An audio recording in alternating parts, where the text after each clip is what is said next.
Sorry about that. Welcome to AlphaISM Radio. I'm your guest host tonight, Bunkei. And tonight promises to be a very interesting show. I decided that with all of the news that have come, concerning Street Fighter over the past week, we need some time to really digest the news. Street Fighter versus Tekken, Tekken versus Street Fighter. I mean, it's really, it's a lot to look forward to. Of course, Marvel vs. Capcom 3 and the downloadable characters of Super Street Fighter 4. But tonight, I sort of want to focus on Third Strike Online because it is a very hotly debated topic on SRK. And I extended an invitation to the people that are, significant contributors to that thread on SRK to join me here on AlphaISM Radio to voice their concerns, no matter which side of the issue they come down on. So, but of course, this is not a one-man show, so I'm going to get Chindogg on here, and he's been a wonderful guest co-host, if you will. So give me 1 minute. Start up Skype, so you're going to hear that Skype sound. I'm sorry. Oh, hold on.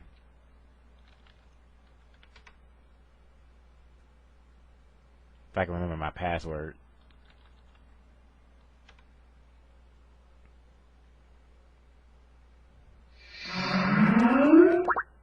Alright, there we go.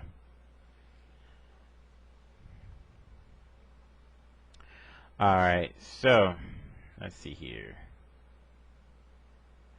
I'll just wait for him to call in. Yes, this is an open call night.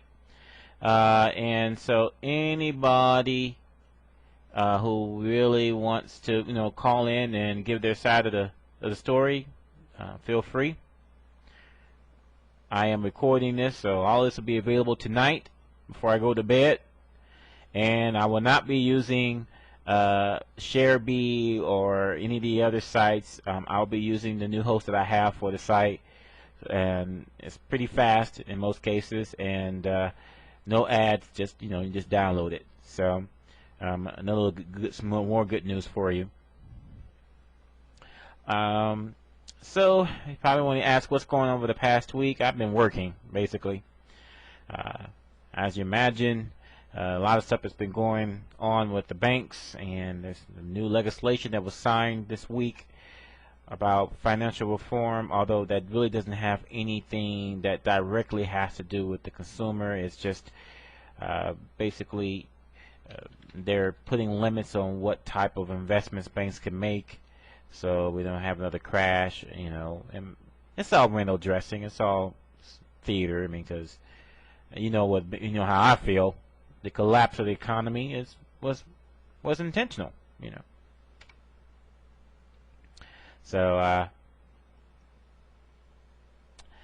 so well, you know what? I'm not through a Bunkei's Corner, so that's probably I'm gonna talk about that, because if you're a Bank of America customer, which odds are you might be, or at least know one that is a Bank of America customer, there's a lot of changes coming over the next 3 months or so, and so I'm going to be, trying to help you guys out. And plus, I'm going to let you guys know, especially those of you who live in Washington, Nevada, and California, I'm going to let you know of a pretty interesting deal if you're looking to buy a home.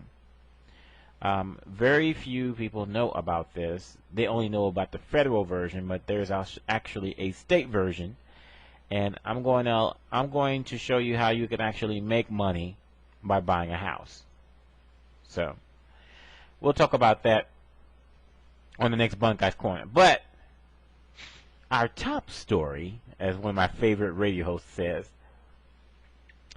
and today we're going to be talking about Third Strike, because really that is, besides the Street Fighter versus Tekken, that is the most talked about topic in fighting game discussion.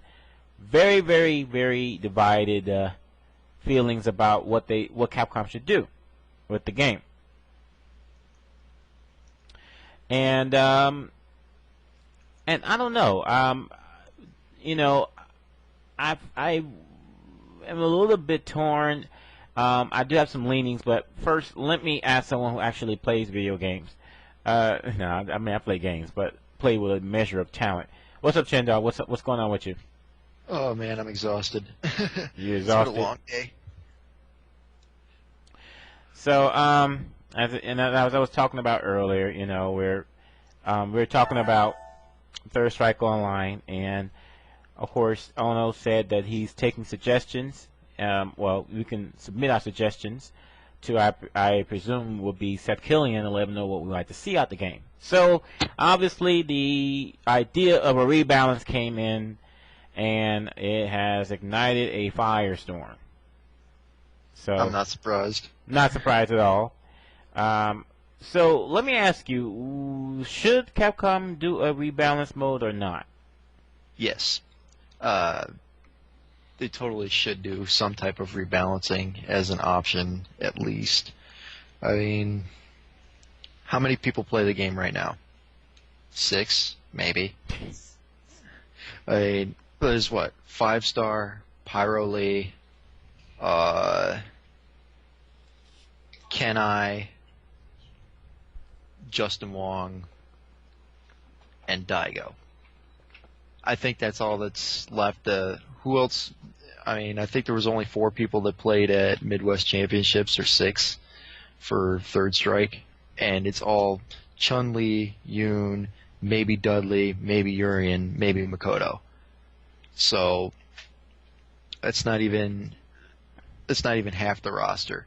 Right. I mean, a rebalance would be something ideal to introduce new people while still being able to play. And you can always just turn it off, just like you do in HD Remix. You could play the classic version if you wanted to. It's not So you that think big they of a should deal. offer both of them online? Yeah, exactly. I mean, really though, like remix mode or no remix mode, I mean, it's gonna live and die by how it plays online. So you got to get GGPO in there. I mean, I don't see any other way you can do it. You can't do the modified backbone code. It's just not gonna be enough for Third Strike players at all. Well, I totally agree, and I started yet another GGPO, petition for Third Strike. Ono did hint that GGPO is being considered, but for those of you who haven't seen the thread out there, I asked for something specific, and I said, go ahead and make 2 alpha builds of Third Strike Online, one using the Super Street Fighter 4 code and the other using GGPO. And I said, but test it internationally, because actually Super Street Fighter 4 netcode isn't that bad if you play like in your own local region. But when it comes to international or cross-continental play, then GGPO is obviously superior. And I said that if Capcom is serious about making the world a smaller place in terms of us gamers getting together and having a good time, then GGPO is the way to go. And I don't know what else to say. I mean, I think it's pretty obvious that GGPO should be used, no doubt. They've licensed the technology. The previous attempts to lobby for GGPO were not fruitless. We got Capcom to license the technology. So now that they licensed the technology, now we really needed to let the legs of it, take off, get it running. And what better way to do it? Because they're not going to test it on Street Fighter 4 or Super Street Fighter 4 because it's too much of a risk. No matter how much we vouch for it as gamers, hardcore gamers, we tell them how good it is, but they're not going to vouch for it. And Ponder talked about this many months ago when I interviewed him, and he said, well, this is their livelihoods depend on this more or less. If it goes haywire, then they can stand to lose a lot of money, and that if you're not making money, you don't have a business. If you don't have a business, you don't have a job. If you have no job, you got no income. So it's a tall order to ask Capcom to put this untested product Now, I'm not saying untested as in untested. I mean untested as in a commercial product. To put it into their flagship game. But Third Strike is not their flagship game. It says, and so with that in mind, I think that this is the perfect venue to test out GGPO. Perfect. I will buy this game if it has GGPO, and even though that may not play it more than twice. Okay, I'm not a Third Strike fan. You never heard Bunkei talking about how much he loves about Third Strike. I mean, I don't. But as you said, Chindogg, it's GGPO is a must, and I hope that it does work. I hope it does work. You know, okay. To get back to the rebalance mode, here's my initial feeling is do not touch it. You know why? Are we really trying to rejuvenate the Third Strike scene? Third Strike is not the present or the future. Street Fighter 4 is the future and the present. I feel like that Capcom is doing this as a gift to the hardcore gamers that love Third Strike.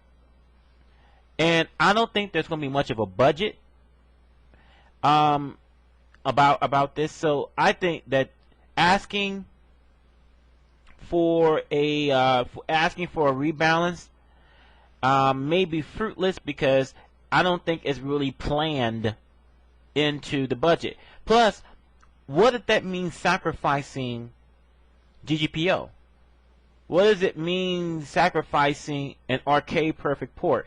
You know, it's something to really point out. To this date, on all the re-releases that have happened, we have still yet to get 100% or even a 98% port of a perfect port of an arcade Street Fighter title or Capcom fighting title. They've all have their issues. Well, I mean, what say you on that?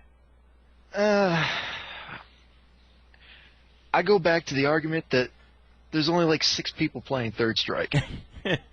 That's true. So let them have it. If they want, to. So hold on a second. You're saying you want them to invest the time and money to put out a $10 to $20 game on DLC that only 6 people are going to buy and play. Oh, I think more than 6 people will buy the game. I mean, I know you're exaggerating, but I know what you mean, though. You're thinking, but here's the thing, though. This is the argument that those who are against a rebalance are saying. They're saying that even if you rebalance it, most of the people will not care because they don't play the game deep enough to really notice the changes anyway. I mean, I don't know. Really, do you want? If you want to have just complete purists, yeah, keep it as what. If you want this to be tournament viable again, change it up a little bit. You know, if you want to see this at EVO next year or in 2 years, whenever this comes out, you're going to want to do some changes. I mean, because nobody's going to want to sit there and watch another Chun versus Chun finals. Whoever hits Fierce Punch the first wins or some bullshit like that. It just, and I am exaggerating with all this, but that's what it is. Like Third Strike finals for the last couple of years that were at EVO, really freaking boring. It's all Chuns, and you know that's the reason why there's only like 5, 6, 7 people that play it exclusively, while everybody else moved on to 4 and then go back to playing it when they think it's free money. So, okay, now, as you can tell, I'm playing the devil's advocate. By the way, if you are saying that, oh my gosh, this host has absolutely nothing to contribute about Third Strike, you're completely right. I tried to get a Third Strike expert on here. I've tried for the past week, and I couldn't find anybody. So... Well, they're all too blazed out right now to even be able to type. So. I did try to get a Third Strike expert on here, so I don't know what to tell you. You know, here's the thing. Okay, I think that a rebalance. I said in my prologue on AlphaISM.com that I had a suggestion on a fair compromise. The fair compromise is this: yes, offer a rebalance mode, but do not touch the top 4 at all. Focus exclusively on the mid and low tier. So, and I said, now, even with the improvements, most likely the top 4 will not move. That's okay. But I am looking at making the other characters more viable. That's all I want. I'm not looking to really shake up the tiers. I'm just looking to make the game more viable for more characters in the game. Because there's a lot of people who have told me, oh my gosh, if Sean was like he was in Second Impact, he'd be cream of the crop. And same thing, if Ibuki was like he was in she was in Second Impact, she'd be a lot better. So leave the top 4 alone and just focus on the mid and lower tier. So what do you think about that? Fair compromise. I think that's a fair compromise. I mean that. Do not. I won't. Don't lengthen the super bar for nothing like that. No, we're not changing anything. He'll still have his grotesque infinites and all of that.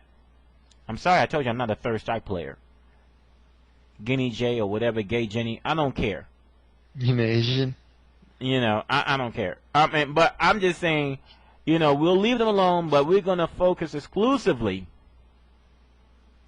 on the mid and lower tier. I want you guys to tell me whether it's here on the show or on the AlphaISM thread or on the Third Strike Rebalance thread on SRK. I want you to tell me if that is not a fair compromise, because honestly, I can't think of a more fair compromise. I don't give a shit. I just want to see Hugo win tournaments. And because I think that whatever they do with Third Strike, it is not coming back. Okay, let's get this straight. There are too many new games coming out in the next 2 years. I said this in the last show. To Evo 2011 for all for HDR and you guys better enjoy that, because that's gonna be gone after next year. 2012 is all new generation games. No more remakes. None of that. Actually, I would say that if Third Strike Online ends up being as popular as HD Remix is, then it will be fine. Well, yeah, it'd be a BYOC. Well, it could still end up making like one of the top 4. I mean, really, what are we looking at in what come Evo 2012? We're going to be looking at what? Super probably still. We're going to be looking at Marvel 3. We're going to be looking at Street Fighter vs. Tekken and Tekken 4. Maybe Blaze Blue. That's what, 5 games? We could be looking at King of Fighters 13. We could be looking at... Let's be realistic. We're not playing King of Fighters 13. Who knows? Hey, many people never thought that multiplayer would ever make it to Evolution, so I'm not counting anything. I think he means Tekken versus Street Fighter. I think that's what you meant. No, I meant Tekken 7. Oh, you mean Tekken 7? Oh, okay, okay. So either Tekken 7 or Tekken versus Street Fighter. So, but that, and really, and Mortal Kombat, obviously. So, and then people like saying, oh, that's not going to make it. Who knows? I mean, I have to tell you, very few communities are as dedicated as the Mortal Kombat 3 community. They're a dedicated bunch of people. For what they have been, for a game that I don't think should warrant that type of dedication, it has it. So. But are there enough of them to be, they could be as dedicated as anything, but if there's only like 25 of them, that shit's not making it to Evo. No, but everyone has played Mortal Kombat, though. Everyone at that point. So, and the game looks, presentation-wise, the game looks fine. I think it's taking a few cues from Street Fighter 4.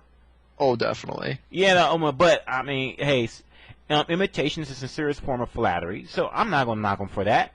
So, I think that fine. It may turn out to be a decent game.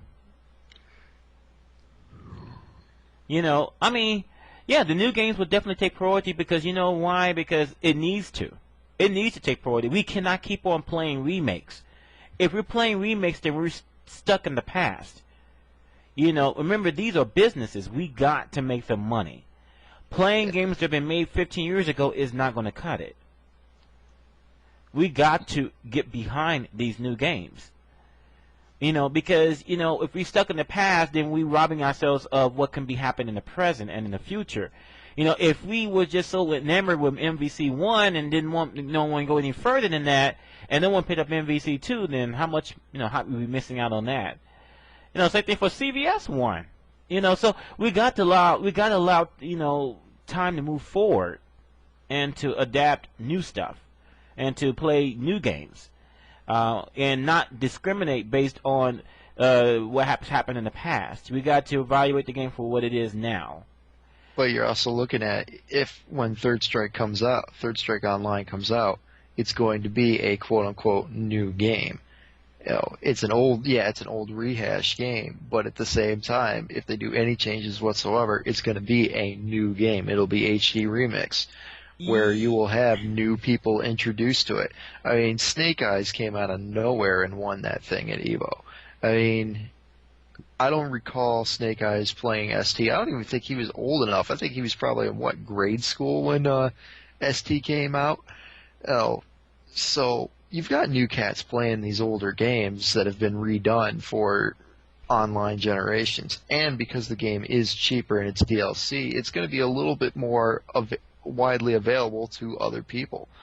So, don't knock it out and think that it's not gonna make it, because it's got a lot better chance than I don't see it. Mortal Kombat had. You know why I don't see it? Because they said Third Strike Online and it says Third Strike HD. The very fact that they didn't really call it anything else but Third Strike leads me to believe that this is not going to have much of a budget for it.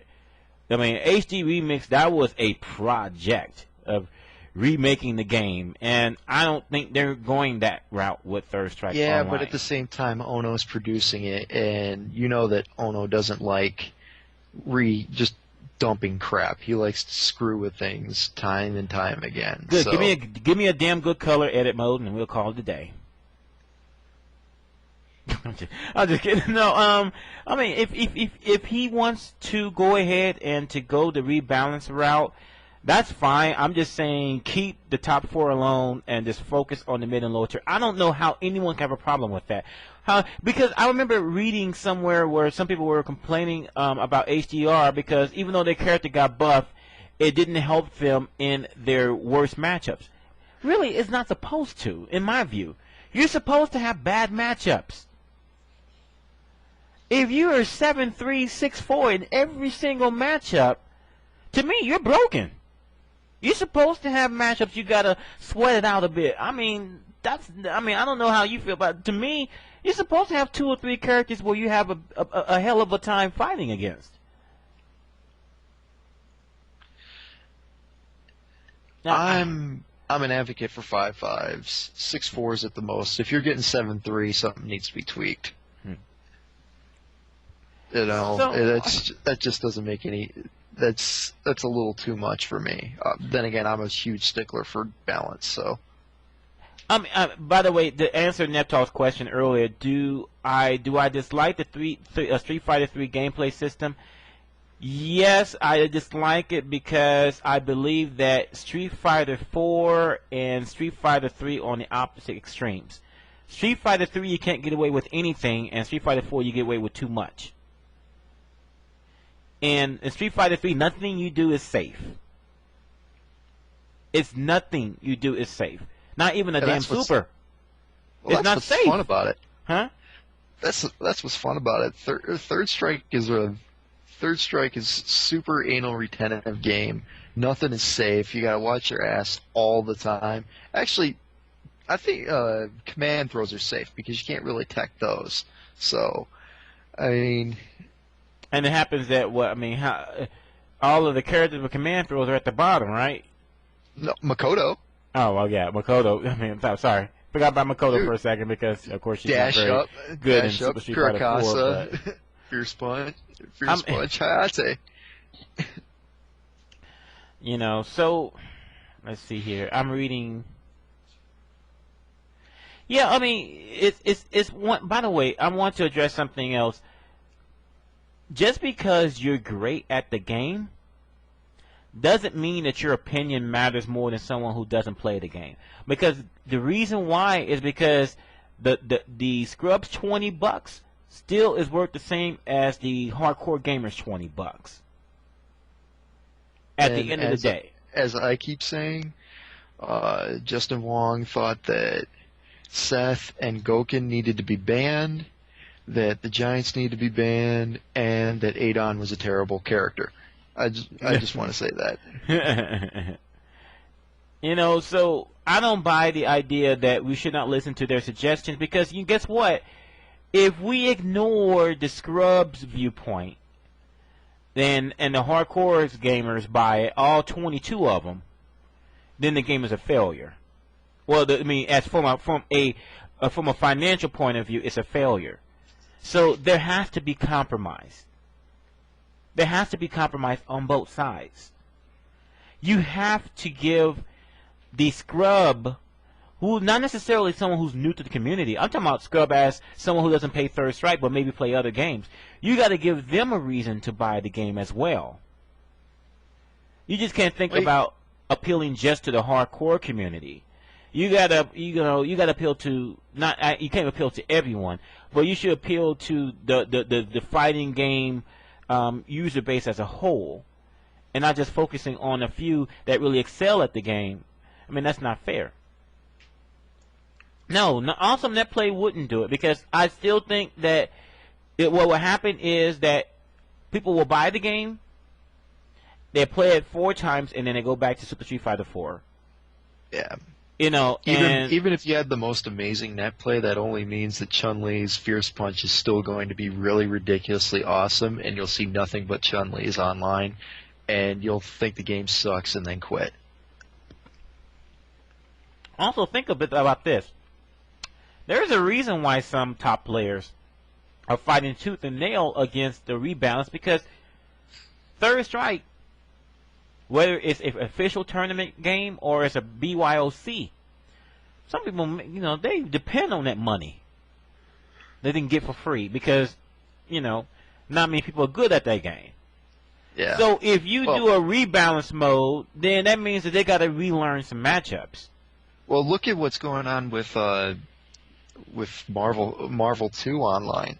All you see right now, you'll see Storm, Magneto, and Sentinel is somewhere in those teams, and that's all you'll see. Mm-hmm. You won't see any crazy mid-tier teams or anything like that unless there's like a specific low-tier tournament. If you play any casuals whatsoever online, that's all you'll see because nobody else wants to play anything else. It's that and that alone, and the people who have played it have seen that,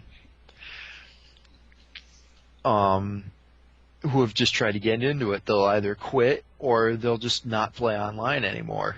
And that didn't bring anybody new into the Marvel 2 community. I mean, that just brought some casual people in who thought, okay, this is what's awesome, and I'm just going to stick with this, and there's no other way around it. And that's why Marvel 2 really hasn't grown from what it is. Mm-hmm. And, I will say this much. For the people out there listening, whether you side, whatever your viewpoint is on the Third Strike rebalance issue, at the end of the day, it should be a compromise. You should, and everyone should get something out of the deal. You're right. Like, for the people that are against the rebalance mode, you're right that most of the people who buy the game probably will not be able to play it enough to extract the changes in the game, but they will buy the game. That's the thing. So sometimes perception isn't truth, but it is reality. So they may perceive that this will help them make a better game, even though they're not even good enough to make that happen. But at the end of the day, they will still purchase the game. Isn't that what we want? You know what I'm saying? Even after my purchase of the game, people are going to find the changes out pretty fast anyways. We do have the internet, we do have YouTube, we do have Ustream, we do have Justin TV. You know, we've got guys who will sit in a lab with a dime bag and just play all day. Yeah. I mean, that's all Third Strike needs. You just need like a pound of weed, your controller, and a camera, and you're probably going to figure out everything about Third Strike in approximately 4 days. Mm-hmm. By the way, thank you enough for bringing up Fourth Strike. Is a, you know, people call it Rainbow Third Strike, but it's interesting though because I needed a Third Strike expert. I had Jinrai look at it. He really liked the changes to Oro. He thinks that Oro is actually maybe a little bit too good in the Fourth Strike because version. Oro plays like Seth. You know, that's why. Yeah. So they took a whole bunch of supers from Street Fighter and Super Street Fighter 4 and implemented it into Third Strike and turned Oro into like a glorified Seth. So yeah. That I understand why Jinrai likes that game so much. Yeah, and the Rainbow Edition, it's almost like it's a negative connotation to it, but I tried. By the way, I did message the guy on YouTube, the guy who put the video, and I asked him, you know, can I interview about it, because Third Strike is the talk of the town right now. He hasn't responded, so I don't know if he didn't get my message or he's out of town or what have you, maybe too busy for work. But I looked at it and I thought it was very, very interesting. And maybe it doesn't need to go to that extreme. You know, maybe that doesn't need to go to that extreme, but really. But really, they should focus on the middle and lower tier. By the way, we need to stop. The vilification of Dave Sterling really needs to stop. When he first did HDR, when it was being produced, he had a blog that he updated on all of the character changes. And I don't remember anybody complaining about when he showed the reasons why he was making the changes. I don't remember anybody complaining. When the game came out, all of a sudden, it's lynch mob. Lynch that dude. But when you make changes to a game, you can never foresee all of the effects that it eventually would have. There's no way of you predicting all of the because you pull one string and everything comes unraveled. Well, to be fair, I don't think that Sterling gets blasted for his work. He mostly gets blasted for his personality and perception of what he says, and his overwhelming desire to let everybody know that he did this and he did that. Now, I don't know Sterling personally. I don't have really an opinion on him, but I can see from what he's said on his blog and what he's said in public quite a few times that I can see where the perception that the negative connotations that come with that with his name are linked to. I mean that makes perfect sense. I haven't seen that. I'm not doubting that. Because other people have mentioned that too. Come to think of it, but as far as HDR is concerned, it looks when the game came out. There was a lot of people about it. People disliked some of the changes and whatnot. But as from what I understood, he wanted to do a patch for the game after the game was released, and it got turned down. And so here's where I get worried, and this is why I lean against doing a rebalance mode. Because if you're going to do this rebalance, you're going to have to allow for the unexpected. So I would say if you're going to do a rebalance mode, make sure you have enough in that budget where if something comes out that really is broken or should be fixed or what have you, that they will be able to fix it. So that way, because not everything is going to go without a hitch. There are going to be glitches. There are going to be issues. There are already issues with Third Strike. You know, it's so, I mean, right, you know, but people have accepted it. But they won't accept these issues, even if the new issues that will crop up are not nearly as bad as the ones that were originally in the arcade version. Okay. So let's compare HD Remix to the original Super Turbo. What are constants? Osagat is broke. Akuma is broke. Ryu is really, really good. Mm-hmm. And then everybody else is varying degrees of good and bad. Mm-hmm. What do we know about HD Remix? There is no Osagat. Akuma is really broke. Ryu is even better than he was, so he's still really, really good. Where are the changes? Like, any other changes from that point are completely moot. It doesn't matter. It doesn't matter. Are you saying that Ryu wrecks the cast? I don't know about that. Dude, fake fireball is so fucking stupid. Seriously. He doesn't even say Hadouken or even Hadouken. I mean, do people really matter. fall for that? The fact that he does the motion baits the shit out of a lot of people. Really? I didn't really. I thought I remember Choi saying that it's not that great. I thought, but maybe I'm wrong. But well, Choi, no matter what Choi does, he just throws a fireball and it hits every time. So I've never really seen him use fake fireball. I've seen Daigo use it. I've seen Baya use it. Choi just likes throwing off fireballs and it hits every single time. Don't know why. It's the Choi factor. Maybe he's got like some sort of sandstorm karma or something. I don't know. But Ryu is still really fucking good in that game. There was nothing that made him any worse. Osagat's not in it anymore, but Akuma still broke, and Ryu is really good in the game.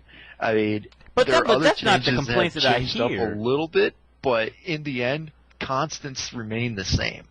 But I don't hear that though. I don't hear people talking about Ryu's broke, or I hear that Vega's broken. With his wall dive, I've heard that. But my contention is that learning from HDR, I think that if they are going to do a rebalance mode, they need to prepare for the unexpected. They need to be able to do some development on the game post release. And that's not just because of the rebalance mode. Also because what if something's up with GGPO? What if maybe there's something that's a little bit off to prevent it from being perfect? It's just. I mean, there's so many things that can happen, and I don't want it to look like HDR what is like it's unfinished. Or something like that. I feel like it's unfinished. So that's my only thing. But I honestly think that that a rebalance would take a lot of time and it would take money, and I don't know if they really had that in mind to budget for the game. I think that you're gonna get a nice color edit mode, a few new movies, and call it a day. Most likely. But you never know, there might be some type of small balance. I mean, even Marvel 2 got a small balance. Not really a balance, but small changes, like certain aspects to Blackheart were changed and whatnot. But okay. But also though, considering that every game has a time limit and a budget, I really rather them perfect the GGPO aspect of it than to take time away from that for the rebalance, because I think that if GGPO is implemented the way that I think Ponder envisions it to be implemented, because he tells me all the time that Third Strike on GGPO right now is not optimized. It's just not optimized for GGPO because he doesn't have access to the source code. He says that the rollback has too much information in it. He says, but rollback only needs the information of certain moves during a certain time, at a certain frame, at a certain period, a certain place on the map. It doesn't need to have all of it. But because he doesn't access to the source code, he can't do that. He says that Third Strike will work just as well for GGPO like it does for any other game. So, but it just needs access to the source code. I'm just hoping that I would rather them perfect that over anything. Yeah, I agree. I mean, if you're gonna call your game, Third Strike Online, the online part better be pretty damn good. Because if not, then why the fuck are you calling it Third Strike Online? I mean, yeah, and I think that. By the way, I was looking to what Chaos Dunk is saying about it. I did not realize that there was changes that he didn't document. I mean, so that's not cool.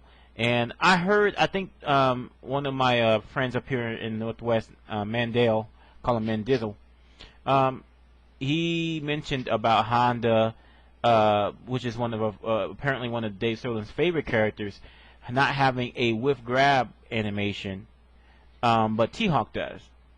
And he felt like that if all 360 characters, like I guess just like it is in Street Fighter 4, all 360 characters have whiff animations when they don't grab.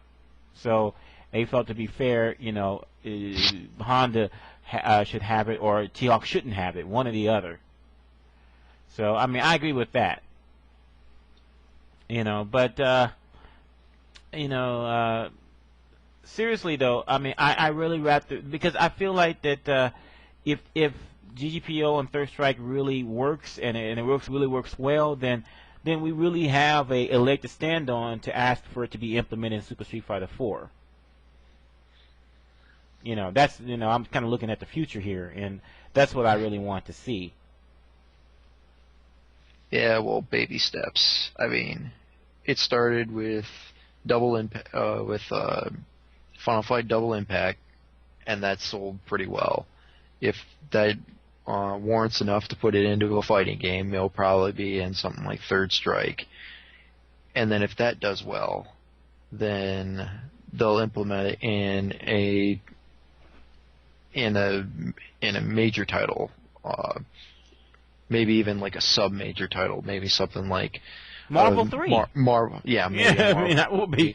I mean, that'd be the next logical. I mean, yeah, I mean, because then we can feel good about it. Then we know that once GGPO is out there and people are enjoying it, then it's only a matter of time before it reaches all of the games. And so, this is the second step. The third step really. The first step was getting it licensed. The second step was it in Final Fight. The third step would be putting into Third Strike Online. And so I really hope that they do use GGPO above anything else. Forget a rebalance mode. I don't care about a rebalance mode if it means not getting this right. It's a moot point. If they end up using Backbone's code again, it's going to basically kill the whole reason why anybody's going to want to buy this game. Because, as we've stated, there's only going to be like a very, very narrow sect of people that are going to want to play this game. And those people know what GGPO is and want that in their system. And if they're not going to support that niche that's that's clamoring for this game for whatever freaking reason, there's no reason to put it out. It's just going to be a waste of time and resources. Right. And this isn't Marvel 2 where random scrubs are going to want to play Iceman or Wolverine all day. This is Third Strike, where people go, who the hell is Yoon? Who the hell is 12? You know what? I have a hypothesis. There was a joke that Ono said. He says that if you get really good with Street Fighter 4, you can graduate into playing Third Strike. Yeah. I was wondering, is that a maybe that's, I was just thinking, I'm sure he's heard some of the remarks that Street Fighter 4 is too scrub friendly.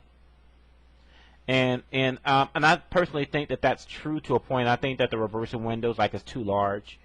Yeah, I agree. Like I mean, reversal windows too large, tech windows too large, right. DP beats everything. Yeah, I'm generalizing, but that's right. That's basically the general gist. Is like reversal DP and those stuff like that. It's just it beats out almost everything, and it's kind of annoying sometimes. It makes me wonder if Super Street Fighter 4 may start to become a little bit more like Third Strike. I don't believe they should bring back parries. I actually think the focus attack system is very good. I think that's probably the best aspect of Street Fighter 4.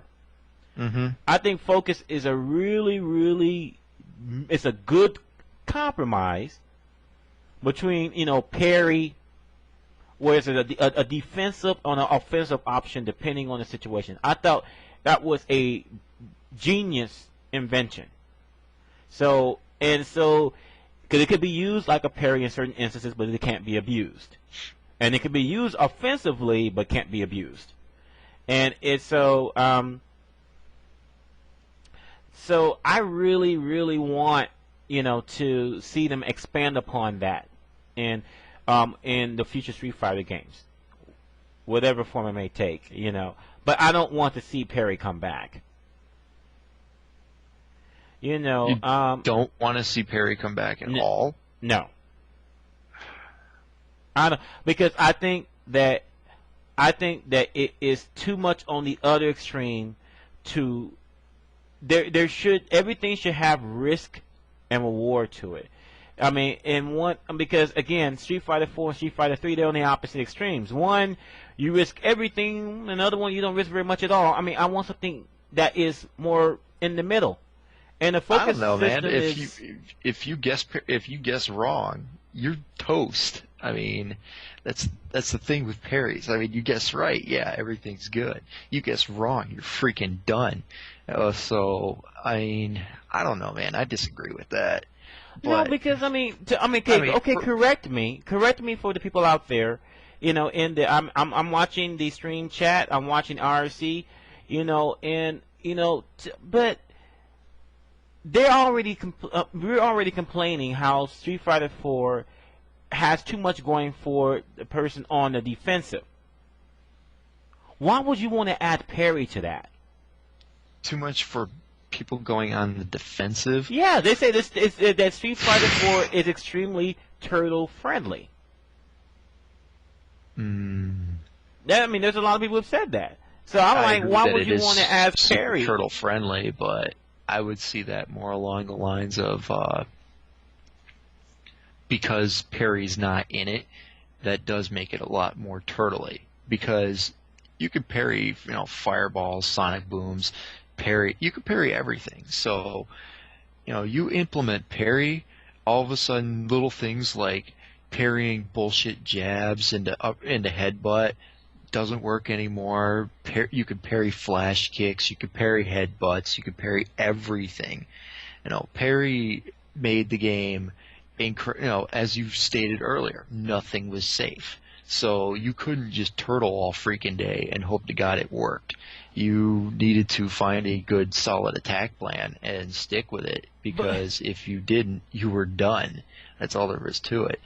But, I mean, I don't think parry is going to kill everything. I think parry will not work in this system because everything is focused around focus and not parry. So, personally, I think they should implement the CVS2 groove system, but that's just my opinion.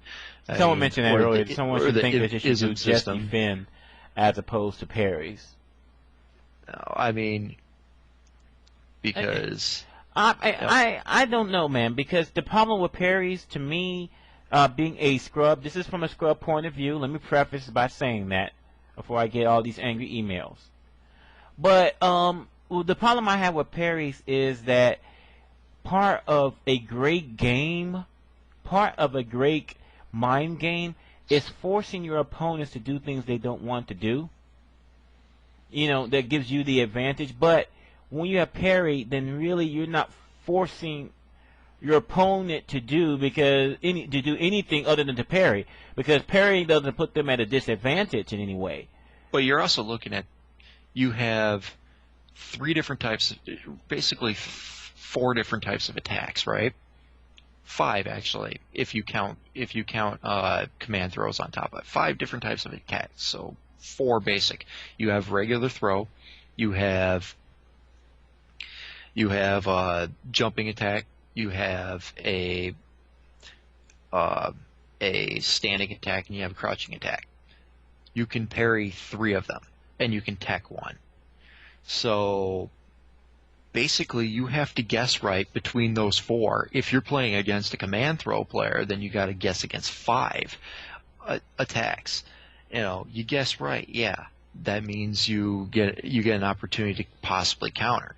Now, you guess wrong though, you're done. So you have at the very least a 25% chance of allowing an attack to continue. And don't think that throws are not solid, because Ken throws are pretty solid with Kara throwing and everything else, considering his range and whatnot. So you have a 25% chance of you guessing the right attack in order to be able to come across. But they have a 75% chance of forcing you to guess incorrectly for them to be able to properly punish.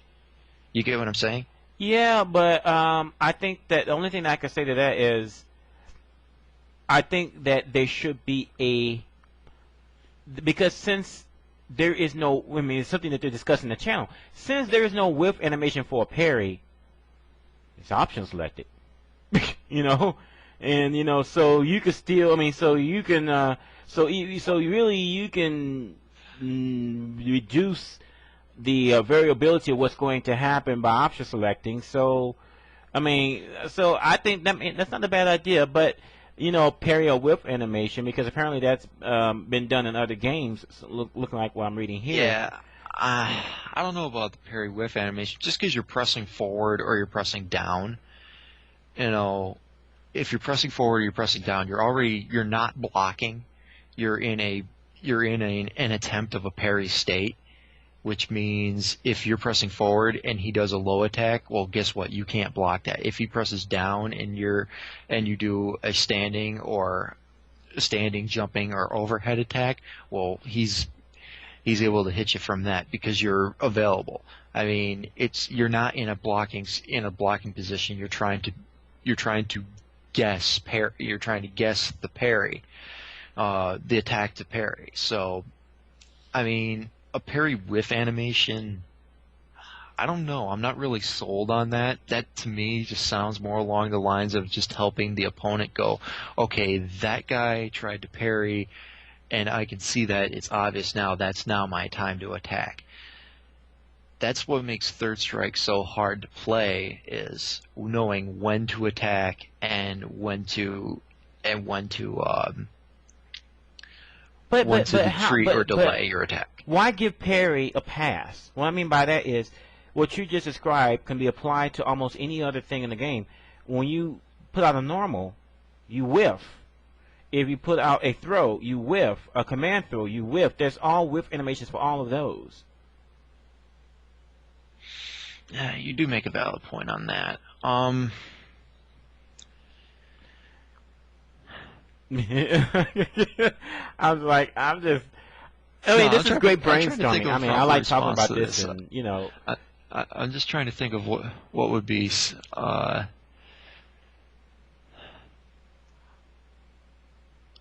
guess what it is with a parry, you have a much smaller chance of it actually parrying than the options for the attacking person.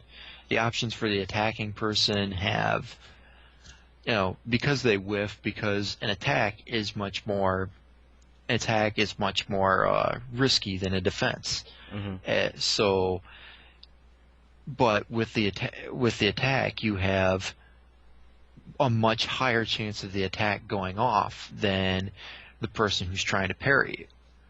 So, to me, I see that as because there is a much higher chance that attack is going to land than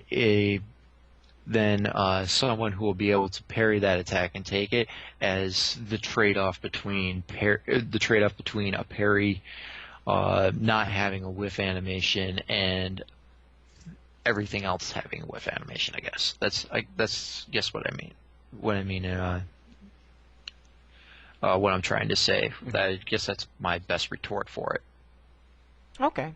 I mean, I think that that when to me, I think that I'm a more the Guilty Gear point of view in the sense that I like the game to encourage offense more than defense because it's just fun, more fun, um, and um, and I don't know. I think that that putting parries in there, I don't know. I don't think it's needed personally in Street Fighter 4. I think that the focus system is fine the way it is, I and agree. I agree that and the in parry system really would never work in 4, just on the fact that everything is so centered around the focus. You basically nullify focus with parry. I mean, you know, but a lot of the problem with the lack of parry is that a lot of like the third strike characters like Dudley and whatnot don't get the advantage. I'm wrong. I'm wrong in that aspect that I thought originally that the lack of parry was going to make them so much better, and I realized like characters like Makoto are so much worse without parry because she can get zoned out and turtled out so bad due to her range and whatnot, her absolute lack of range and ability to get in on fireballs and everything else like that. but you know one thing I noticed about them is that well looking at Makoto, I think that Makoto would have been just as shitty in Third Strike as she is in Super Street Fighter 4 because they nerfed her really. I mean really they really gave her the nerf hammer. And up to the when she finally got released, she would be garbaged even with parry. The form that she is in Super Street Fighter 4, if they put it back in Third Strike, I mean her grab has absolutely no range whatsoever. That Well, her alone. dash is still really, really good. So Her what? as long as you could parry and dash, you're fine, I think. I think her dash is fine. I don't have a problem with her dash. Yeah, that's what I'm saying. Her dash is yeah, her back dash sucks, but her forward dash is very, very good. So if she had parry and was able to forward dash, she would get in range for Karakasa and be able to do Karakasa just fine. I mean, but in 4, not having that parry system really hurts her because she has to, either focus dash through it, which is a risk in itself.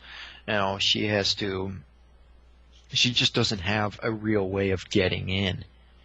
But when I So watch matches with Makoto, I don't really see her being zoned out. I see her getting punished because I don't know how many whiff grabs I see. So many whiff grabs I see with Makoto, and I'm yeah, like, that's true. and I think that if she didn't have so many whiff grabs, she would be fine. Yeah, her up close mix-ups are pretty bad, and I think that this is Capcom's way of saying, okay, they went conservative on really all of the new cast that was added to Super Street Fighter 4 because they knew Much to that my they dismay. didn't want a repeat of Marvel where or a Third Strike where the 4 characters went away with the game, and they succeeded in that. And it's always been my position that the Super Street Fighter 4 we're playing is not the real Super Street Fighter 4. We're merely beta testing it. The arcade version, that's the real Super Street Fighter 4. And I think that, I think that in the next version, we will actually see the characters as they probably were meant to be when they put in, but they was concerned that they can run away with the game. So now that they feel like, no, they didn't run away with the game, okay, now we need to really make them, pretty legit. Because, I mean, I remember people were talking about how Makoto was so good, Dudley was so good and everything, and Jury was so good, but they all got the nerf hammer prior to release. Yeah. So, I don't um, know. I don't know. I don't. I don't think parries are bad for Third Strike. For the whole Street Fighter 3 theories, I don't think parries are bad. For 4, obviously they're bad, but 4's got its own quirks, which basically, like, you can really need to be fixed before they can do any type of feature adding or whatnot, or gimmick adding. I mean, it just seems like they've had to add a gimmick with every different type of series. I mean, the end of the Street Fighter II series gimmick was the introduction of supers. The gimmick in the Alpha series eventually became custom combos, AISMs. The gimmick of Third Strike, parry. The gimmick of Street Fighter IV, focus. I mean, they always had to implement some type of gimmick. But I mean, I don't look at focus as a gimmick. I think it's a really useful tool. Gimmick, dude. I mean, it is a total gimmick. Gimmick as far as what? It's parries. It's parries for idiots. Like, no, it's parries with risk. What risk?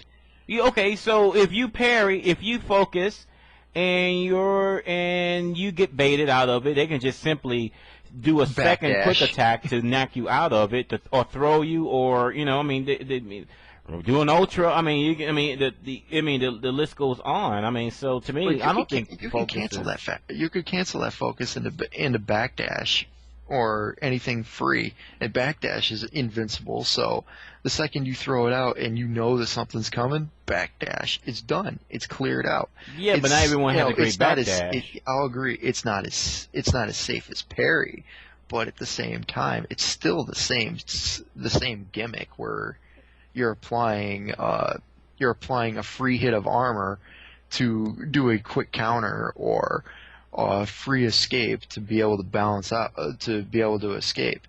I mean, and on top of it, they also have Ultra. Ultra's another gimmick that they added to it. It's, I'm getting my ass handed to me, so I'm going to have a move that either has ridiculous priority or does ridiculous damage, and completely turn the tables or balance the score with arguably the dumbest comeback function I've ever seen in a game. But but to me, ultras are fine. I mean, it's a gimmick, but it doesn't drastically alter the game, because only a small selection of the cast can really link into an ultra for guaranteed damage. Really, okay. Rufus, anybody who does FADC ultra. Yeah, but Sagat doesn't do any damage, but there's some characters that can do it. I'm not saying that there's no characters, but but it's not everybody though. But you're right that those who can FADC into Ultra turn out usually to be pretty good, So I mean, I'm not arguing that at all. I would rather I think that Ultras should either be able to be linked into or not.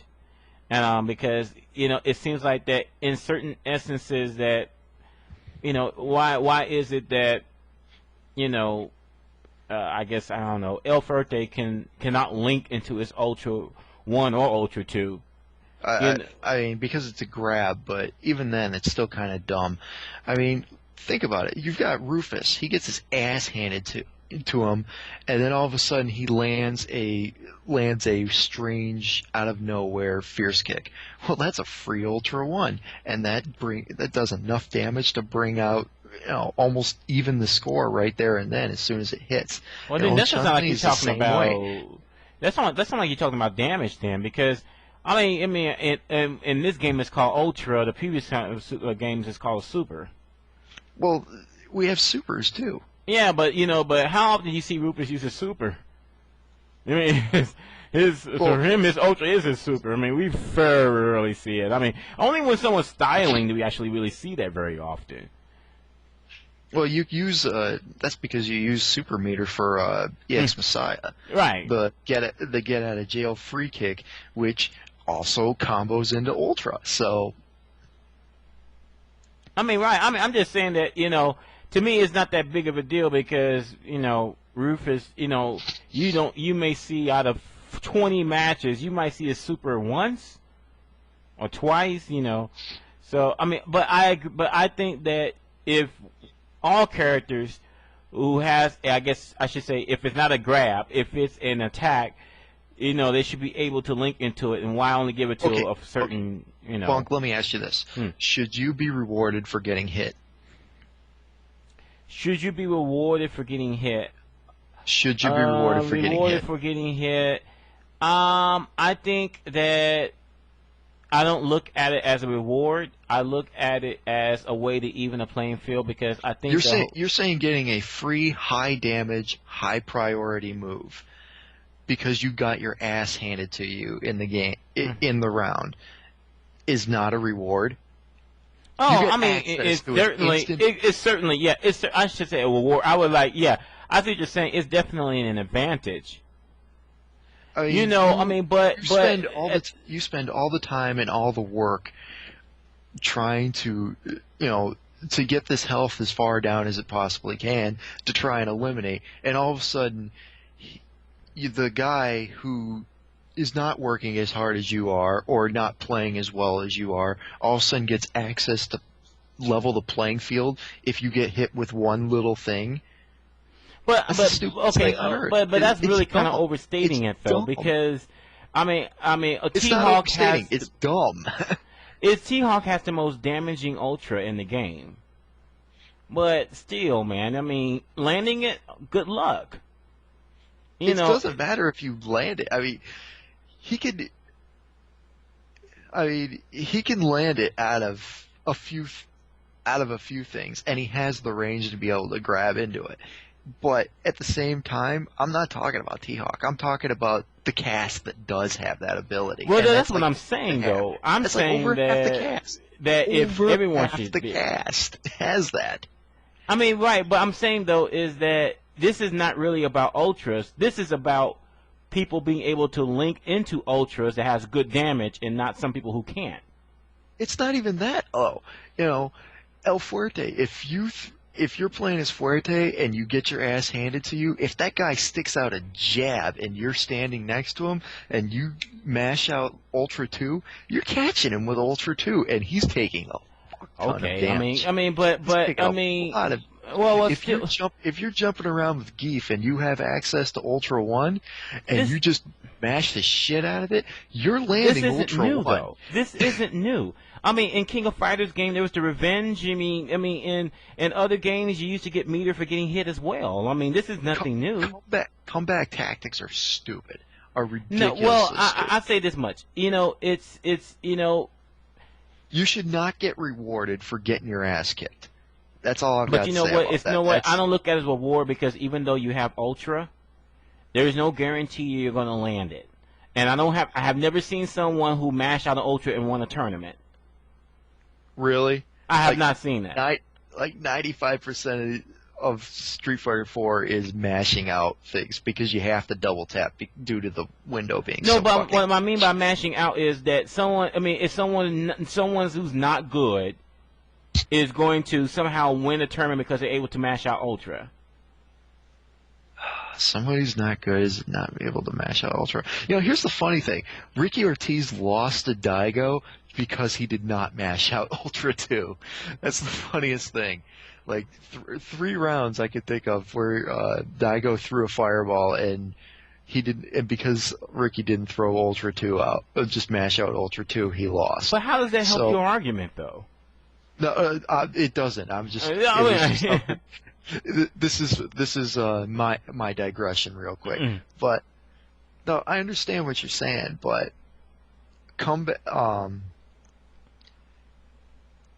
but it's not a matter of being able to just mash it out. It's the fact that it's there. Daigo has won time and time again because he's able to do Shoryuken FADC Ultra. Everybody who, as your argument said earlier, if you can link into Ultra, odds are, if you've got it, you're going to land it, if you're good. And as for the whole thing about getting meter while you're getting hit in Street Fighter, you got a shit ton less meter than the guy who was hitting you. So you were way but you're winning, high. Though. Because in the meter. Here's the thing, though. Here's the thing. I rather, I don't really mind ultras, as a general rule, I don't mind ultras. I do mind that some people can actually link into it for guaranteed damage and some can't.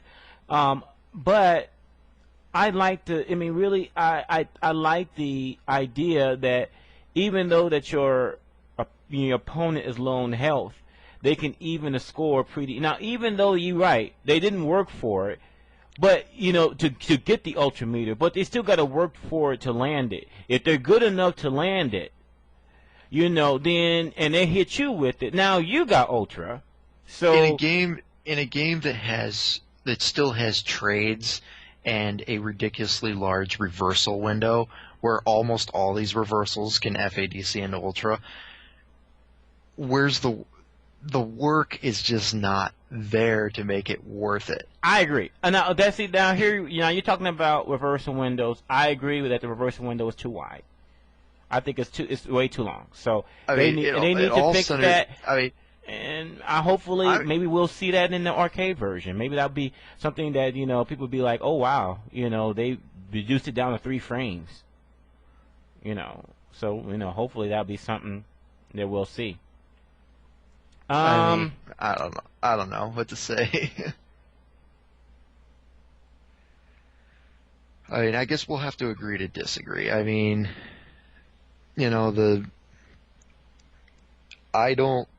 I like Street Fighter 4. I like Super Street Fighter 4, but I think that the mechanics behind Ultra, the whole concept with Ultra is flawed, and the flawed mechanics with open reversal windows and whatnot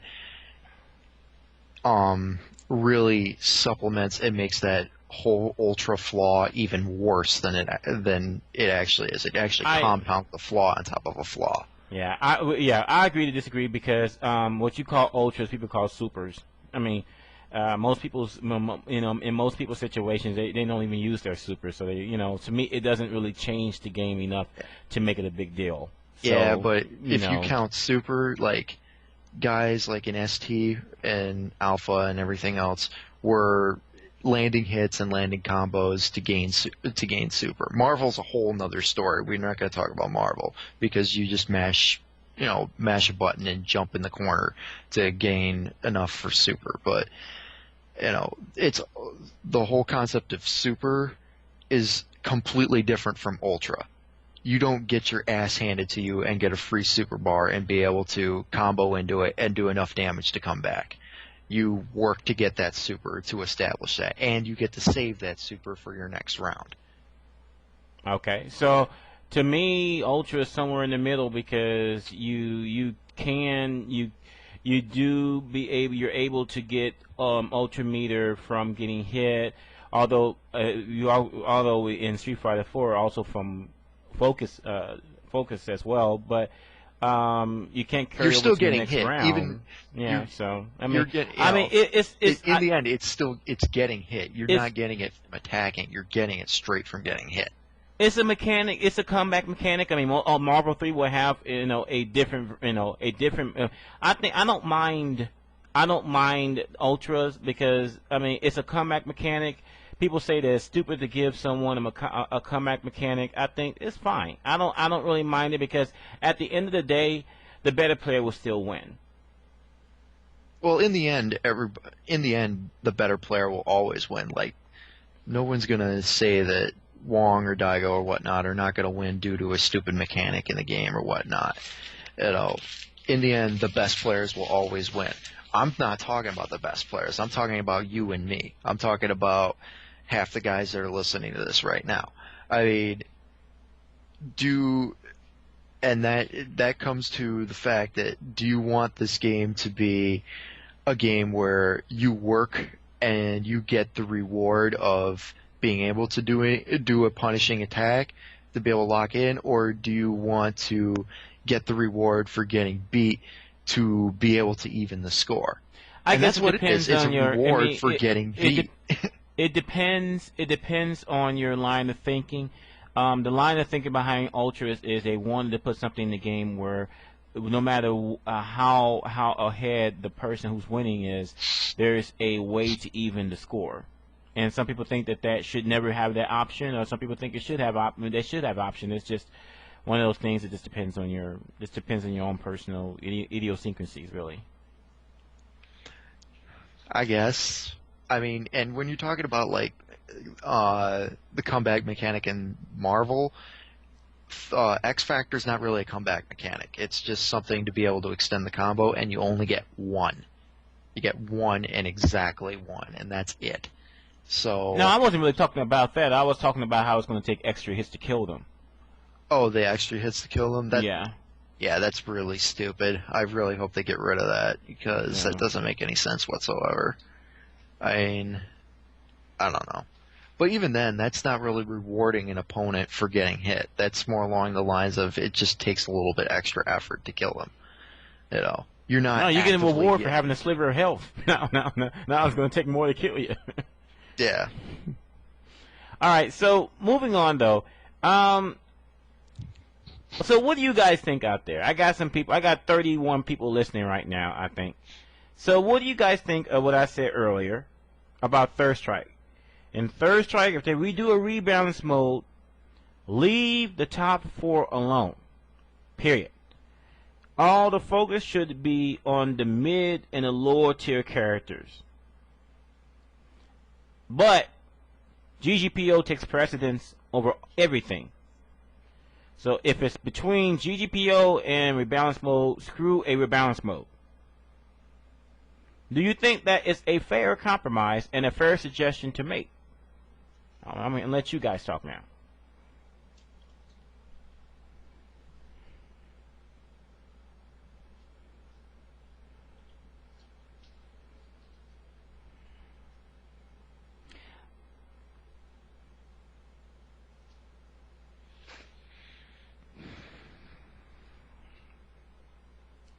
The problem, Hyperhowl, with slight nerfs is, I've heard this before, nothing really is slight, right? Exactly. So I mean, you're on a sliding on a sliding slope there, a slippery slope. Really, if you're going to do counterbalance, you want to buff everybody but the top 4 and just leave them as is. You don't. Every time you nerf something, it's going to cause a chain reaction that sends everything completely down.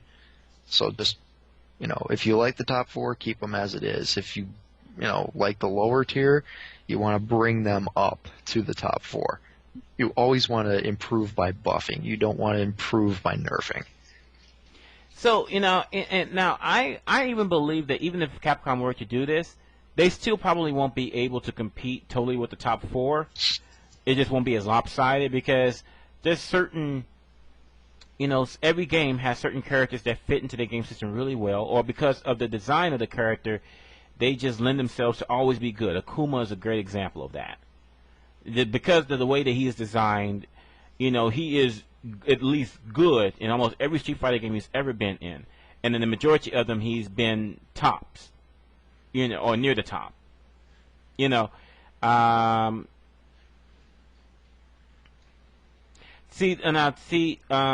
The Dark Shine Knight says, I wouldn't have made the trade unless Capcom would be willing to continue balance until it's perfect. No, they won't do that.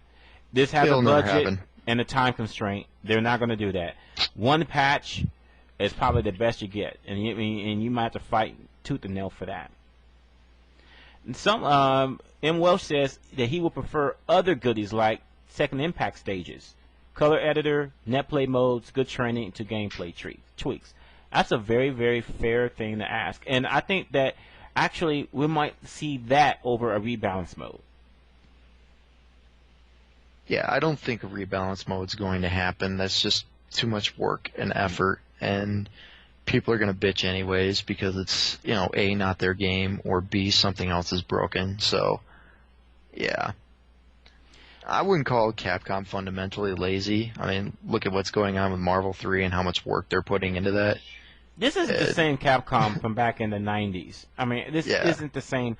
We finally got somebody on the inside, Seth Killian. We finally got people that understand.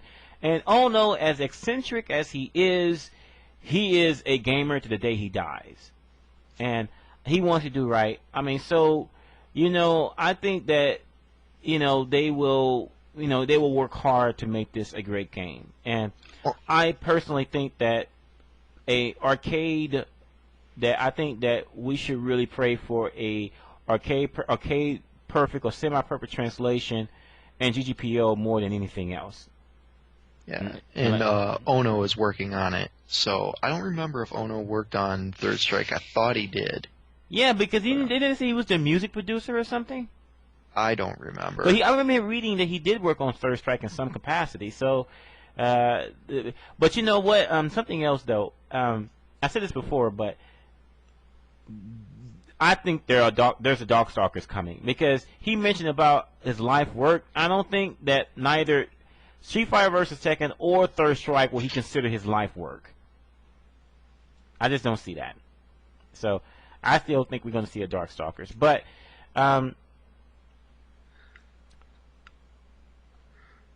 if Neil can, he says if Third Strike is too exact to arcade, it would die out in the tournament scene again. It's going to die regardless.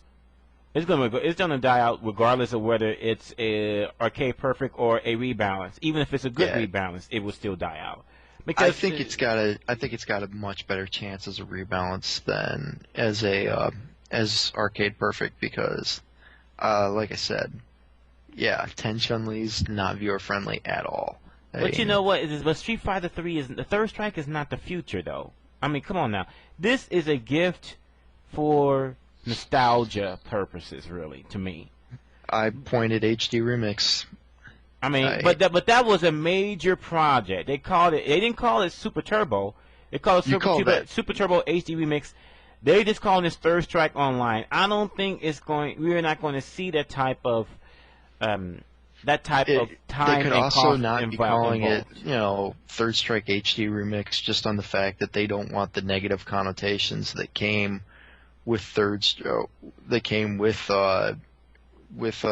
Turbo HD Remix. But they didn't attach any other suffixes to the Third Strike other than online. So at least do you really want to add like 30 different suffixes to it? It's like Third Strike Online HD Remix plus Alpha through the Q.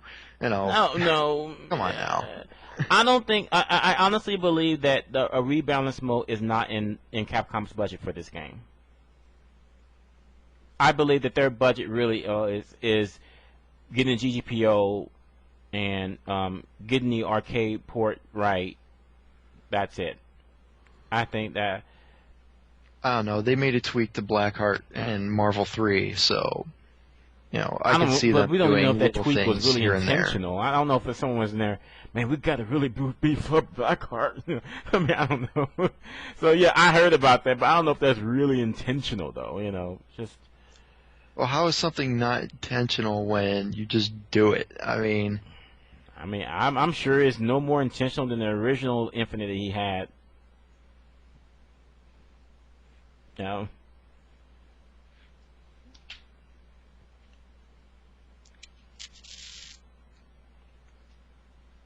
Let me read up here what people are saying. That's a good question. You should ask that on his tweet. Whether Ono prefers a vampire savior or Darkstalkers, and see what he says.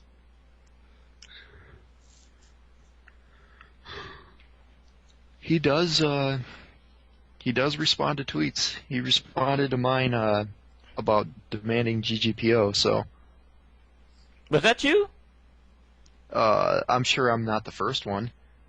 Because was he the one that responded? That we're looking into it or something like that. Is that what... That wasn't me. I mean, I'm like, dang, you're famous. But yeah, he responds. He responds to everybody. You know what? King has a good point. Ponder said that he is opposed, really, as a tournament organizer. He's sort of opposed to having both the rebalance and the original version because which one will become the standard? Yeah, they should just do one or the other. I don't know. I mean, it really depends on time and whatnot. We had standard and HD remix at Midwest, and we got good turnouts for both. I mean, they weren't amazing, mind-blowing turnouts, but I think we got 32 per. Mm-hmm. I don't remember off the top of my head. I could look it up, but I'm too lazy to do it right now. But there were some crossover guys that played, like Valle played crossover, but I believe Wolfkrone played specifically HD Remix, and and Grog and a couple other guys from the Midwest came out to play specifically ST. So, I mean, it really depends on how much time, space, money concerns and whatnot you've got to throw into it. From that perspective, I understand you don't want to do two because you don't want to split it, but there's a lot of crossover actually, so I don't really see that to be a problem. Well, I'll say this much. I just want, the rebalance mode can be a POS. As long as the arcade, as long as it has DGPO and it's great, I don't care. I'll still buy it. Yeah, I mean, I think the whole reason, if it incorporates GGPO, everybody should just buy it for principle. Yeah, I agree. I'm really telling people to do that. Buy it. By the way, T. Burnout, I'm sorry, you're incorrect. The third strike community would mind, because even though it would mean more people playing third strike, it's not the third strike they know, and it will be a fight to the death. Yeah, third strike people are a tad bit crazy when they can read. I like the third strike community. They're very interesting folks, although they tend to be almost more elitist than the Marvel 2 community. But they're usually very, very cool people. And I think that like I said, if they do here's what I envision, keeping in mind the budget and the time constraints. I can imagine doing a rebalance only mode, but again, not touching the top four and just focus on the middle and the lower tier characters. So, in a sense, not everyone gets everything they want, but someone gets something. Everyone gets something. Yeah, because I heard Neil can. I know Chindogg. We know how he feels about Negroes. It's all right. I got my robe and pointy hat sitting somewhere. So it's all good. It's all good. So okay, complete hey Ben, this. I left something on your front lawn, by the way. So yeah, thank you. I can smell the smoke in here. I want you to complete a sentence for me. This is said by you. Complete this sentence for me. Oh, God. I can imagine anything will cause a nigga moment after a day like that.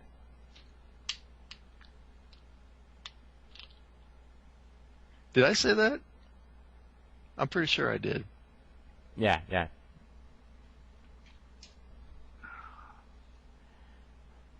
I'm waiting, Oh, what was the question? I'm sorry. Complete the sentence. Explain yourself. Oh, explaining myself? Yeah, but explain the context. Oh, the context? Yeah. Oh, I watch the Boondocks all the time, so that's my context. Mm-hmm. If you haven't seen the Boondocks, then you probably should go see it. I have not seen Boondocks. I'm sorry. Really? You've never seen the Boondocks at all? No. Aaron Magruder, never? No. Oh, go see it. Oh, Mr. Man, I think he loaded up the.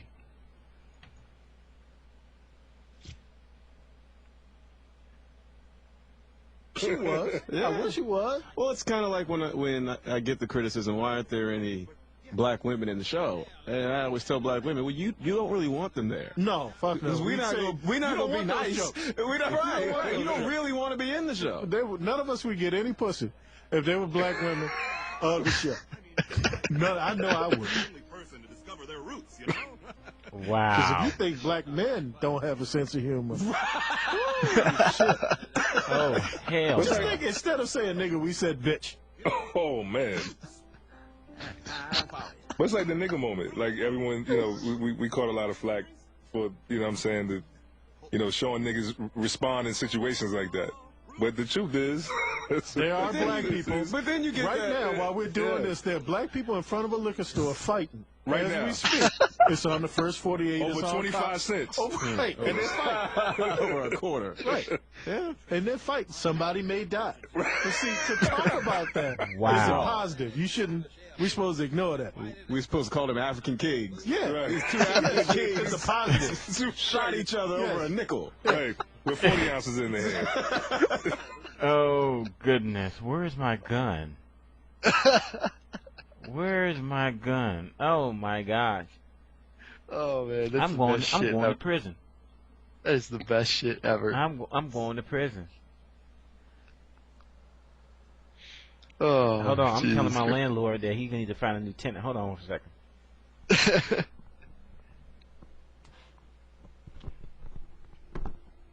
I'll show you what they'll shoot somebody over. Yeah, Ben, is it over a nickel? The audience wants to know, is it over a nickel? Or is it a quarter? Where's Ounce my of crack? gun? I'm missing a. Them people at the shiesty Indian cuisine. Ooh. Okay, I'm back. Seriously though, man, you gotta watch like all of season 1 and season 2 of Boondocks. And season 3 is just coming out. There's only gonna be 3 seasons, so it's just hilarious, purely hilarious. I thought you saw it. That's why I figured you'd get half my jokes. No, I tell you that. By the way, if you know, like if you see me, you understand that I like food. All right, if you haven't seen MasterChef, watch it. It's a good show. Is that the one with the new one with Gordon Ramsay? Yeah, that is. This dude. Okay, see, this is how I know that this stuff is somewhat doctored. You're not gonna let anyone in the top 100 that has a beer cheese soup. This dude came out like, man, I like beer. I like beer. I put beer in everything. I put beer in my soup. Put beer in my cereal. Put You beer in talking everything. he's talking like, actual so- beer cheese soup? Yeah, he made beer cheese soup. Actually, I've heard of that. That's not actually, from what I've been told, that's actually not bad. It just depends on how you do it. Nah, man. It's almost like trying to say that, having AIDS ain't bad. It just depends on how you contracted it. No, I mean, No. AIDS is AIDS. All right. I mean, AIDS is AIDS. I mean, there's no way. I mean, and it's kind of funny because one of the judges asked Gordon, "What does he think? What does he think of the soup?" He's like, "Why are you asking me? You know, it's bad. It's bad." Hold on.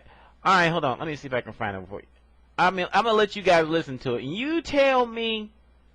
Yeah, here we go. Here we go.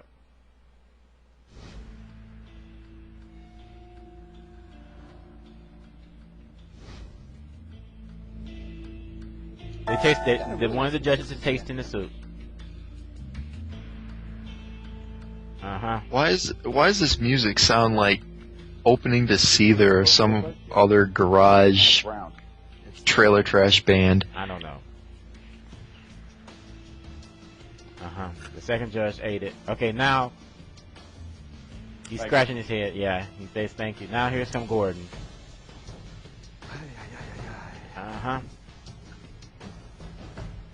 Yo, Ben, we're gonna have to start talking about Third Strike again because we're losing viewers. No. We're losing viewers. I think there's definitely Yeah. things that you can improve on that. We're down to 29 now. Have Oh. no problem sitting We back. were at 35. Oh well. All right, well I'll come back to it later. Fine, watch MasterChefs. Man. What the heck? What you guys are out of your mind? Beer cheese soup is not good. So anyway, what's some new drama that's on SRK? I've been focusing on doing this show for the Third Strike, but what other drama should I put my 2 cents into? People I'm being Third Strike. ignorant and saying Phoenix Wright would not be a good character in Marvel 3. Who's Phoenix Wright? Ben. I swear, man, you fail in every way. You're like the Detroit Lions that fail. you find new and interesting ways to fail. Damn, we lost another 5 viewers.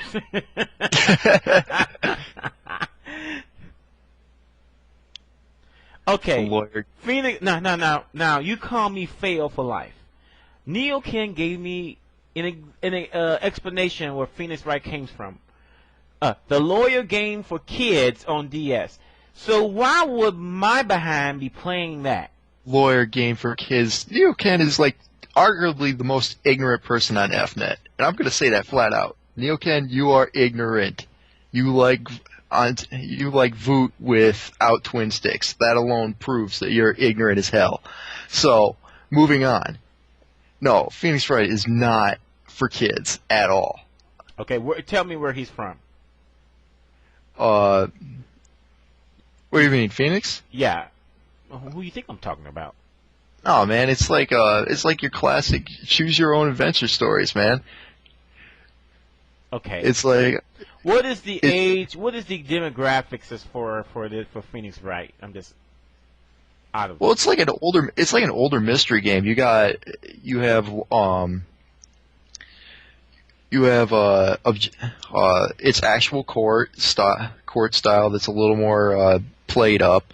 It's real. It's like murders and other sorts of crazy stuff. It's not like little kid things. I would say it's more along the lines of like, an 18 to 25 style. It's not.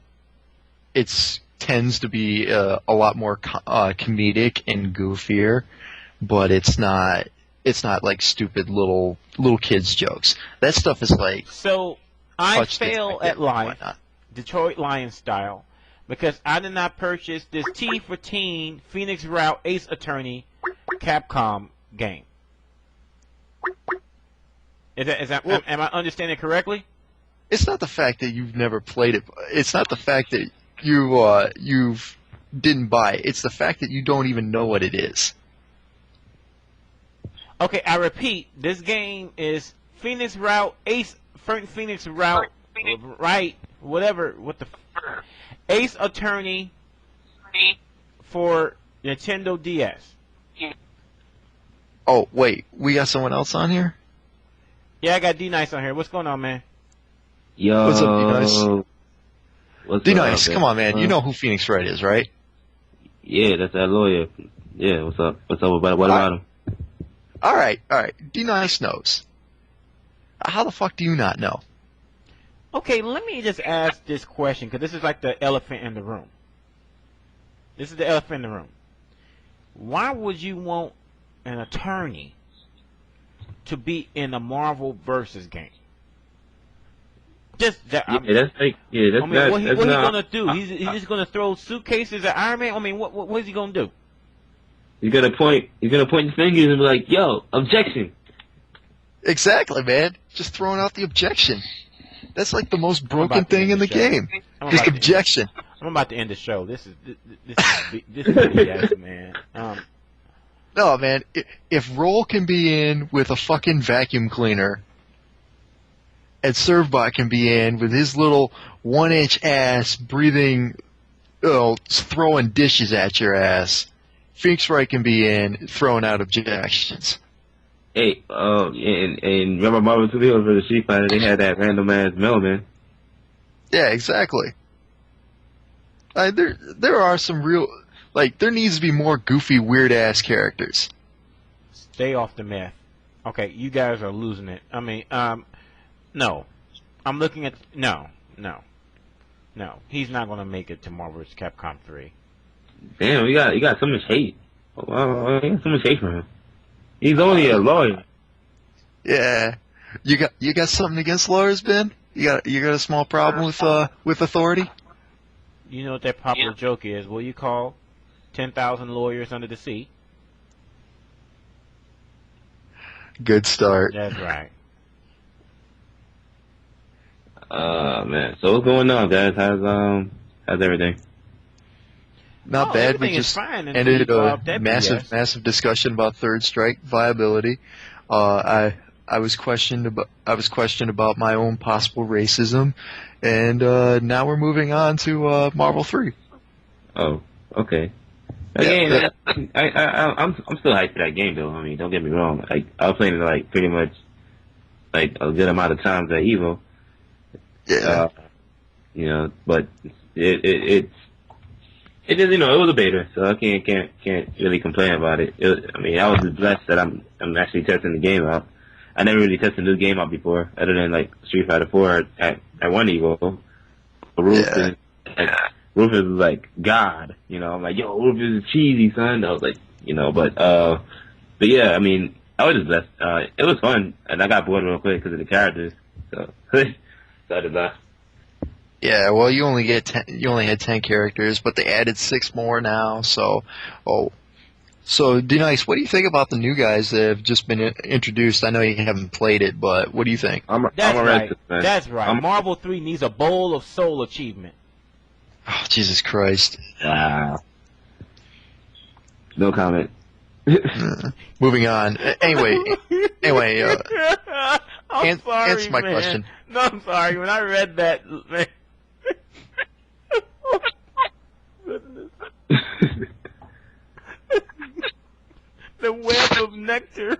Oh God. You man, Wow. man.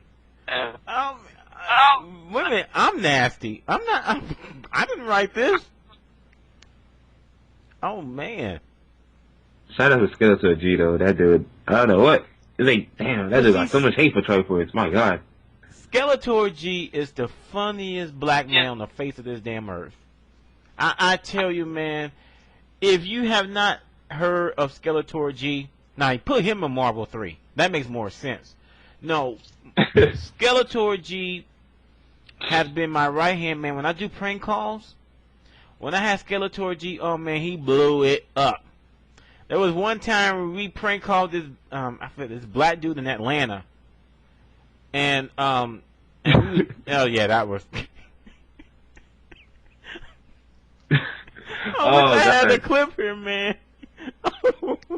Oh man, I okay. You guys gonna have to. I'll get the show for you. I'll get the show for you because that was the one where we prank called a whole bunch of people. I prank called this 400-pound heifer that her name was Candy. That's because she would eat your behind like candy. That's why they named her that. Yo, I remember that shit too, man. Oh my God. Oh man. Yeah. All right, back to the topic at hand. We're losing viewers again. Now, this is good. This is AlphaISM of old. You guys should be loving that part. Well, I don't hear any of the great prank calls right now. So get back to fighting games. Okay. Yeah. Fighting games. So, Eternal Champion Sega CD was good. Ain't nothing what's good? Ain't nothing better than Shaq Fu. So y'all can all eat the dick. Man. How about that? What was that game? What was it called? What was it? Doom 64? What was that game? The one with the executioner. Yo, I think I know what you're talking about. I don't remember exactly, but Play you know what I Fighter like? 64. I like. Yo, Saturday Night Mayhem. Hyper Hell know what I'm talking about. Saturday Night Mayhem. Saturday Night Mayhem.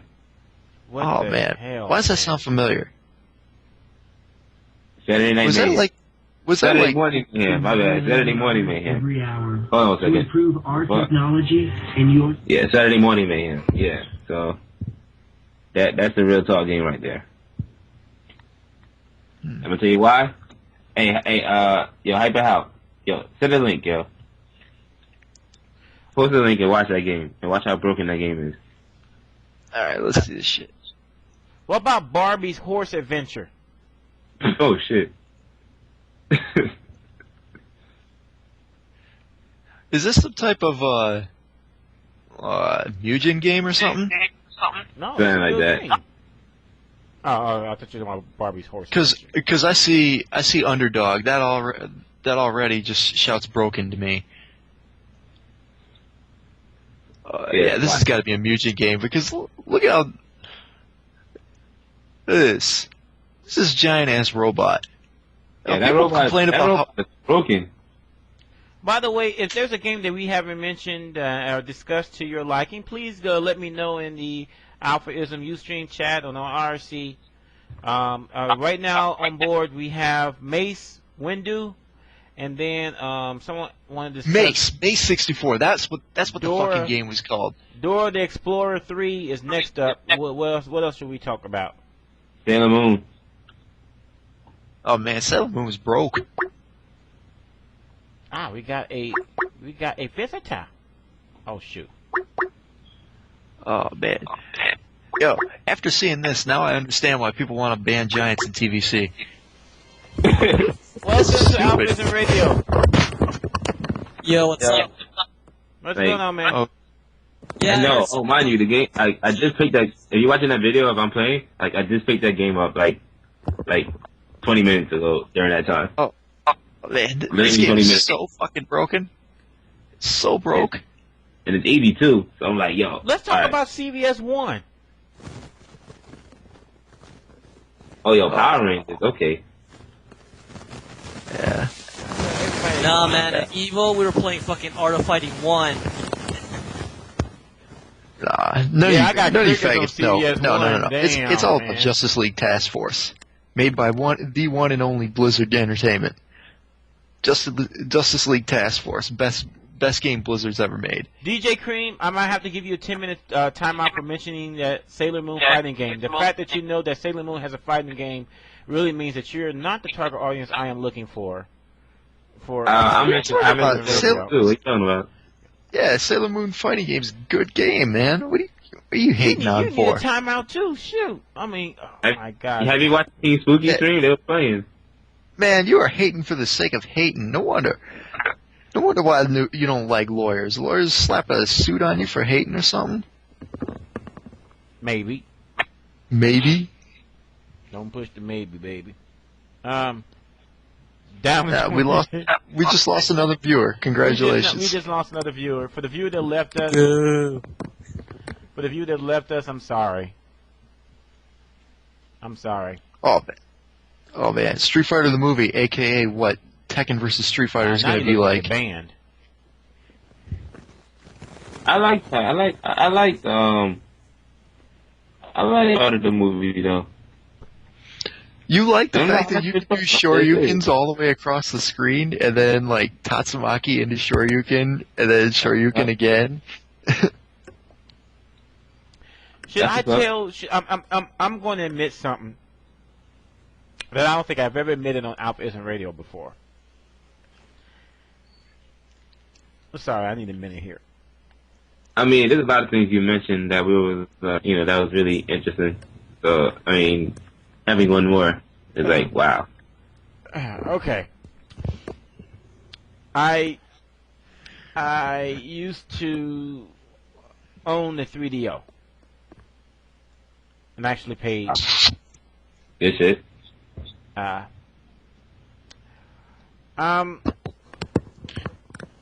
Let's now see. Before you all laugh at me, too late.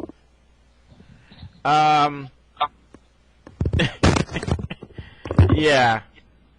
No, actually, it got stolen from me because after 2 months after I got it, I was robbed at gunpoint in my own house, and they took it along with everything else I had. They Shit, robbed they your did you a 3DO. favor. They robbed your 3DO. Oh, nah, that's fighting words. I would have defended my 3DO. Fuck that. Oh, man, you got to defend Road Rash Yeah, I gotta defend my and 3DO. Mario's Hotel.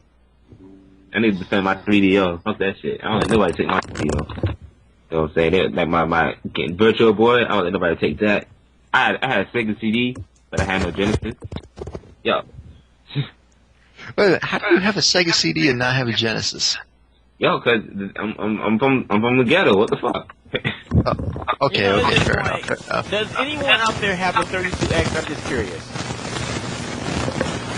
Oh. Ben, what the hell are you doing? That is actually coming from. Sorry, I have to hang up on him. Oh, that was terrible. I think part of my soul just fell. So, now I didn't have very many games. I did have Twisted for 3DO, Pebble Golf Links, and I rented Super Turbo for 3DO. Oh, wow, you did. That was terrible, wasn't it? I don't know. It was I've a great never been there. game. I heard that was Even though the arguably controller like the only had worst. three buttons on it, it was fine. Oh, I got a headache. Oh, man, it's been a long day, man. Yeah, it definitely been has a been a long- long day. I had Okay. Pugsley's Scavenger Hunt. How the hell do you know? That's actually a pretty good game. Mm. No, actually, I'm lying. That game was terrible. Okay, Yo. what was that fighter for 3DO? Marshall? Oh, no, that was called. Martial law?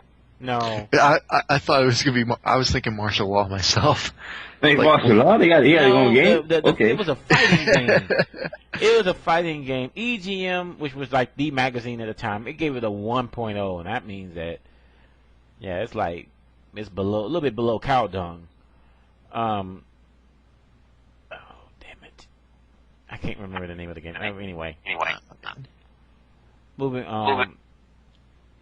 I mean, Yeah, let's see. We got Bloody Roar, Fighting Vipers, Eternal Champions. Oh yeah, Way of the Time Killers. Warrior. That was the name of the game. Way of the Warrior. Way of the Warrior. Oh, Way of the Warrior. that- That I game think should be actually called Way of the have Trash that Can game. because that anybody who ever played that game, I'm sure that's what it's found its way to. Wait, didn't Way of the Warrior have the Scottish guy that lifted up his kilt and a fireball came out or something like that? Sounds like it. I think that was on Logan's Angry yes. Video Game one time.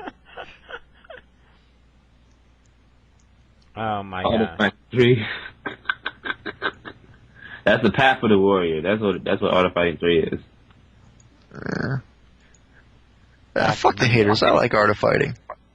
I mean, it wasn't bad. I couldn't do a super for a goddamn thing, but it wasn't bad. Nah, the Super's really fucking hard, but it wasn't a bad game. You know, introduce characters like King and Mr. Karate and what was that guy? Big Boss? You talking about Big Boss? Nah, not Big Boss. His name is Mr. Big. The pimp.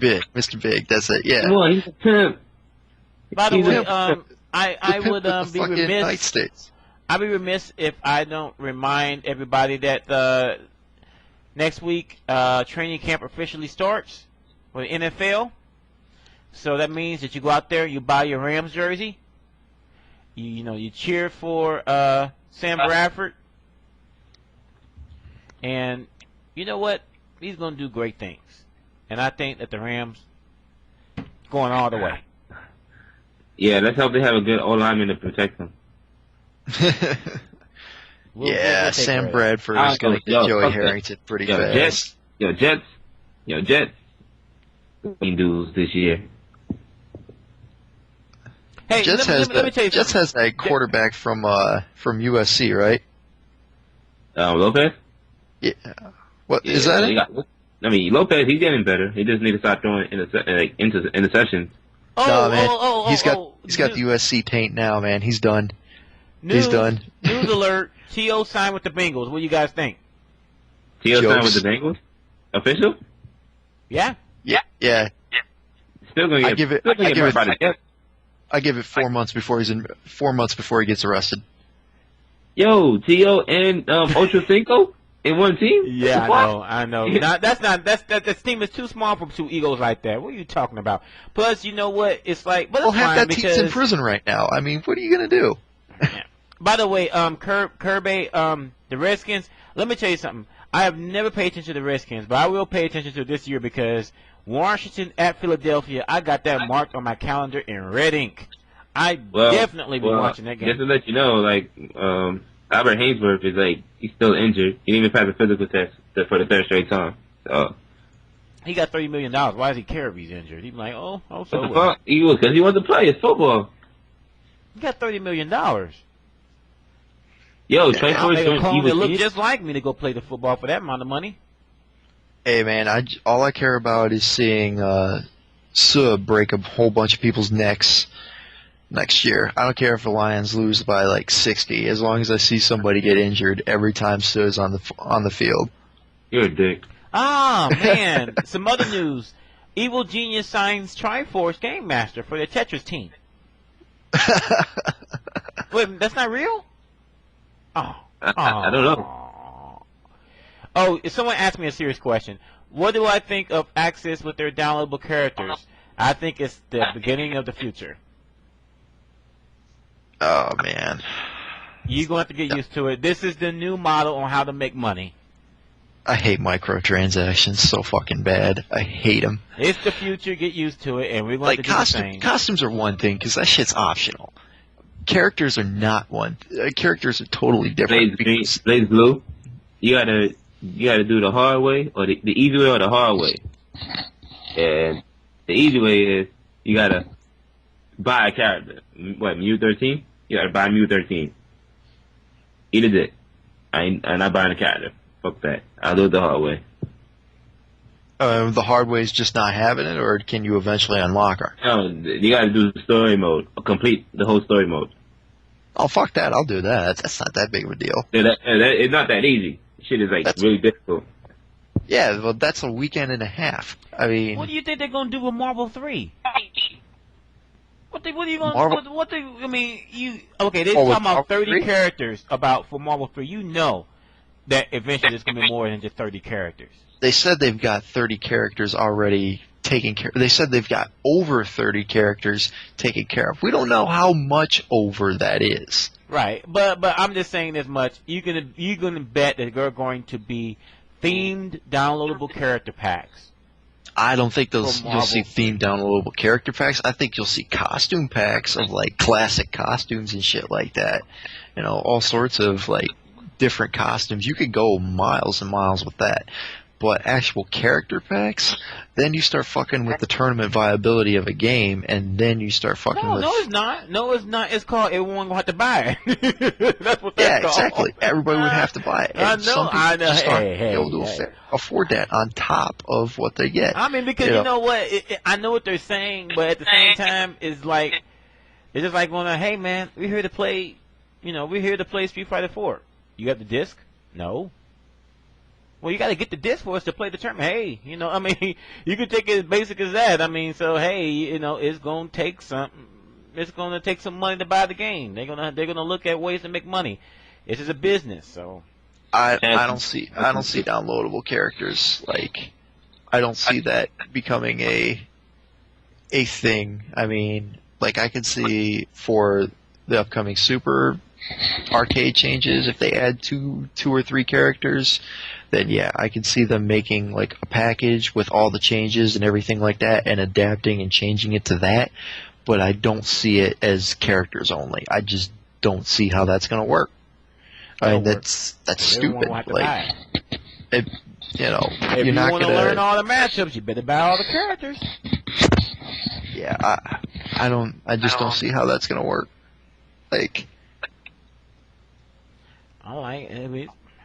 if a person come up there, hey, I mean, I'm sorry, man. I live a little bit south of Istanbul, and we don't have internet there. I'm sorry, sir. Yeah, I don't see that happening. I just don't. It doesn't make any damn sense because characters do create significant changes in the system. It does. Yeah, if you have one extra character that's any good whatsoever, then the entire balance of the game changes around that character. Like, take a... Let me tell you something. If Capcom was to offer Hugo, Rolento, and Charlie in a downloadable character pack, everybody... even if the homeless dude, he is gonna rob some lady for that $20.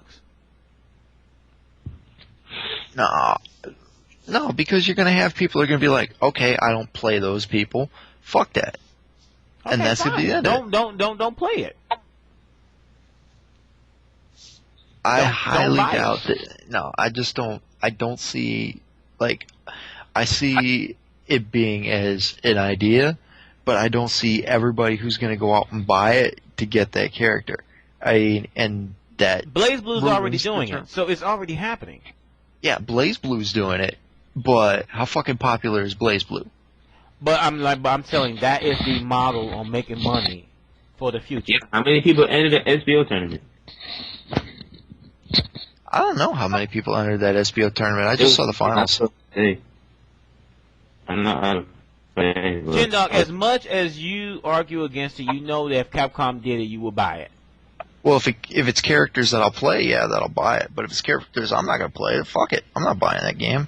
I'm not buying that pack. Lying through your damn teeth. Most white people just lying, just lying. Hater. I only hate liars. If it's like fucking Karen and Charlie and shit that I'm not gonna play, fuck that. I'm not doing it. You call Karen shit, you know what? You gonna get some death threats. You gonna get some death threats for calling Karen shit. I'll be right. You know, honestly, I never played Karen, so I don't even know. So whatever. Ooh, you were just, apparently you're racist and you're sexist. Damn.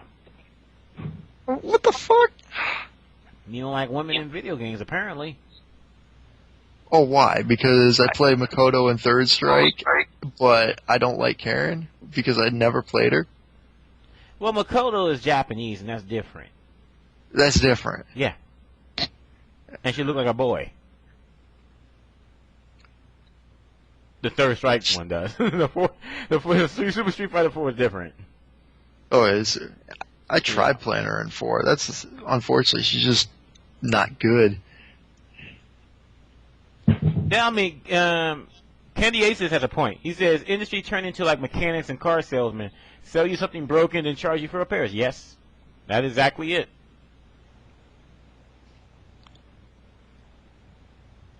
Makoto, is she the worst character in the game?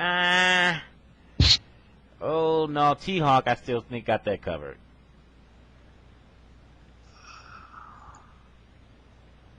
By the way, where's the DJ players? That's a good question. There was I heard so many people who are gonna say, "I'm gonna play DJ, man. DJ looks good. I'm gonna play DJ," and then nobody's playing DJ. Local Sama said they all use Guile. I guess so. That's true. They are all playing Guile. By the way, you know what? I'm gonna say this: if they put Charlie in Super Street Fighter 4, do not complain. I don't want to hear it. I really don't want to hear it. Guile clone. Screw that. Ain't I don't know, damn man. Guile clone. He can do some other shit. It really depends on how they pull it off. I said Guile, not Evil You.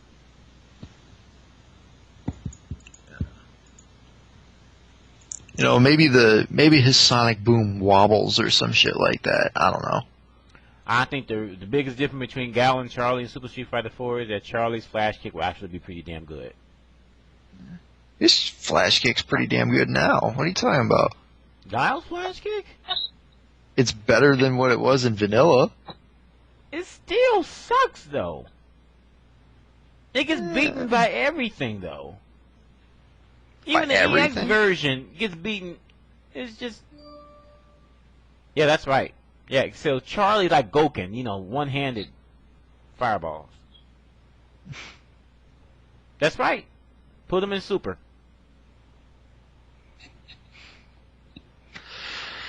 Oh, man. I don't know.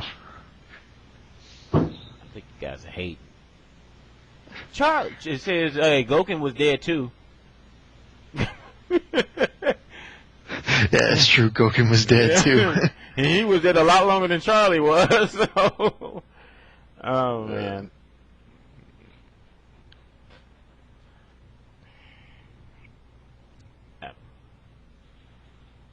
Yeah,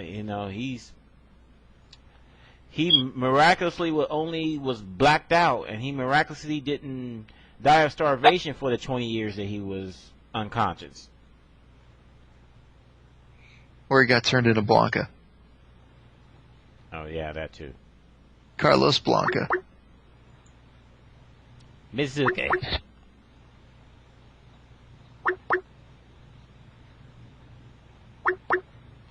Carlos Blanca. Charlie. Yo, Yo, what's going on?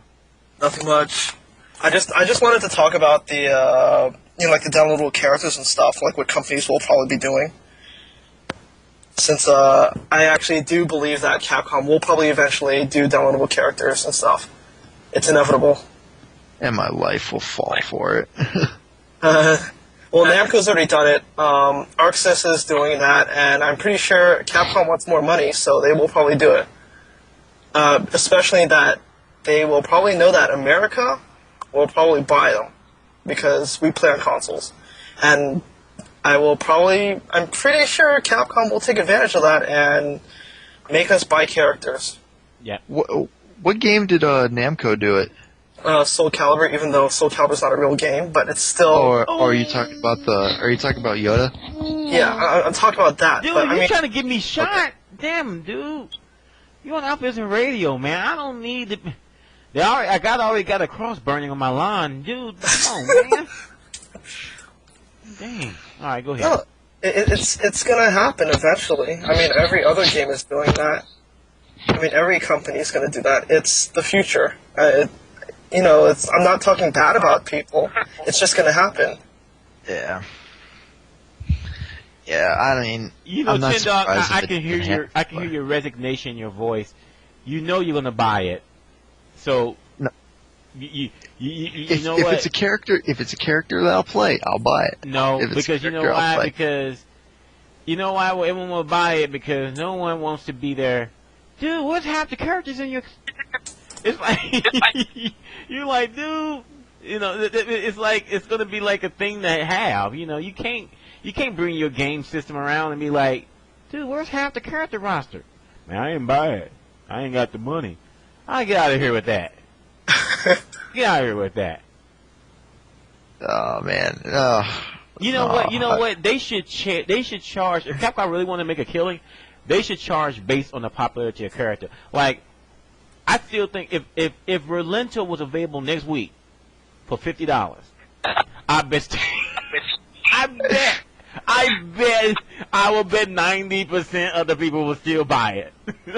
I still think that as bad as that is, and as unethical as that is, you know that they will do it. Yeah, that is fucking I know terrible. Tons of people would. I would even think about doing that, honestly. I don't play Relento, and I will buy him. I don't know why, but I will buy him. Who's that guy in the West Coast that wants a pure marble, like, stick made out of marble? I know that guy would probably buy it. Yeah, because people spend money on some really... Like, people like, man, I just know this one dude, he spent $6,000 on cards. Those Magic, the following, whatever they call cards. $6,000 on Magic the Gathering? Are you fucking serious? Man. Wow. Did he also put on his wizard's hat and robe? I hit him because I said, dude, $6,000, man. That's my down payment for my condo.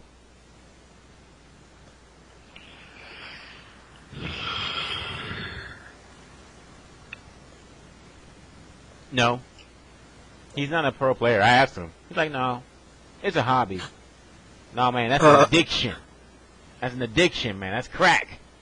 Oh, that shit's terrible. That is just fucking terrible. You pass hobby after $50. I don't know, man. What if you're a car collector?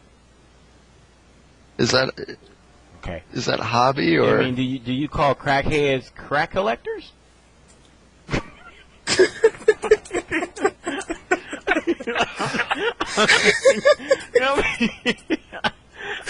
I mean, I could see a Dave Chappelle skit on Tyrone Biggums, man. No, I just collect crack. I just collect crack, and that's all. Yeah, but you collect it and you keep it around. You don't actually use it for whatever degree. But you know what? Black people have been doing this for as long as I know them.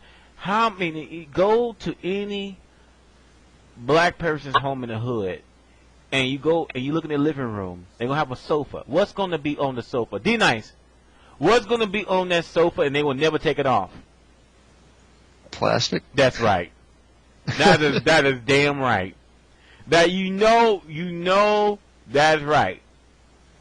I have been into too many folks' home. I gotten cuts because people refuse to take the plastic off of their sofa they bought 22 years ago.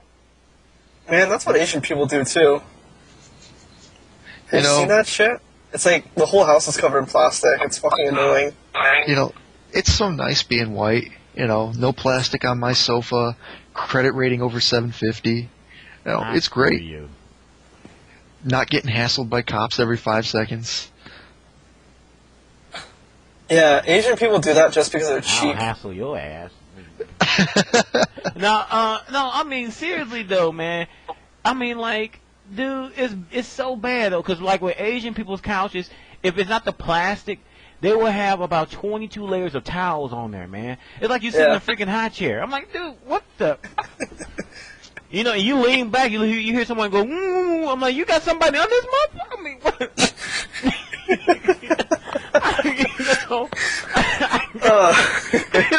Seriously, dude. It is bad, man. It is bad. You know, yeah, there's a ton of Asian people who do that. If you don't know an Asian person who doesn't do that, they're probably too American. Yeah, they're not really true Asians. They're American Asians, yeah. I mean, but, yeah, that's another thing. People out, they have these Persian carpets that's like literally 50 feet long and 40 feet wide on carpet. But what the hell? Why do you have the carpet on there for? I mean, I'm talking about, I understand having carpet, like rugs, like when in the entryway, like, or by the bathtub, but the one that extends out the entire house into the basement? I'm going, what the heck, man? I don't mind taking my shoes off. I mind when other people take their shoes off and their feet is. I'm gonna tell you something. I went to Preppy's. Everyone knows who Preppy is. He's he's got the Marvel videos and everything. He has a great house. Man, I almost had to. I forfeited a match in Super Street Fighter 4 because I was playing on the floor against, and the dude was sitting in a chair and his feet, man, his feet smell like that bacon has been ironed. All right, bacon was ironed with an ironing. I mean, I really mean that. I have never. Oh, okay. Who's got the echo? It's D-Nice. That's a ridiculous This is echo. what you do it for. This is what happens when you buy iPhone and Apple products. All right, hold on for a sec. D-Nice. Yeah, what up? Yeah, man, you echoing. Well, it's echoing me. I was in the kitchen. Like, I was in the kitchen. That's why. Oh, okay. All right. Echo. Okay, we're good. Okay. All right. But anyway, yeah, I mean, so I don't mind taking off my shoes in Asian people. I don't mind that at all. Well, I take my shoes off at Preppy's house. So I leave for a couple of minutes, and I come back. Asian shoes in Asian people's house. Yeah, this is some racist shit going on right now. Wow. We do not condone racism in AlphaISM radio. Hey, D-Nice. Let me ask you a question. I need you to be real with me. Yes. Do you have holes in your white socks? I'm a white sock. Mm-hmm. Be honest. Do I have holes? Mm-hmm. No, normally, like, usually before, yeah, but no, I have like one hole in the bottom, like right on the bottom right part of it. But then, normally I throw them away and I buy new thing every couple of months. So. He is black, people. That's the thing right there. He's black. I love how you danced around the question when I asked you. I asked you, you didn't have the holy white socks. Do I have any holes? Well, no, that's just me though. I think because like tank tops, normally with tank tops they stretch out and then like. Is it just me? Hold on. Is it just me or does D-Nice sound like Charlie Murphy? That's, that's not you cutting your damn toenails. That's the problem. Oh, you said socks. Oh, you said socks? Oh, no, not as late, man. I was like, I didn't even like tank tops. I'm sorry. Nah, I never really had holes in the socks. No. Like, it's been. Why you have holes in your socks? Like, last time I had holes in the socks was I was like, let's say, like 12. Normally, my mom would throw them anyway. So yeah. Okay. Yeah, sock holes. Yeah, I don't have holey socks, as I call them. Okay. Yeah, normally if there's a hole, I wouldn't wear them again. Like, same thing with tank tops. Like, I wear a tank top with a hole in it. See, Burner, I really did not need to know that, man. Come on. You know what? Oh, God. Hey, man, it's cheaper than air conditioning. Yeah, that's my own fault, right? That's why I opened the door on that. All right, King. Okay, let me explain something about AlphaISM Radio. There is no way I can talk about fighting games for a full 3 hours. You gotta take a break. You gotta laugh. You gotta have a good time. 2010. Shout out to 2010. All right, I can't do it. I can't do it. That's what Ski is there for. Ski can do that. I can't do it. Because really, I don't know shit. We need all bunk radio. I mean, I'm a dumbass. All bunk radio is the shit. We already knew that long ago, though. Fuck you. But anyway, yeah. All 10 members. It's all good, man. All bunk radio was fun, man. I still, really, I still think that even the old nothing beats the old AlphaISM radio shows though.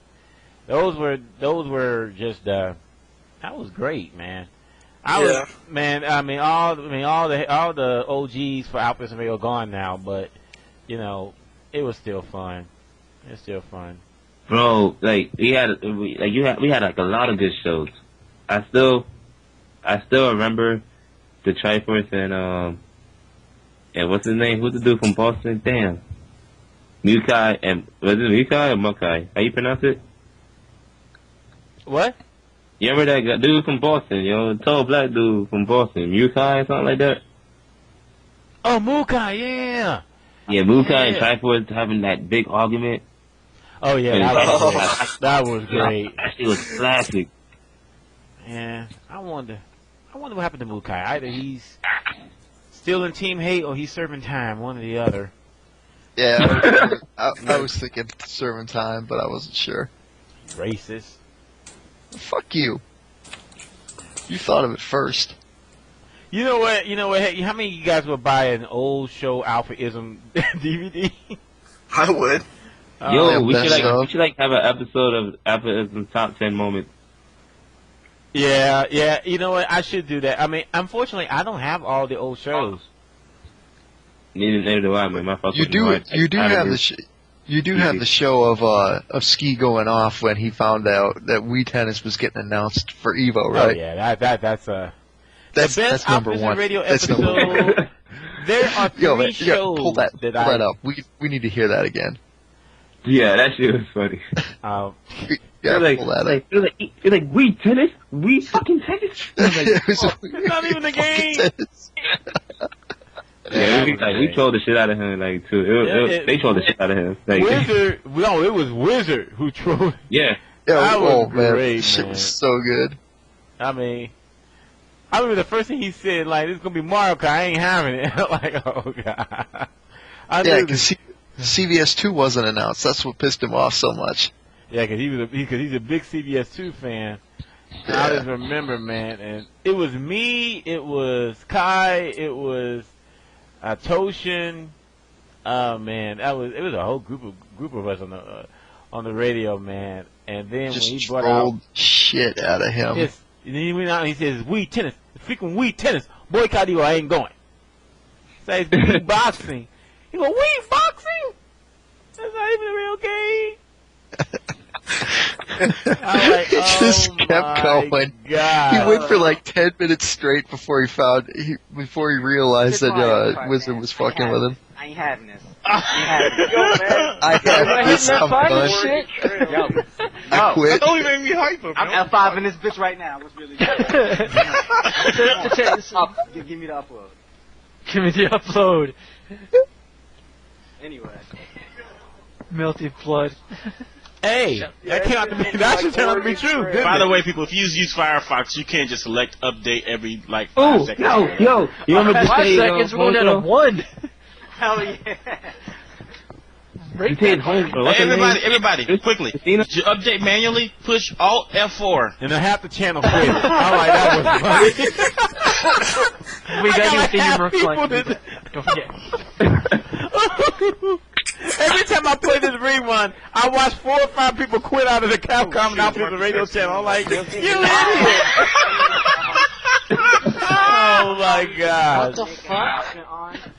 And we're refreshing the page waiting for him to make it. Oh man. He's like, He's having a conversation. Restart that.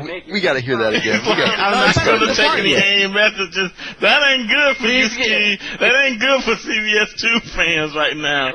I can see Wizard going like off AIM, off IRC, just disappearing for like about a week. If it's bad. Street Fighter 4. Oh, wow. Yeah, we used to make jokes. You know, we used to make jokes like, yo, we're gonna do Street Fighter 4 in the background. What's up? Is that the PS thing right here? Lord, Horse Adventure does sound wrong. Especially I think I got somebody that died up here because of a encounter with a horse. What? A horse, of course. Oh God, Yo, Mr. Hands. yo, Ben, who was that girl from Portland, man? Oh, Jasmine?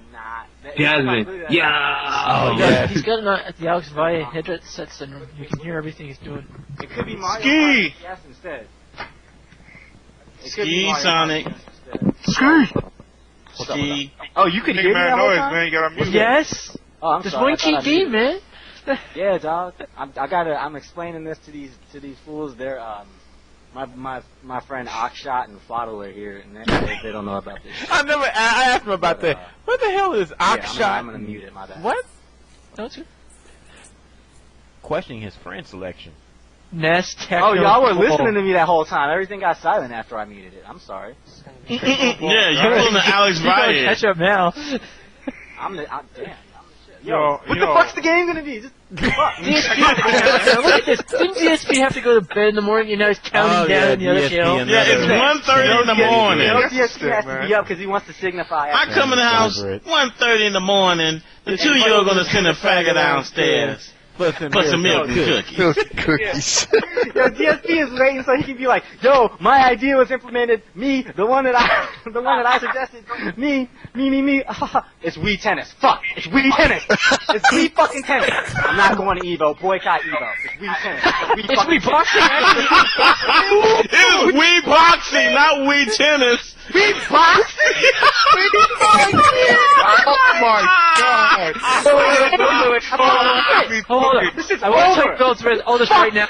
Yo, hold up. Yo, hold up. Fuck! Listen! Damn it! Cole spoiled this 5 hours ago? Cole spoiled this 5 hours ago on the channel. Not even lying. It was all Cole. Yo, I'm done. I'm done. Yo, I'll take moonwalk over this. It is fucking weed! It is weed! Not even a real game! Gotta be a joke. I'm fucking idiot taking home $25. Oh man, let me moderate this shit. Yo, who got Cole's number? Seriously, he called this. Oh my. Capcom versus SNK. Dude, you know me, man. Oh my God, that's so good. Like, oh, they're talking about the weed. Watch this. Yeah, Mr. Wizard trolls. You can just hear Ski in the background, like stomping off. That was funny. How many times did he say fuck? I count at least 5 times. Oh God! Oh man! Oh man! We boxing for fucking $5,000. Oh God, that's crazy. Yo, we got a Wii. $5,000. Dude, that's almost as All weird. right. You might got a weed. We gotta start training for this shit. Fucking Oh my fucking God. Mario Kart fucking DS. Mario Kart DS? Really? Yo, there must be some like deep-related shit to this game that we don't know about. No, man. You know what? This has got to be a joke. You know why? Because at the top it says "We Boxing," and it's just 2 words for the It's got the profile up and shit like everything else. I think it's fucking fake. Video. That is fucking fake. I don't even buy that. I don't even buy that. Yeah, so that's basically it. For the people that were wondering what the hell was going on, that was a replay of for Evolution 2007, the game being announced, the last game, and Mr. Wizard trolled everyone in Capcom by putting up Wii boxing, as a joke, and Ski was like lost his mind. There's only 2 instances where Ski ever lost his mind. That, and then there was one where he cursed out DSP, and man, that was for the ages. Dude, you got that? I do not have that one. Oh man, DSP got caught. I don't even remember the scenario, but DSP got caught in his own lie, and yeah. Oh, Neptune has it. Oh my god. Oh god. In the meantime, I got to show you guys this. Oh. This actually happened at Midwest. Okay, what is this? It better not be porn. No. It's a money match! Oh! Money match! God. Money match on Hungry Hippos! You got a good shot of it? It's a straight motherfucker! Straight money match! Alright, next up on Puzzle Fighter. That was the best shit ever. Are you kidding me? $20 motherfucking money match on Hungry How Hippos. can you money match in Hungry Hippo? See, that was the best shit. Like, the best shit was Grog. He throws down 5, and then everybody's like, oh! And this dude pulls out and throws the fucking 20 down. He's like, what now, bitch? I'm just like, oh, shit. You kidding me? I've heard it all. If it ain't video games, it's dice. If it ain't dice, it's paper, rock, scissors. Now we got Hungry Hippo. Oh my god, that was the best shit ever. And by the way, I don't want to hear nothing more from the peanut gallery about Mid-Cal. We proved it. Mid-Cal exists. Oh god. Larry shows up, we gotta start talking about fucking Mid-Cal. Great.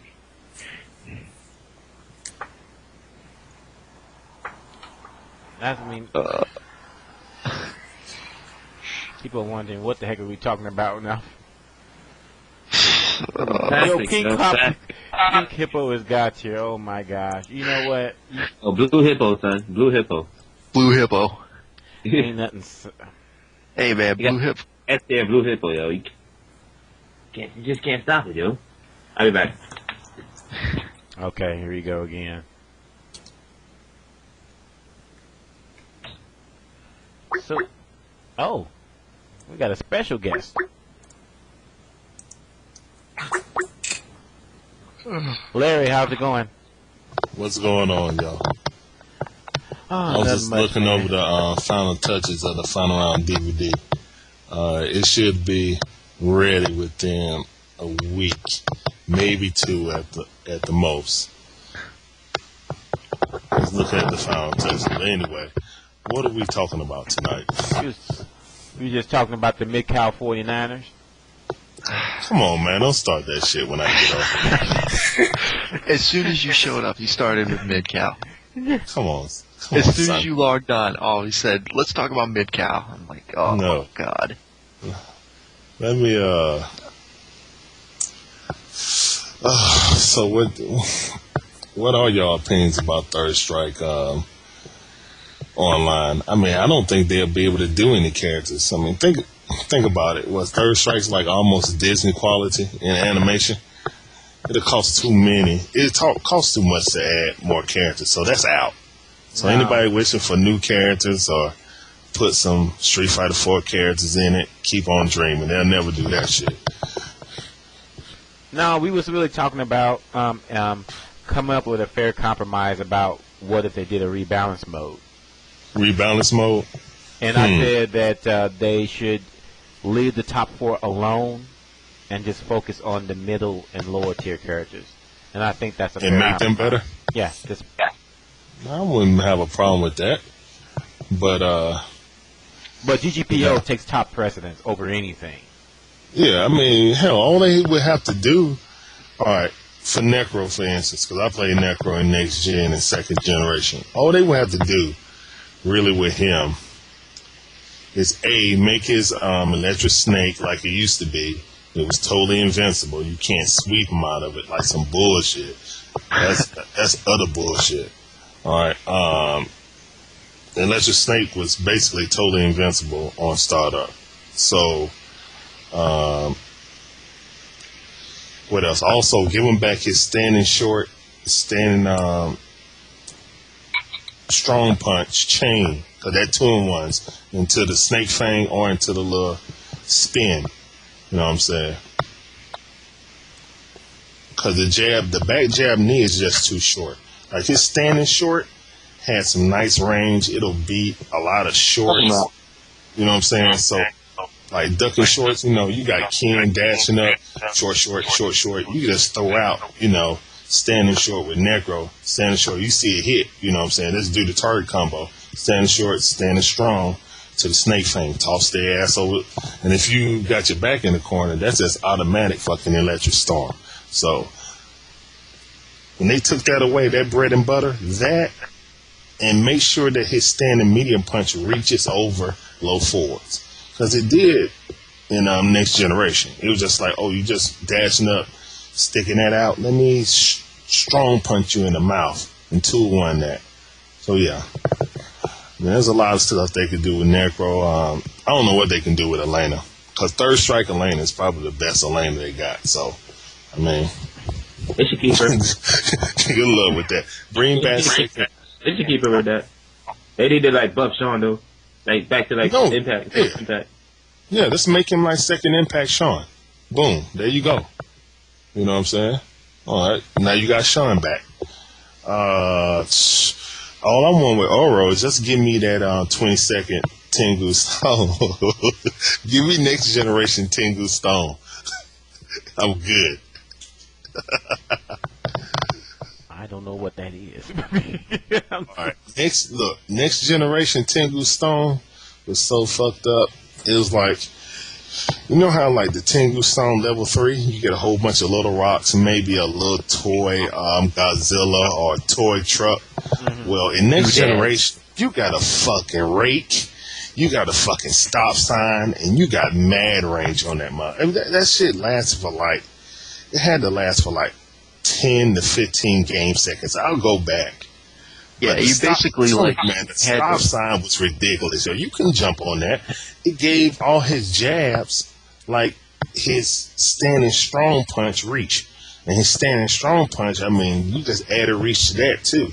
So I mean the Tengu was just retarded. When you had the sign and the pick fork and I mean man, it was silly. Give me that Tengu Stone and I'll rape with Oro. Yeah, you basically had to run away the entire time it was up. Yeah, I mean, there was just no fucking way you were getting in on that at all, ever. Unless you threw up, Aegis Reflector and got lucky. That was it. Yeah, but still, the attack will still hit you. If they do Aegis Reflector, and you freaking do...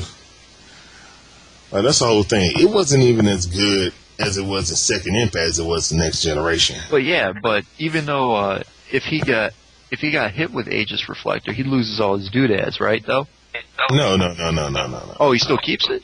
Okay. Yeah, man. I never actually hit it, so I wasn't No. The stone is there, yo. And he got a pocket full of stones. Shorty. And I'm telling you, the damn Tengu stone was so good, they had to change it. You know what I'm saying? The level 3 is kind of like it, but it's still a whole bunch of little rocks. It's 5 little rocks. And they hit real fast. That, I'm telling you, man, his thing going, everything he had was good. His projectiles was faster. He did more damage, more stun. Well, I guess the first game everybody did more damage, more stun, yeah. Actually, yeah. Everyone did a lot of damage, a lot of stun. Yeah, that first game was brutal. He will dizzy you so fast. It's not even funny. I don't know. And just give me one button throws too. Give me one button throws. But that's just a personal preference. I doubt anybody want one button throws. No, I like not one-button throws. not in third I strike. hate two-button throws so much. I mean, I personally don't like normal command throws, but everyone's used to it now. Nah, man, I like 2-button throws. It actually gives you a choice. You know, you actually throw. You can commit to the throw instead of trying to do some option select bullshit where you accidentally don't get the throw and end up getting like fierce punch or medium punch or something like that. I personally think it's a skill to throw in the old school way. I don't accidentally throw anyone unless it's with strong. You know what I'm saying? I mean, that's the whole difference. You got to know which throw you got to use. You just can't mash on fierce punch all the time. Yeah, that's the one that's going to be random. You know, I can go into old school throws with strong, fierce. You know what I'm saying? Forward kicking roundhouse. I know the difference. Like some of them got more range, but it's like, nah, I ain't even gonna get into it. Anyway. Any dang old way.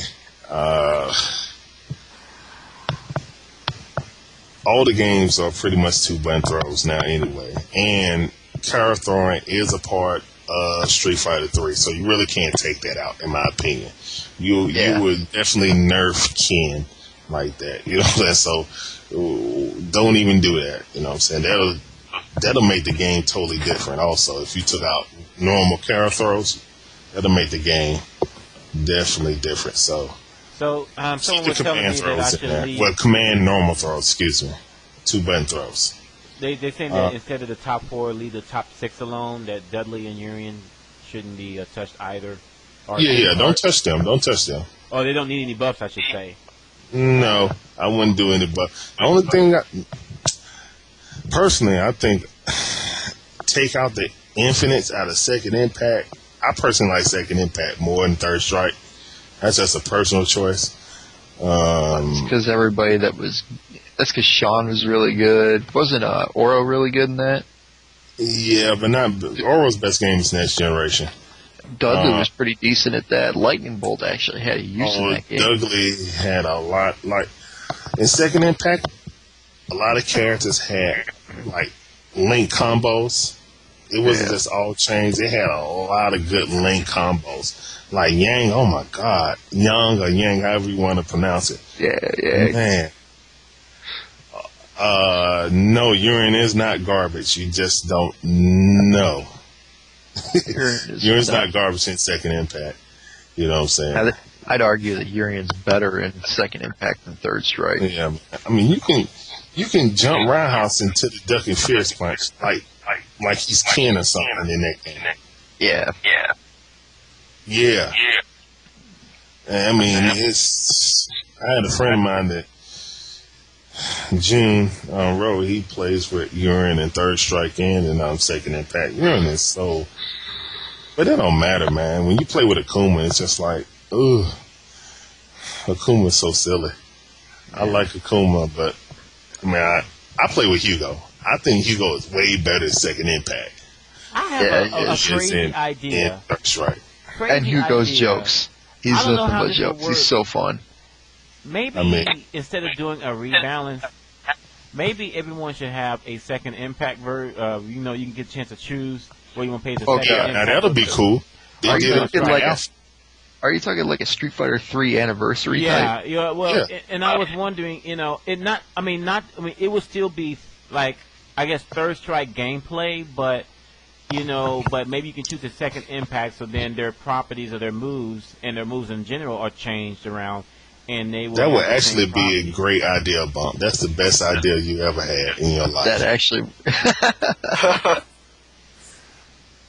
Because that sounds like that wouldn't because I'm thinking about development time and cost and all of that stuff, and that goes on with any type of business. Yeah, put each version of exactly. That's what we have to do. You just pick. You know what I'm saying? Just like the Hyper Edition anniversary with the Super Turbo version, Super version of them. You know what I'm saying? Champion to Hyper Edition or Street Fighter 2 version. Do that with Street Fighter 3. Let's call it the Street Fighter 3 compilation. and you can play with versions, the next generation, the second impact, or the third strike version of the characters. Of course, Chun-Li, Makoto, Q, and 12, they won't have any other version besides themselves, because they're third strike characters. But anybody that was in the other games, that's one thing. But you was talking about New Generation Oro earlier. I mean, wouldn't he kill everybody? No. Really, New Generation Oro and New Generation Yin and Yang. I mean, Yin and Yang was nothing but palette swaps in the first game. Mm-hmm. So, but yeah, they would probably rape face everyone. But you know it'd what? be real I like interesting. that. I like that anyway because it's like turnabout is fair play, right? So it's like, hey, from third strike, you guys rape everyone else. I mean, now you feel like how's it feel to be on the other end of the, of the spectrum now? Now you're the hunted instead of the hunter. Well, I think Urine will still have a chance. I think I really like the third strike. Yoon might be a watered down. I haven't seen anybody who played Third Strike play Next Generation and play Yoon and Yang the way they play. No one could do the Guinea Gen when Next Generation came out. See what I'm saying? Mm-hmm. So they didn't use it. Oh, it's I not want to see possible. I want to. It's not possible. There was actually a Japanese tournament, and then there was like 5 Yuans in there, and they're trying to do the custom combo thing, and they're all dropping it like halfway. Okay, so it may be. It's not possible. It may be different juggle properties in that game. Yeah, you might have to do it differently, but Yeah, that's what I'm thinking. You probably have to do it different. But I know that the Next Generation characters did more damage and they did more stun. And remember, they got the down parry, so they could parry and then bounce over something, which I love that idea. You know what I'm saying? But if you choose a third strike version, you'll have the red parry. So it would be very interesting if they did do that. I think that's the way to go. Actually, so if anybody's going on a petition, everyone needs to like pretty much vote for that. They're like, yo, you need to make it just like you Everyone made. can choose their iterations, every iteration of their character. And the thing about it though is that they can set up online where you can, in the settings, just like we want 2 players, 4 players, best out of 3, best out of 5. You can do third strike, second impact, or all, or new generation or all. You know what I'm saying? For the third strike hardcore players out there, they're going to cry foul over this. They're like, fine, you can set it up where you can play, nothing but third strike. No, man. I mean, third strike people have advantage because they can red parry. You see what I'm saying? Yep. You can't red parry in man. Next Generation. Red parry, what's that? I'm sorry, man. All right, red parry is when you block and then parry a move. Oh wow! Like in previous like Street Fighter 3, you can only parry. You had to fully commit. Mm-hmm. You know what I'm saying? But the red parry was introduced into third strike. So pretty much you parry it into block stun. Like you'll block something and then parry. Wow. Yeah. All right, guys. I've been up way too long. I got to get some sleep, so I'm going to sign out a little early. So catch you guys later. All right, man. Catch you later. Bye. All right, see ya. See you guys. All right. All right, man. Peace. Okay, so I think this got some legs. So, I heard that. I mean, I've heard of red parry. I didn't know what it was, and I heard that the timing is really, really strict. That if you mess up, you'll get punished. Yeah, I mean, it's definitely top tier skill, but still, I mean, it's an option that the other people will not. You won't have that option if you use Next Generation, but you'll have something that I personally think is better. Is the air parry when you parry down. Now you can air parry also when you parry forward in the air. Like it was kind of different in like Next Generation. When you parried, you actually either bounce back, like you will bounce back some instead of parrying, and they still keep their same momentum. It was kind of like when you actually parried, you kind of deflected their energy of their attack, and they like got pushed away. Like you got pushed away because you parried, and then they got pushed back a little bit because you parried them. So they just didn't fall right in front of you, so you can just get the nice meaty combo. You know what I'm saying? Also, if you jump in the air and you parry somebody move and you parry down if you parry down, you will bounce and bounce over them. You see what I'm saying? Now that'll be real good if people like to use like the ducking fierce punch and always trying, since they can't dragon punch that good, they try to like stand around house you out of the air and you down parry, you'll parry down and you'll bounce over them. You can cross them up into a fucking combo. You know what I'm saying? So I love the down parry. I don't know why they got rid of it, and they changed. They did a slight change on the parry mechanics. When you get pushed back because you parry and then get pushed back a little bit, it's a slight little change in it that when you have that in there, I don't know if it'll affect, like if a third strike person parry you while you're jumping towards you, or you going to keep flying them at them at the same trajectory, or is it going to force you, back some because you're fighting against a third strike character. Next generation character. It's real. The down parry was real good. That's why I like it, to get out of the silly shit. You know what I'm saying? Somebody try to, keep jabbing you. That don't work with the down parry, because you down parry it, bounce over them. Now they do another jab, you're going to cross them up and do a combo. You know what I'm saying? I'm learning so much about Street Fighter tonight. Nah, you could escape more stuff with the down parry, but I don't know. Yeah.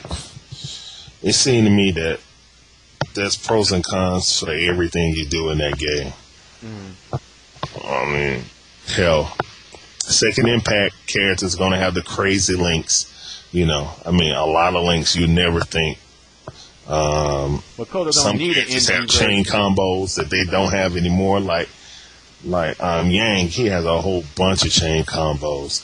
And really, you don't even use Super Meter with him. You just pick Super 2, because he got the kick super, and you just use EX moves.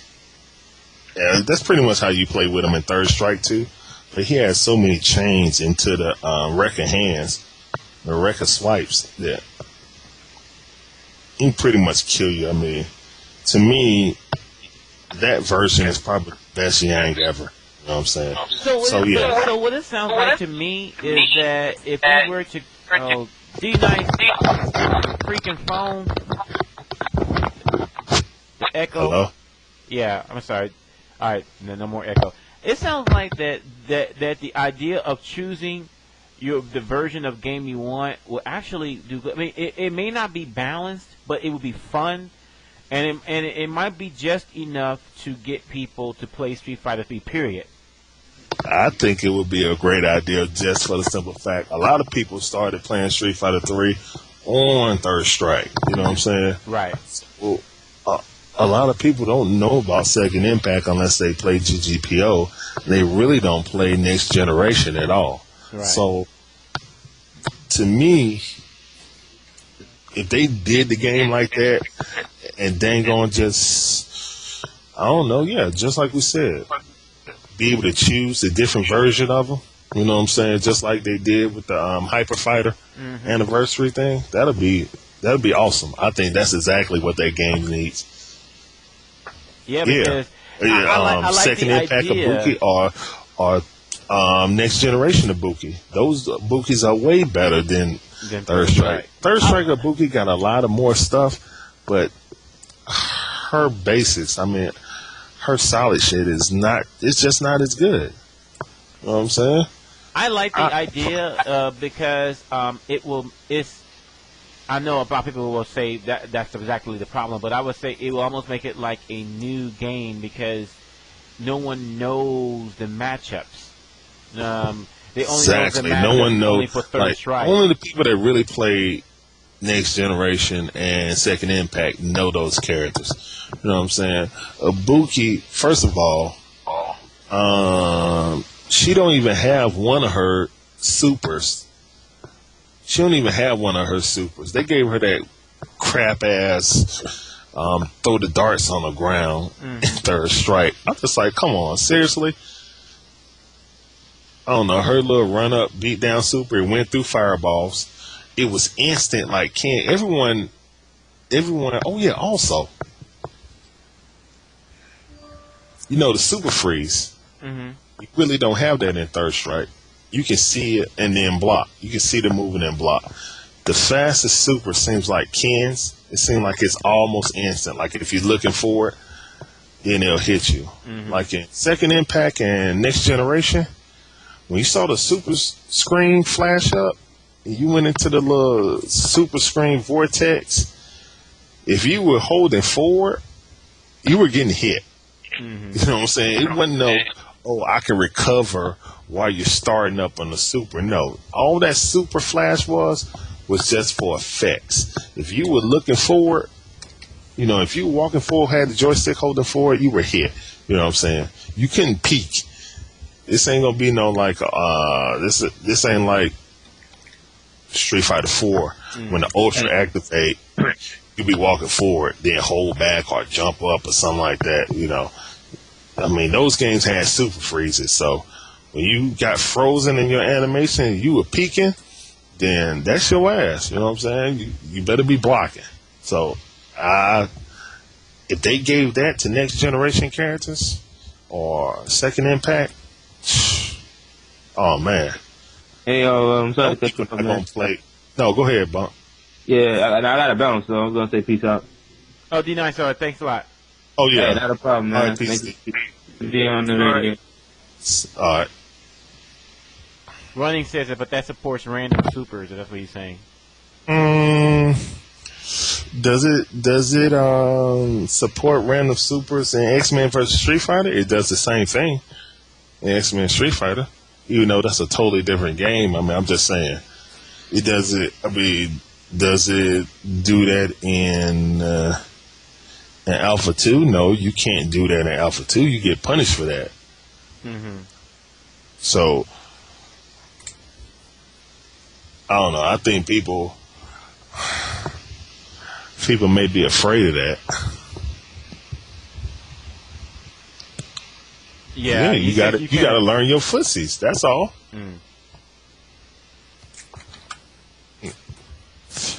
Random supers will get you killed in any game. Don't think that somebody that's going to be able to throw out random super and hit you. If you get hit by random super, then that's your fault more than it's them.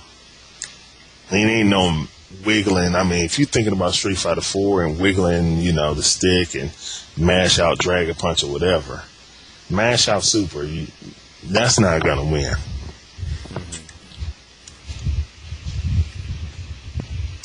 Well, that's not the way they were in Next Generation. Like, oh, I'm sorry, y'all. I'm talking and reading on IRC. Sorry about that. Someone made a comment on IRC saying Capcom probably wanted, supers the only combo. Yes, but when supers was first made, they were supposed to be, at least the way I viewed them, they were counters. You know what I'm saying? They countered all special moves, but people figured out how to combo them, then you just make them a little bit weaker, and so you can use them in combos. You know what I'm saying? But Street Fighter 3 Next Generation, super was a real super. They took a lot of damage. Not as much as Super Turbo, but not as less as as Alpha 3 or something like that. So it's a nice balance, I personally think. I mean, I like the way Super Turbo, you die fast. I know a lot of people don't like that. Get hit by, whatever and lose half your life. But hey, I mean, I personally like that. That's a good question for you, Larry. What's up? Oh no, I wasn't reading Larry. What's your stance on running DLC characters in tournaments? Blaze Blue. I thought that guy. I thought you could unlock him. Can you unlock him, or he's only downloadable character? I heard you could unlock like one character from like beating the story, but then they're releasing like 3 more or something that you have to pay for, and I don't think you can unlock them through the game. I think you have to pay for them. The next 3 ones. Okay, well, I mean, as long as they're not broken, let them ride. I mean, the only thing about that is, it's just like Street Fighter. We don't know what character is going to be unlocked in Street Fighter, Super Street Fighter 4 Arcade for the console version. You know what I'm saying? Those going to be downloadable content. I'm sure everyone's going to freaking want to play with them when they become available. And I'm sure everybody's going to want them tournament legal. So as long as they ain't no Gil or nothing like that, I bet hell, it's whatever. I don't know if you want to. I mean, making them tournament standard is kind of. I mean, that's a double-edged sword. Are you going to have to force people to buy, characters? You see what I'm saying? That's the only other issue you really have. It's just like, okay, I got all these systems, and now I got to go buy. Or if someone wants to bring their system in, they got to go and buy the characters. I mean, so. And tell people how to spend their dang on money. I mean, yeah, so. I don't know, man. I mean, hell, people got mad when I wanted to ban Self and Goken, which was real silly now that I look back on it. But I don't know where that argument's gonna go to, but I really don't even want to touch it. I just want to. Are people allowing it now? You know what I'm saying? I was going to allow it, but then again, if someone's bringing their own equipment, I say, hey, I need some help. Can you guys bring your, TV and the game, and I'll give you, I give you your badge, your entry fee for free, for coming to final round. All right, well, what if this guy doesn't buy the characters? And then I got to be like, oh, I can't use yours because you don't have the characters. But I just want to answer something. Tommy says, wouldn't it be hard when set up consoles? It wouldn't be as hard as unlocking all the characters like you had to do in vanilla. No. I personally think that unlocking characters is a waste of time and energy. I think the developers are overthinking things. They're like, let's give them something so they have to work towards. And nah, man, fighting game people, they don't want to do that. They want to pop the game in, have all the characters available, so you could dang on just start playing and start practicing and start beating up on each other. Someone said that download someone just sent me a message. Download characters are dumb as hell because when you buy them, you don't know if they're overpowered or whatever. And I'm going, well, when you buy a fighting game, period. I mean, okay, you bought Super Street Fighter 4. Likelihood or not, you're not playing all 35 characters or even close to it. No. You got 2 or 3 characters you play with, and that's it. Exactly. So, I mean, any fighting game, you're always going to be playing, you're always going to have characters that you don't, that you don't play. Well, I mean, who? Okay, and what I say? Okay, so you bought a downloadable character that turns out to be overpowered. Okay, so I mean, I don't know what I mean. To me, it's the same argument as my favorite character in my fighting game is banned. To me, it's. Is it wasted money? It may not be, because if the character is severely broke, then I assume that Capcom will release a patch to address it. Well, here we go. Yeah. See, that's when we get. See, there's two sides of the slippery slope. There's one side that says, don't allow stuff until you test it, the old eyeball test or whatever. There's the other side of the slippery slope that says, let everything go until, something is found broken or something is proven through tournament play that is broken. Now, both sides have valid points on why you should or should not allow stuff, but the main thing is, it pretty much going to fall on what your view is.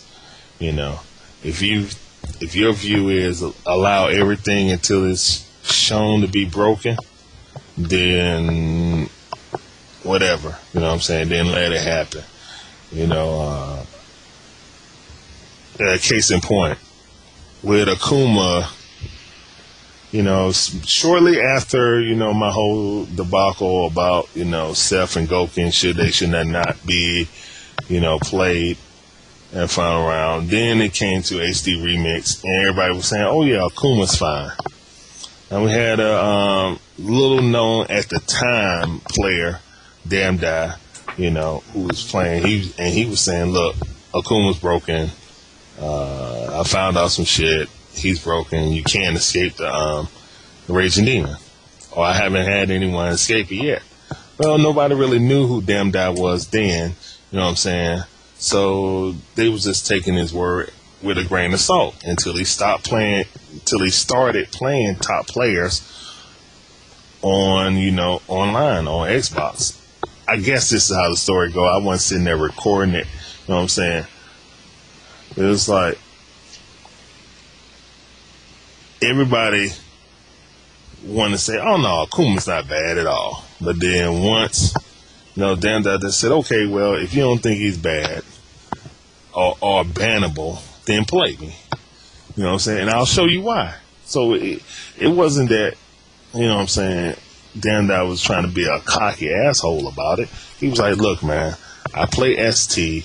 I may not be a well-known top player that you guys know, but people online know me. People on the East Coast know me now. And I'm telling you, this fucker is fucked up. He should be banned. So, and then he just said, okay, y'all not going to ban him. I'll go take everybody's free money. You know what I'm saying?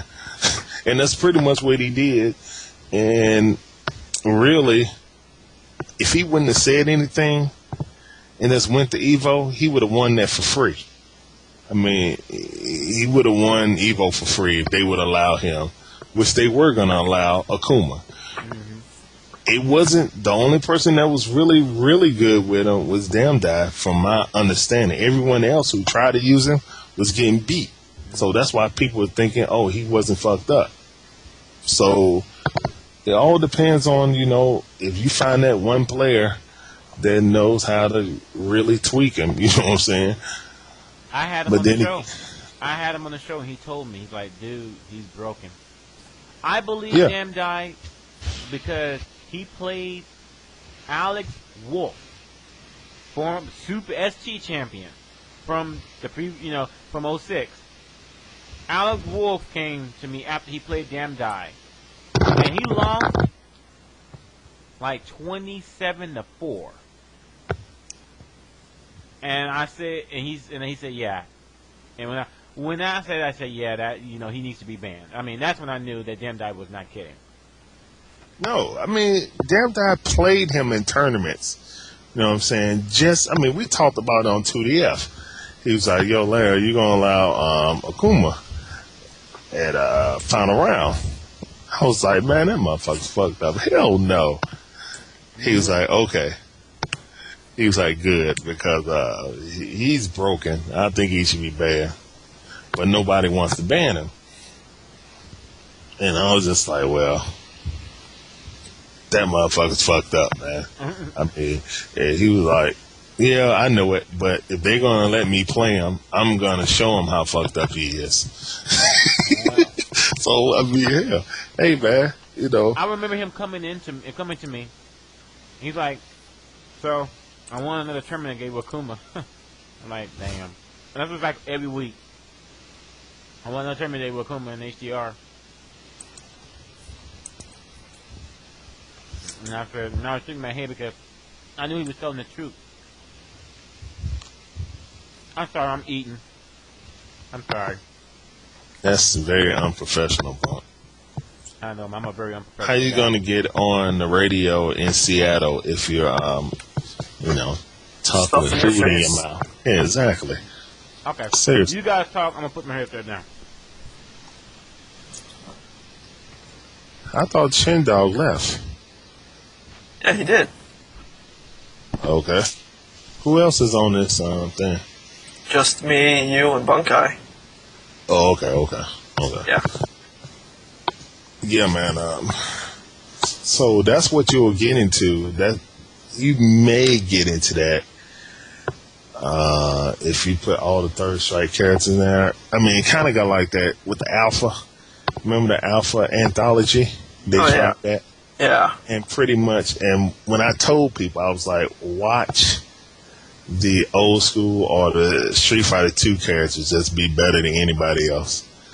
And nobody wanted to listen. And then it was just like, oh yeah, we're going to have to ban those. And then that pretty much killed that whole game. You know what I'm saying? The anthology part of it, that killed it because people just ran to either the Darkstalker version or the old school Street Fighter 2 version. Yeah, you had no guard meter. They took hella damage. Yeah, I played that in my hotel room this past Evo. It was like the first time I was playing it, and oh my god. The Street Fighter 2 characters are so messed up. Yeah.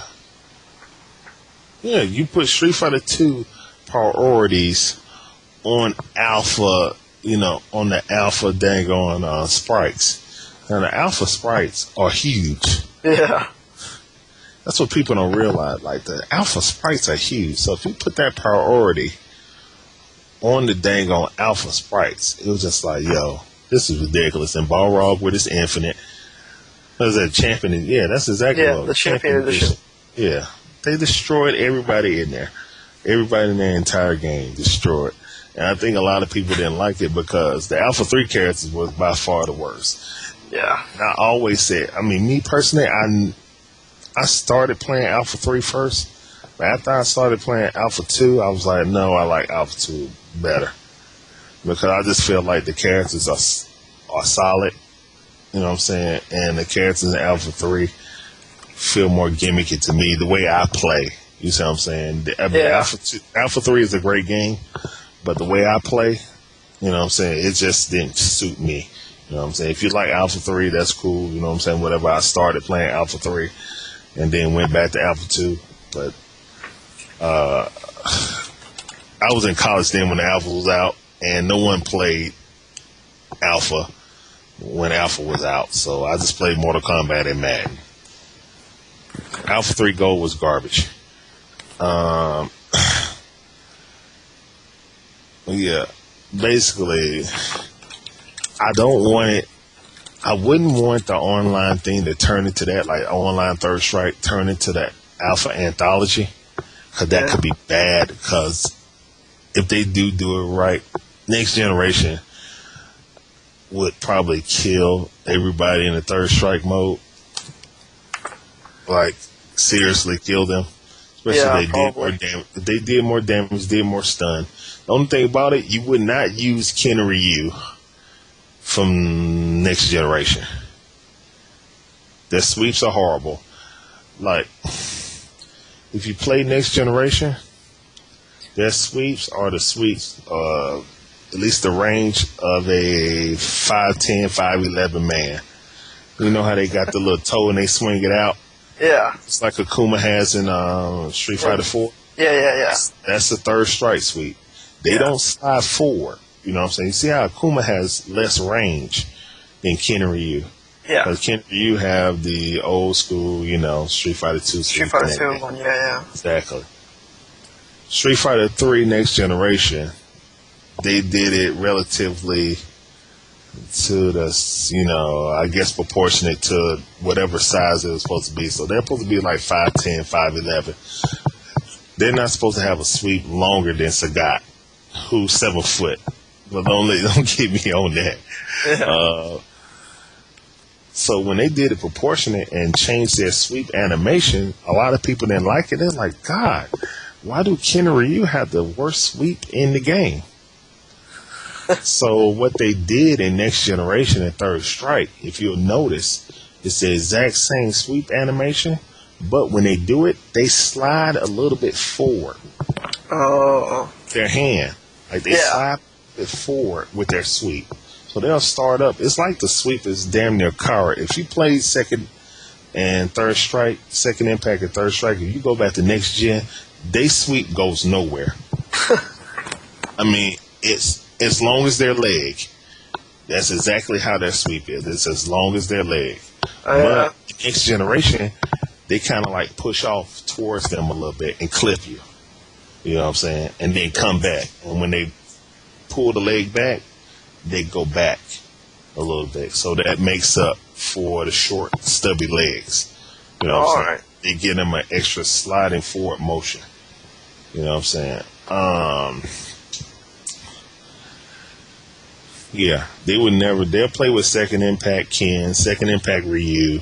Oh my God, Second Impact Ryu with 2 Denjins. I hope if they do rebalance for Third Strike, Ryu needs 2 Denjins. No, that's what Second Impact. Ryu has 2 Denjins. Yeah, I remember that. No. Is that Second Impact or? That was Second Impact. It's second. Okay. Yeah, second. he had 2 Denjin stocks. Yeah. So yeah, man, I'm sorry. And Necro has 2 electric magnetic storms. Man, I'm sorry, but no one will use Third Strike characters besides the characters that's in Third Strike. Yeah, I was gonna say Chun, but then Chun's only in Third Strike. Exactly, Chun's only in there. Q, 12, Makoto, they won't have any other versions. You know what I'm saying? Yeah. Oh God, Q would still be bad. Well, yeah, he would. They would actually have to do some kind of buff to him.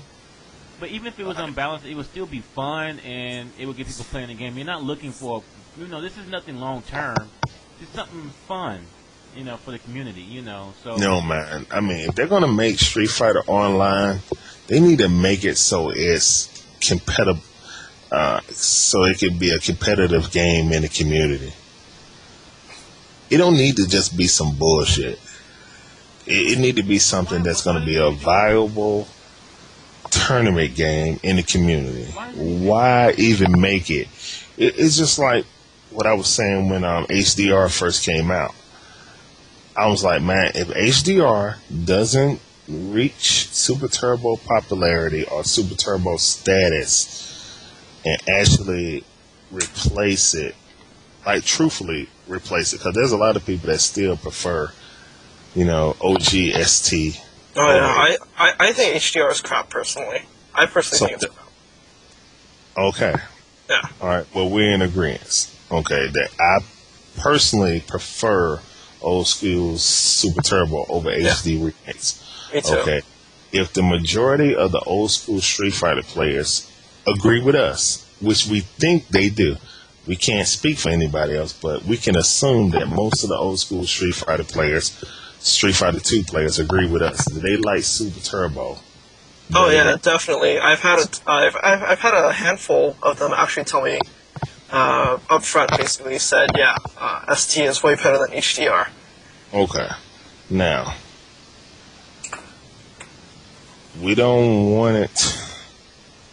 I don't want it to be like that with Third Strike, like online Third Strike. Online Third Strike needs to be, this game is so dope that I don't want to play Third Strike anymore because I can play with next generation characters. I can play with any version I want. I'm sorry, if you play with Chun-Li, that's pretty much the second best Chun-Li ever made. That Chun-Li is only behind Alpha 2 Chun-Li, in my opinion. Oh yeah, Alpha. Oh Yeah. god, Alpha 2. Alpha 2 Chun-Li and Third Strike Chun-Li are probably the best Chun-Li's ever made. Yeah. You know what I'm saying? So, to me, I mean, as long as they don't make it like that Alpha Anthology and just totally just make it one-sided, then I think it'll be a great game, personally. Yeah. But, If they do it like that. but just go back to ST for a second. How many iterations of Street Fighter they go through to get to ST? I mean, you're talking about one release, and you can't get it wrong. Is that really realistic? They could do it, man. I mean, they had, 5 versions of Street Fighter? Right, that's Street what I'm Fighter saying, 2, World Warriors Champion, World Warriors Champion, Hyper, That's right. Super, and then Super Turbo. Yeah, so 5 versions before 4 versions before Super Turbo. So the 5th version of Street Fighter 2 was Super Turbo. Right, and so I mean, with 5 revisions, I mean, and to think that in order to do that's the problem with a rebalance is, I mean, you're not going to be able to get everything right on in the first release. It's going to take 2, 3, 4, maybe even 5 revisions. No, man, I don't think they need to revise it at all. All they need to do is, just like we said, put next generation and then second impact characters in there with Third Strike, and you pick which one you want to use. Then you'll have a lot more of the characters to use. You know what I'm saying? I'm just saying that, but if you're saying that you don't want to if you don't want to have a repeat of HDR, I mean, what if there's a character like Akuma? Akuma is Akuma. Akuma in Second Impact is Akuma. I mean, he's not as bad as HD Remix Akuma, but he doesn't lose damage like Akuma normally does. You know what I'm saying? But he can do all of his dirty Akuma shit. I think if you threw all the Street Fighter 3s together, it would be a pretty broken game. That's how I would see it. Marvel's pretty broken, but everybody likes that. Yeah. I think it'd be a great game if you put the next generation characters and Second Impact characters with the Third Strike. Because in Third Strike, you can only really play. I mean, you can play with all the characters if you're, good like the Japanese. They make every character look good, but it's more about their parry ability and the knowledge of their character more than, I don't know. I don't know, man. Third Strike is its own game. I think most of the characters that's in Second Impact are better in Second Impact than Third Strike. There's only a few characters. Like Elena, she's probably better in Third Strike. How about, I think Ken, isn't he better than Third Strike? No, hell no. Oh, really? Ken got links. More links. And dang on, he got a lot more links in Second Impact. I mean, Third Strike is the watered down version of most of those characters, man. All right. So, but Larry, what I'm asking though is, you said earlier you want to make this game competitive. Third Strike is the balanced version of fucking Second Impact. I'm saying though, but that's what I'm trying to tell you. Third Strike is the balanced version of Second Impact. They nerfed everybody that was good before. They nerfed Ibuki and Sean to hell. They nerfed Akuma, but Akuma is still Akuma, so he can still be good. But basically, that Akuma that's in Third Strike is nerfed compared to the one that's in Second Impact. They nerfed the fuck out of fucking Hugo. And the reason why? Jab, jab, jab, jab, jab into super. Run up hammer mountain. That's 40% of your life. Period. You stuck out anything. If you whiff something, dash up, jab, jab, jab, jab, super. Every fucking time. And it doesn't whiff. And in Third Strike, when he swings his arm on the first hit of Hugo's hammer mountain, he swings his like it's like it started up at his fierce punch animation. He runs up, and when you let it go, he'll swing that arm. Well, in Third Strike, if it's a short character and they duck, it'll straight miss them, and then they can block. Like if you do more than 3 jabs, you will pretty much miss, unless you're doing cross up chestnuts into 4 jabs. On bigger characters usually work, but most of the time it's just 3 jabs to the fucking thing. But in second impact, you can do 5 fucking jabs into it, and you will never miss. Period. Point blank. That shit is like, it's fast. That first hit will go through projectiles 9 times out of 10 if you use it. Yeah, Larry. You actually answered the question. I don't know if you've seen that Fourth Strike video. The guy that's editing it, he says it's not Mugen. It's a game edit. Now it makes sense because they show the clip of Hugo doing a whole bunch of jabs in a row, like Geef and Street Fighter 2. They showed a whole bunch of. Now I understand what was the point. I'm like, what's the point of jabs? I didn't know that. So thank you for clearing that up. But if you want to make the game competitive, though. You say if you want Third Strike Online to be competitive, though, but it's hard to make a game competitive on its very first iteration. So if they added all these characters in, we don't know what's going to actually, what's going to result. It might result in all mayhem. It probably will. And it may take 2 or 3 or 4 patches to really make the. I don't think they need to patch it. You know why? Because they're going to tinker with it, and then it's going to turn right back to Third Strike again. Where there's 3 characters and then everyone else. Right? Exactly. So don't tinker with it. I mean, I personally think that Super Street Fighter 4 came out maybe a year and a half too early. People's really just figuring out. I mean, yeah, I'm glad that Super's here too because it was getting kind of boring. Especially when we start seeing all the new characters, this, that, and the other. I mean, technically, console version of Street Fighter 4 could have really lasted another year and a half. It don't seem like that now because we got Super, we've been playing Super, and everything changed. But I mean, when we get into this quick fix, let's download the characters and then we could nerf them or buff them if they're too weak or if they're too strong. Nah, man, don't get into that. No. Don't get into that.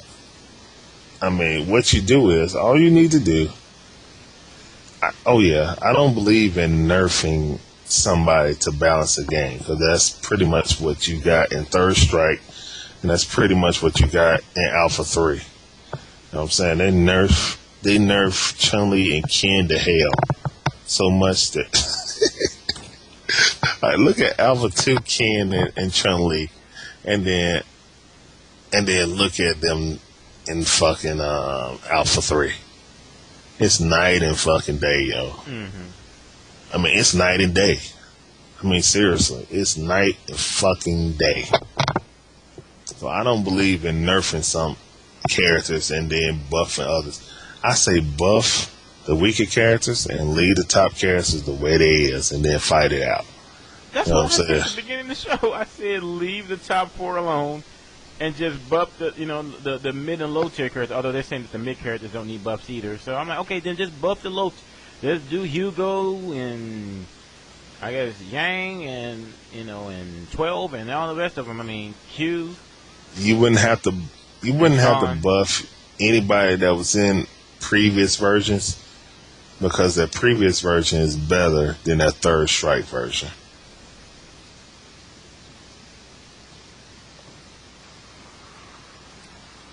Like Sean, just use Second Impact, Sean. Oro, just use Next Generation Oro. Next Generation or Second Impact Ibuki.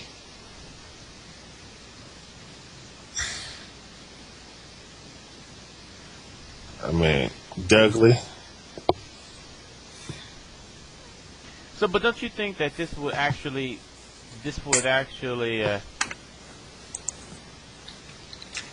but we shouldn't even call it a rebalance.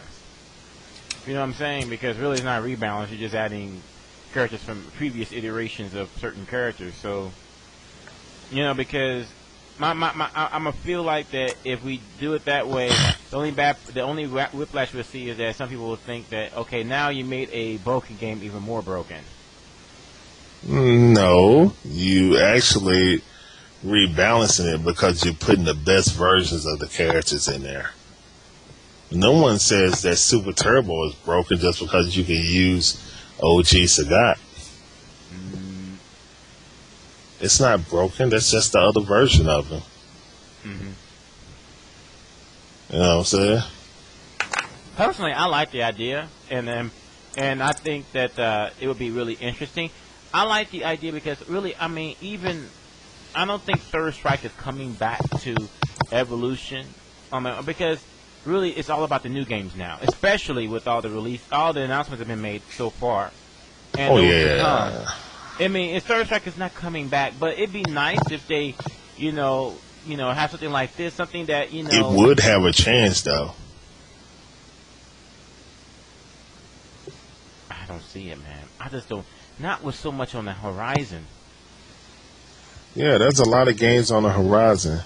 Well, I mean, Evo only have like 7 games, right? Right, and really. So I doubt they have any old school games. Right, because but you're going to go on that same path too. Because as you get more and more entries for the newer games, especially Super Street Fighter 4, you're going to have to downsize too eventually. No. I'm going down to 8 games this year. I mean, when you get bigger, man, you can't have a lot of games, a lot of random games, because it starts to take away. It starts to be clutter. I love having a lot of games. I love supporting a lot of communities. You know what I'm saying? But I mean, so it's so. I mean, eventually you got to make a choice. Like, look, we have a lot of great communities, a lot of different games, a lot of great communities. But if you're gonna have a game, it has to be, to the point that people are gonna actually come support it. It's gonna be a big turnout. You can have one game, you can have 1 or 2 games that's, as a tournament organizer, that could be, close to their heart, and that's why they run it. You know what I'm saying? It's always like that. Each tournament organizer is different in its own way. I will say that if they made, Street Fighter 3, Dream Match, or anthology, or however you want to do it, online anthology, people who are going to use Chun-Li are still going to use Chun-Li. You see what I'm saying? I think they're still going to use Chun-Li, and Chun-Li's still going to be good. Yeah, and she's still going to be good. I mean, I assume that if let's say they go ahead with our idea, I think we'll see a lot of there's going to be second impact Shans coming out of the woodwork. Yeah, exactly. And so what? And I actually think that the new generation characters may not even get used much, even though they might be good, just because a lot of people did not start playing with new generation. I know I will be playing with new gen. Right, because you played it, but most of the people didn't, And so it's like the redheaded stepchild of all 3 of the games of the iteration. So I mean, I can see that. I can see Second Impact Akuma. I can see Second Impact Ibuki and everything. I like the idea. It's just that because I think we should look at this as something that is pretty fun to play. I don't know, taking it really, really seriously. I try to make a tournament viable because Third Strike is not the future. Street Fighter 4 is the future. They're playing HD remakes. Why can't they play Third Strike? I think that next year is the last year for HD remakes. And after that, I think it's. How is it? You think Mortal Kombat is going to take HD remakes spot? I mean, well, it's one of those things, man. Here's the thing I asked before. What if this is really feasible? Street Fighter. They said that Street Fighter versus Tekken, Tekken versus Street Fighter. Namco and Capcom are not working together. Own separate teams. I know that. I know. They're not gonna be even separate. sharing information to each other. Okay, if both games are good, Yeah. they'll both be an evolution. Oh, of course. Yeah. That on top of Man, Super that's Street not Fighter going to be 4 ready Arcade. before Evo. Huh? Didn't Ono have a message talking about it'll be at least a year before they 2 years. Right. 2 years. Well, I'm not talking about it'll be like evolution next year. 2012 before that game is out. Right. I'm talking about 2012. That's why I said next year. And that's is for the last Super year. Street Fighter 4. Excuse me. Street Fighter versus Tekken is the first game going to be released, and that's at least 2012 when that's going to be released. Right. Because that's what I'm talking about. I'm like next year, HD Remix. I feel like HD Remix it'll be the final game, because I think the year after there are too many games coming out. Because really, we've heard of so many games, but really, that's not it. I'm sure there's games yet to be announced that will grab our attention, that will be out between 2012 and 2013, and we got to contend with those too. So I think that there's too many new games to have HDR on there or Third Strike. Oh no, I understand, man. I'm debating if I'm going to have HDR at Final Round next year. Oh, just because of that. Well, in that case, but I'm going to say that with a pre-rep. I'm going to say this, man. Don't let me, as a tournament organizer, don't let what Final Round do or what Evo does or what whoever does control what you do at your tournament. Okay? Just because I do it, well, I can't speak for Evo or anybody else, and I won't. But don't let any tournaments or whatever that I do at Final Round influence you to run at your tournament. Okay? That's my public service announcement to any organizer out there or soon to be organizers. You want to run the main games, but just like some of these tournaments are running Ultimate Mortal Kombat 3. I'm not gonna run that at Final Round. You know what I'm saying? Even though it looks cool, I remember people playing stuff like that. That's not what I do. You know what I'm saying? I run KOF games, at Final Round. No one else does. You know what I'm saying? Or little. I won't say no one else does, but, a very small amount of tournaments run SNK games, period. I run SNK games at Final Round. There's going to be some kind of SNK game at Final Round at all times. Now, it's not as many as it used to be.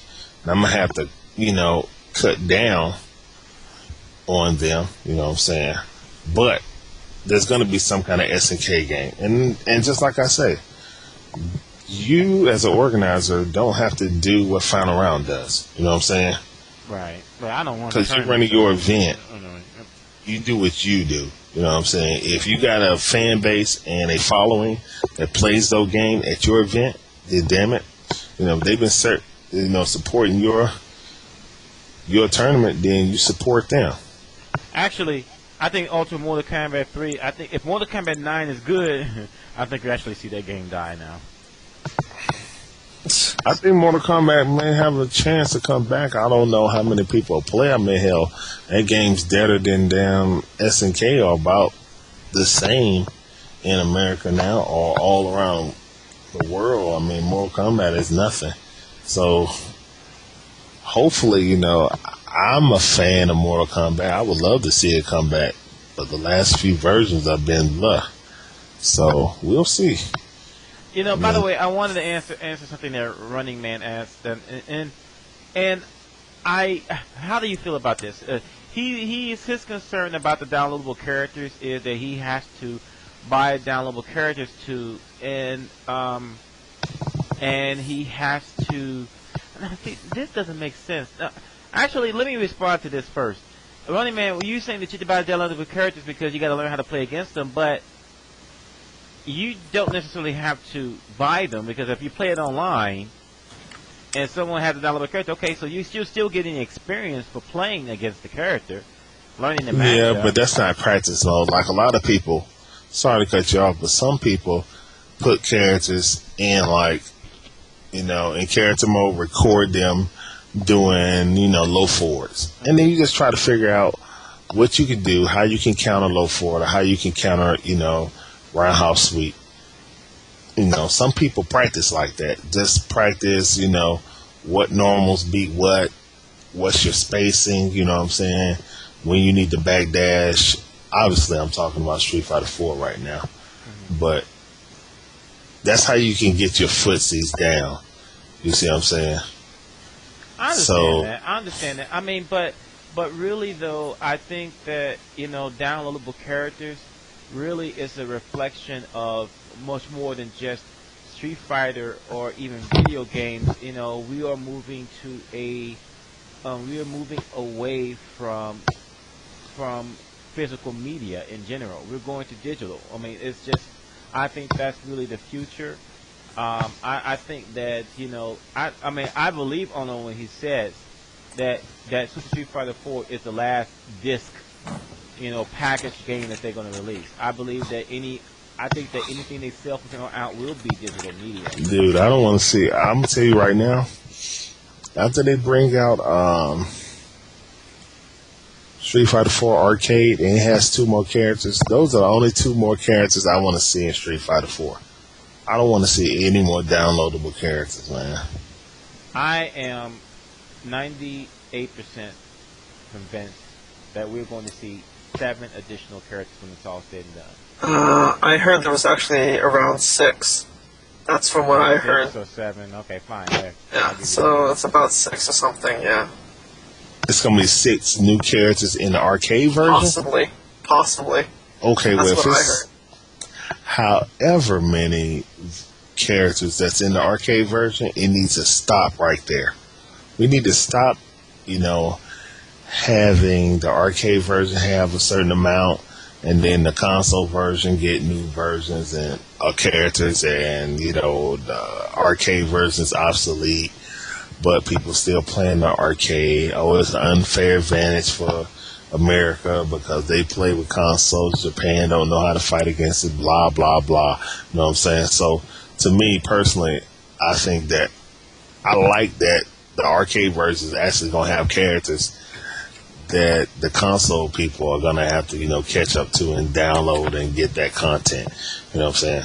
I actually like that. But in the same breath, there don't need to be any more characters added. Once those characters are added for the arcade, that need to be it. You know what I'm saying? Once they get it downloaded, downloadable characters to the console version, that's it. I don't want to see any more characters after that until Street Fighter 5. No, I don't think we're going to see that stuff. I think that next year, I would not be surprised if Super Street Fighter 4 ends up with more than 50 characters. That'll be dumb.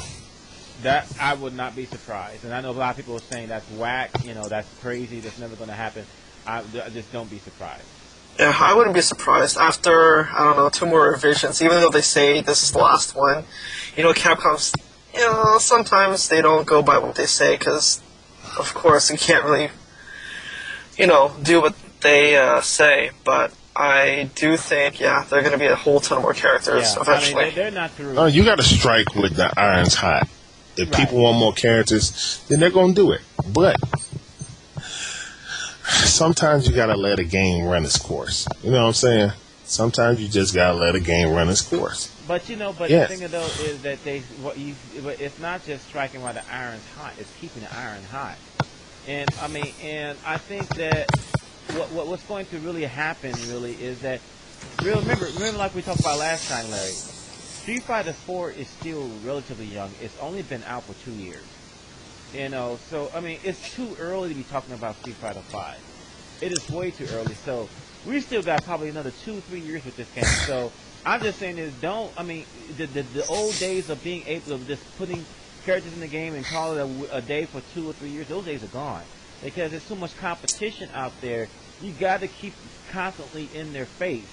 You got to keep it in front of people so people keep on playing it and keep on buying and keep on downloading. So I mean, just like we do, with any other anything other, like any type of other software, there's always going to be updates and stuff to keep you interested, to keep you hyped. So I mean, that's what I'm saying. New characters, they're going to keep on coming. I don't think Street Fighter is like Madden, though, man. You see what I'm saying? You can't treat Street Fighter like Madden. You can't treat a fighting game like Madden because every fighting game is different. Once you start adding all these characters and stuff, I mean, unless the characters are trash, I mean, they might change the balance of the game, which in turn change the game. You know what I'm saying? So you keep adding characters and adding characters and adding characters. I don't know, man. To me, I think a game needs to have a finish point. You know what I'm saying? Beginning and an end. It just needs to freaking end with the characters that's coming. But I'm saying, though, it will have an end, but I would say that the days of the games being static, where everything is set in stone and no changes, those days are gone. The game is continually going to be developed. Stuff is continually going to be changed. And I can agree with that. And that's just the age that we live in. I mean, the days of having just a game and just having everything set in stone and just call it a day, and then 5 years later we'll release a sequel. It's just not gonna fly anymore. So, I mean, but I don't mind, because you know what? It's something that's really never been discussed. Capcom did a good job with Super 4. For the simple fact that no one is running away with it. No, even with 35 characters, there's no one character that's running away with the game. And I have to give them props for that because, that was a heck. I mean, that's a heck of a feat to achieve considering there's only a year and 2 months difference. Or in Super? You're talking about Super 4? Yeah, between Vanilla and Super 4 for console. Yeah, I agree with you. But maybe in the States, it may be, top tier heavy. But hell, man, you got Mago playing with Fei Long. I tell you, so, man. I mean, come on, man. You know what? I always tell people, I don't care what you think of your character or what you think of the tiers. It's going to change anyway. Well, it's going to change anyway. There's one update coming out that we know of. Possibly there's going to be 2. So, whatever you think, what a character is too strong or too weak, really it probably won't matter very much because your character is most likely going to get changed. So. Bunkai, I think that's happening now in the U.S. just because Japan does not have Super. A lot of play in the U.S. is actually based around Japan, which is kind of sad, because then it shows that, U.S. can't think for themselves kind of thing. But, this is the first time that the U.S. primarily has, their own game, basically. And we're forming everything. And since, I don't know, it seems like since the U.S. is a lot more spread out, development in playing a game would probably be slower. That's what I think. It has been. It has been. I can tell it's been slower because you know why? Because still, I mean, Larry, you can attest to this. There are still people playing Super 4 like it's Vanilla 4, or trying to anyway. But I'll say this: popular. I mean, people think that.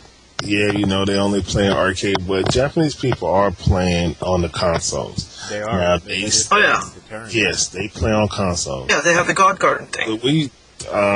What do you think that Mago just looked up and he just started playing Fei Long and he just started beating everybody? Of course, he was at home practicing. Yeah. You know what I'm saying? But there really wasn't no reason because all of your best comp was at the arcade, so that's why people had that. But I'm sure, they play it. And, the younger crowd, from my understanding, since Scott Popular lives in Japan, the younger crowd does play online. There is a big, huge online scene on there. Oh, yeah. Exactly. I'm not doubting that. We all know about the arcade players and the top arcade players. But there are a lot of online players that are good, you know what I'm saying, right. that we don't know about. They have an online scene. It's not just all arcade. Oh, yeah, but what I was getting to more was there's not really a lot of Japanese footage like on YouTube or Nico, from the console Super. I mean, we do get the God's Garden thing. We do get a couple of videos that people upload off of Xbox Live replays, but it's not like like this huge vast amount of videos from like arcades. No, like, exactly. Yeah. No one knew who Gamer B was. You know what I'm saying? I mean, all these players. No one knew who.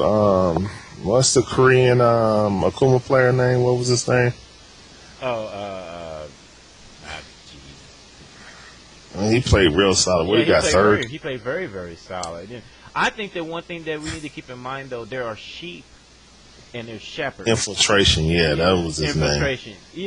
Because Daigo and Mago and Sako, Marlene, and O's, they're all playing on console now. It's only a matter of time before the competition will shift to console gaming. Because since they're on console, they're not going, even when the Arcade Super comes out, they're not going to abandon console again. Yeah, they will. When Arcade Super come out, yeah, they probably will. I mean, what I'm saying, really, the only reason they're playing probably the console version now because it's new. Most of the world is playing the console version. It'll happen again. You know what I'm saying? So they're playing now. But once the arcade version come out with all the characters plus 2 new characters. Oh, I know that. But I'm saying, though, but we know that eventually the console is going to get what arcade has plus more. So no, I don't think it's going to be plus more. I think if it's the same, I think it's going to be the same.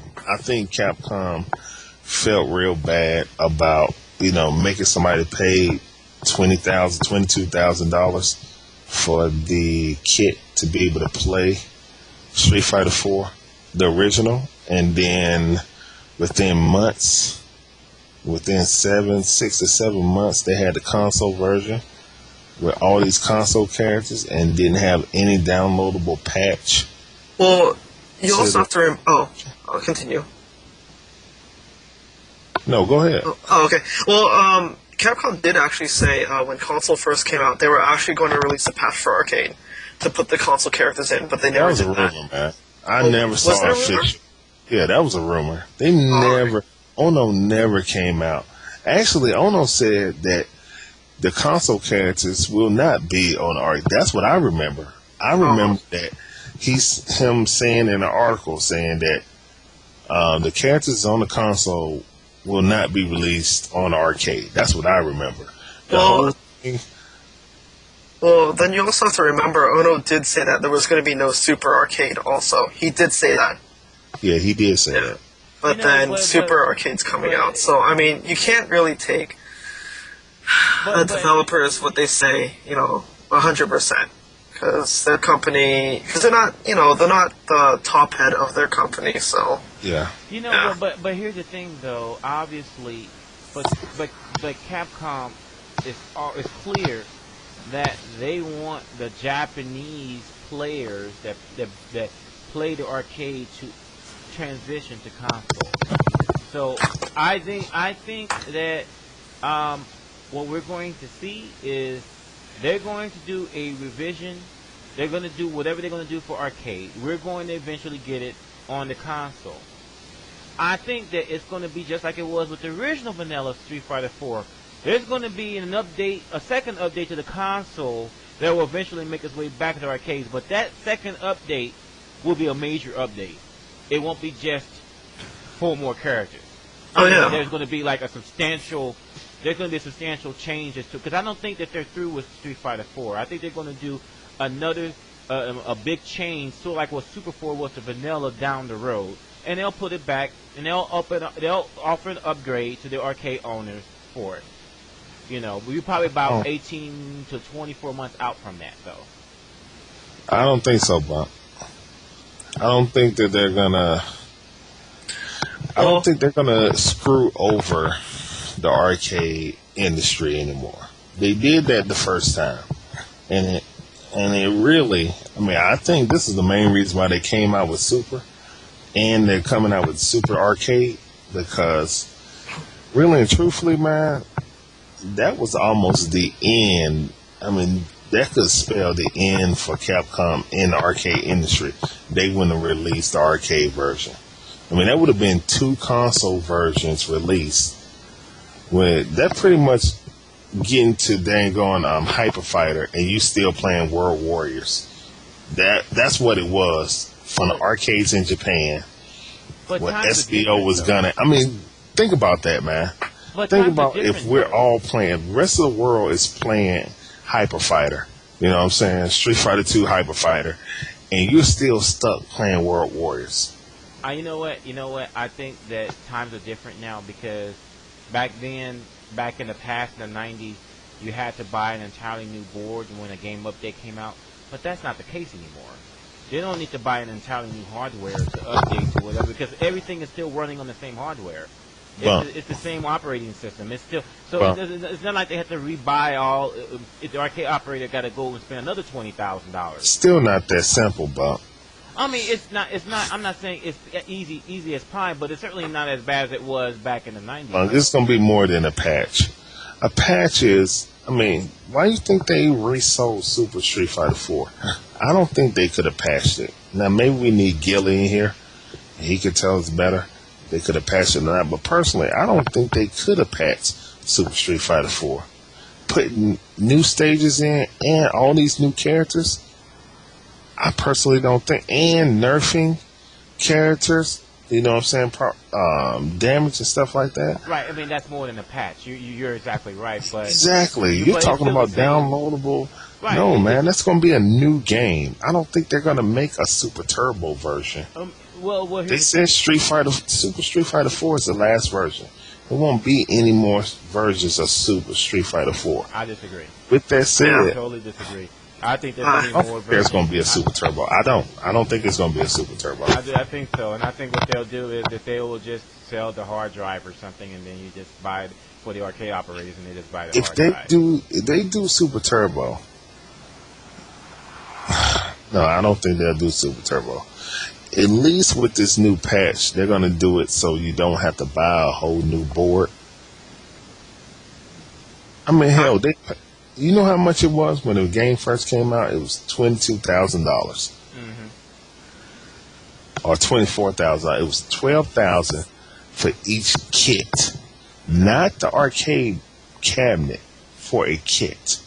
For one kit, you can play one player. You needed 2 motherboards to play 2 players. And I remember because I looked it up. Because at the time I was looking to get into the arcade business.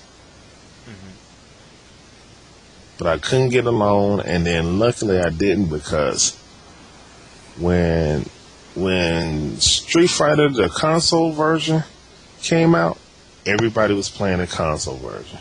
Now, I asked people, I was like, yo, man, if I got the arcade, you know what I'm saying, I got arcade versus Street Fighter 4, would y'all even play it?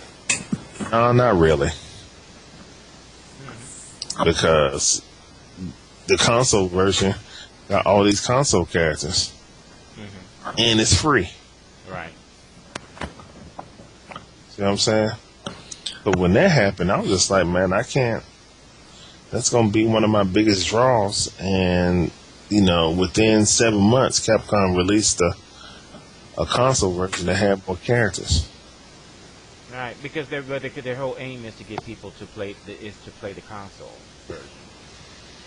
Well, console where you make your money. You don't make no money in the arcade. Let's just be real. Right. So they want people to pay. So I think that the console version will always preempt the arcade version. Yeah. I mean, it was, but this time it seems like Capcom is actually trying to take care of the arcade owners since they fucked them on the first time. You know what I'm saying? I agree with that. As an arcade owner, you buy a game for $20-something just a kit. You buy, the system or whatever for $20-something, and you just turn right back around, or however much it was. Maybe it was like 17, or 18. It was still expensive. Yeah, regardless. If you're paying just for a kit, you pay more than $10,000 for a kit, not with any, HD monitor, Vuelix board, whatever. You ain't paying for nothing but the kit. you're going to have to wire everything up to whatever monitor or TV or joysticks you have. You're going to have to do that manually. To pay over $10,000 for that is fucking crazy. But you know what? It's a hot new game. Exactly. It is what it is. But within like a half a month to a year, the console version is out and it got new characters and all this stuff.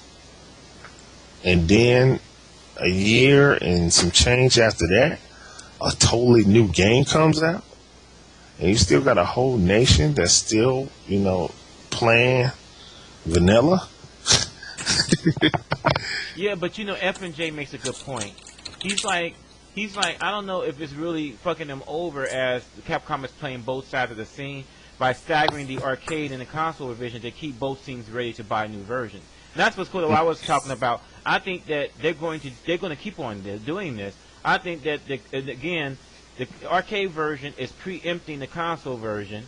So now it gives people the reason to go back to the arcade, but eventually they're going to give people to go back to the console, and eventually, if they're lucky, fortunate enough, they may do it again. Maybe they'll go ahead and do something more for another arcade version, and people go back to the arcade version, and they do it for the console. They'll keep on going back and forth as long as it keeps on making them money.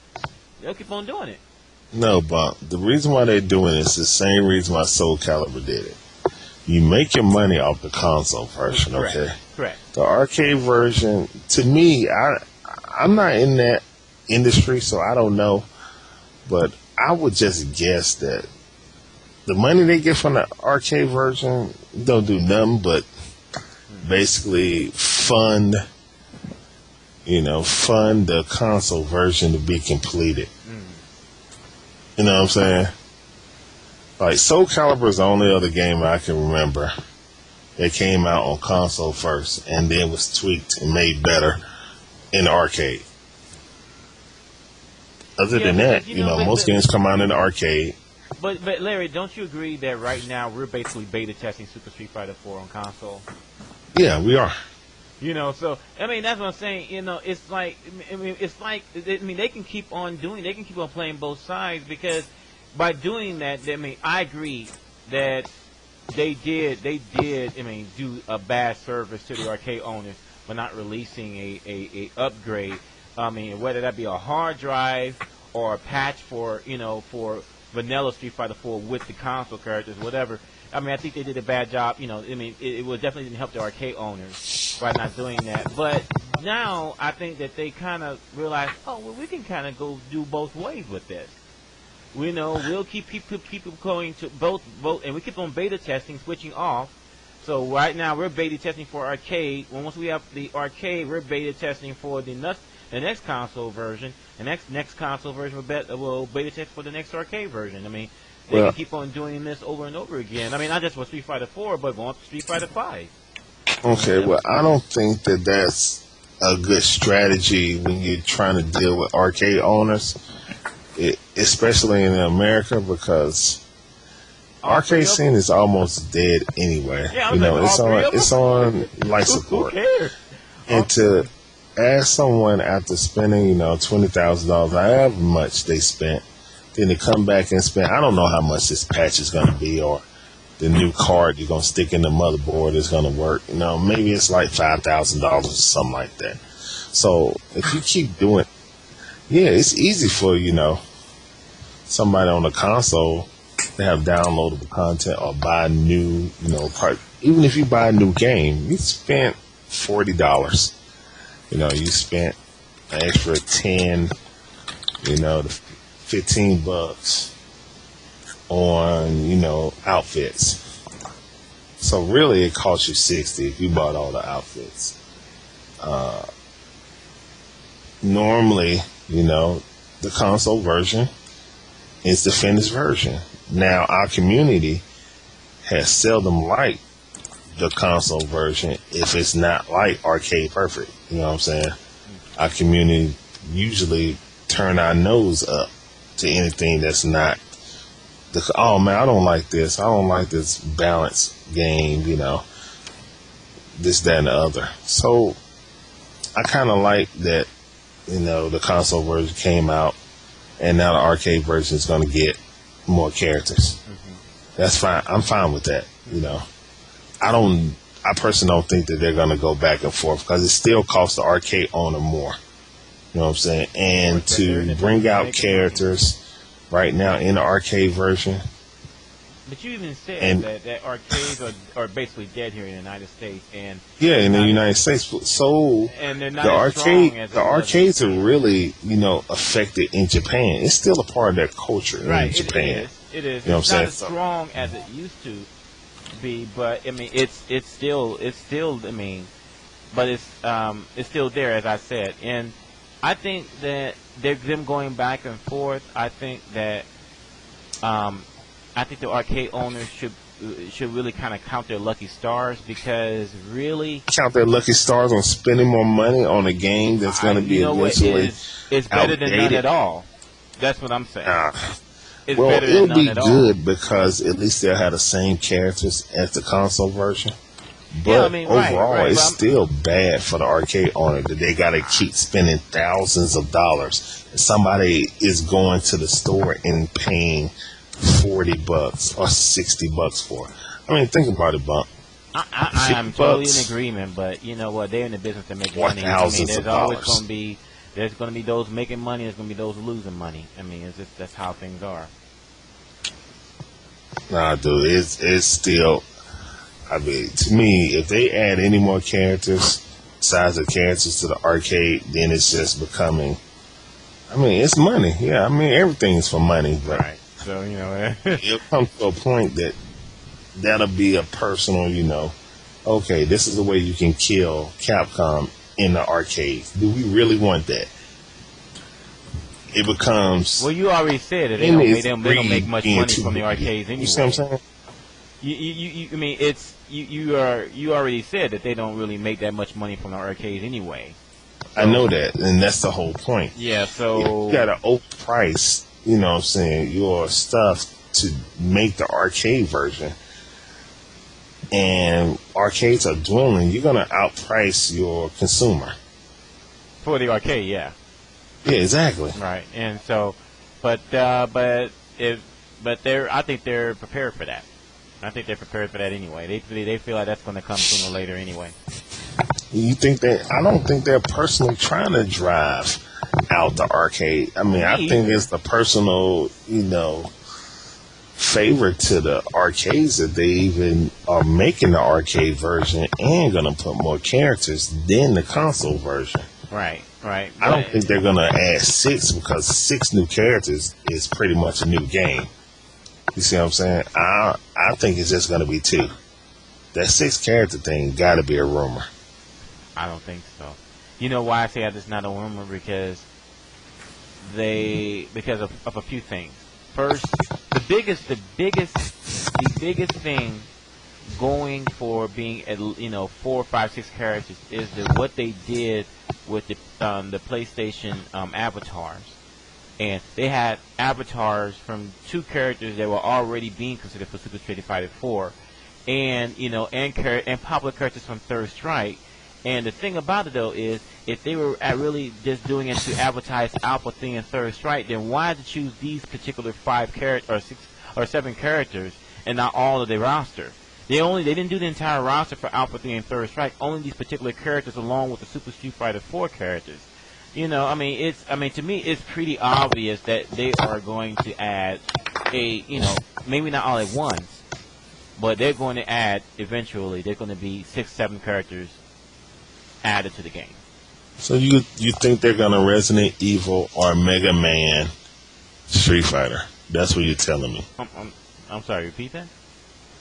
So you're telling me that Capcom is basically going to use the same strategy in Resident Evil or Mega Man in Street Fighter? Is that what you're trying to tell me? Or they just keep on adding people over more and more and more and more? Yeah. That's what. Yeah, if you ask me, yes. I don't know if that'll work with fighting games. It will. Time will tell. All right. How can I put this? It will be something very new. It's something that we're not used to. We used to games being static, as once everything is released, it's set in stone. But I don't think that's how it's going to be from here on out. I think that games are constantly going to evolve because the competition is getting so fierce. You can't afford to leave the game alone. And then I don't. Oh yeah, I finished. I just don't think that that's going to be. But by the Do way, you think that's going to be healthy for the game itself? Yes, and I'll tell you why. Because if you look at F4, you look at Super 4. Even though that I agree that I don't even think that vanilla Street Fighter 4 really ran its course, but if you look at the numbers on year over year at Evolution, for vanilla, it's just crazy.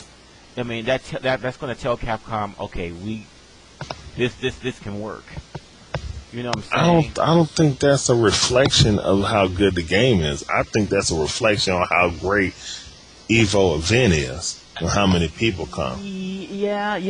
I think some of it is I reflection think it's of more Evolution, but I think the event of Evo. I mean, let's just face it. Evo is our World Series of poker. Okay. Right, but it the is. hype. But So you can't deny everybody's the gonna hype. come. You can't People deny gonna the say, hype. "Hey, I'm gonna go to Evo at least once." You know what I'm saying? I've heard people say that. You know what I'm saying? It's just not the games. It ain't the games that make people come to Evo. You know what I'm saying? People come to Evo because it has a reputation of being the best fighting game tournament in the world. That's why they come to Evo. I mean, seriously, that's why they come to Evo. It's Evo that makes, you know what I'm saying, what it is. We all play these games. You see what I'm saying? It's true, but if that was the case, then somebody else, let's just get Bunk. Bunk rents out a ballroom in Vegas, calls it fucking de-evolution. You know what I'm saying? Whatever. You know what I'm saying?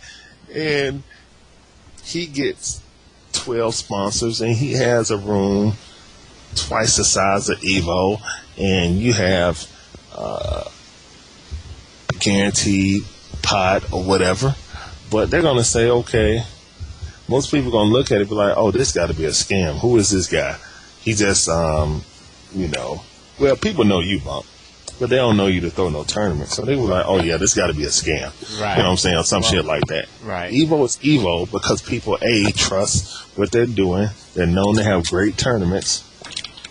And that's where, from the B3 tournaments, all the great players went there. They continue to go.